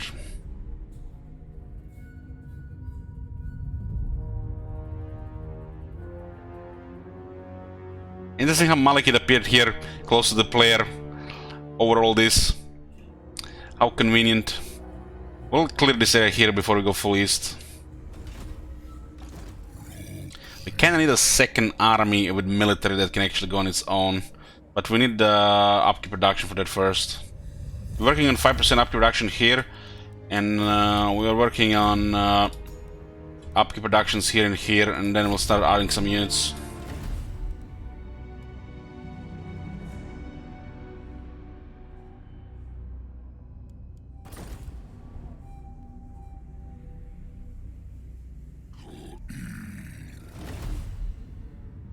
Jurisdiction of beast. The predatory senses of this triple-horned old one manifested within his children, amplifying the ability to detect all threats to their territory. This is only 5 turns.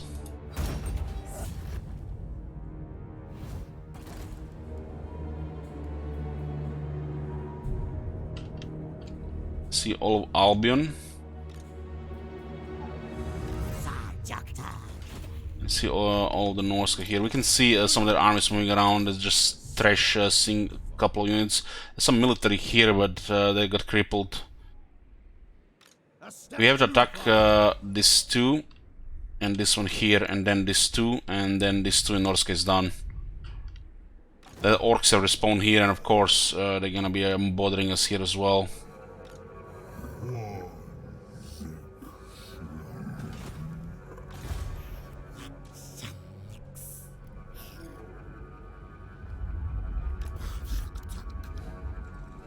Since it can have 2 armies in 2 different directions, it's definitely feels a little bit whack-a-mole. This army can not really afford units right now. There's gonna be another 23% upgrade reduction with these 2 and 5 from technology 28. And with some battle loot treasury stacked, we can start adding units, even if we go like 2000 negative.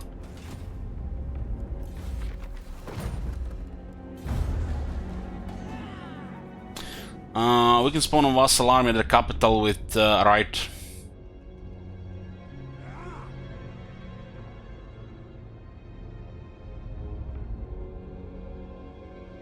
Anyways, boys, it's gonna be it for tonight. Stream later today. We'll start later. Vampire mode again. Thank you guys for watching, and I'll see you next time. This campaign will continue.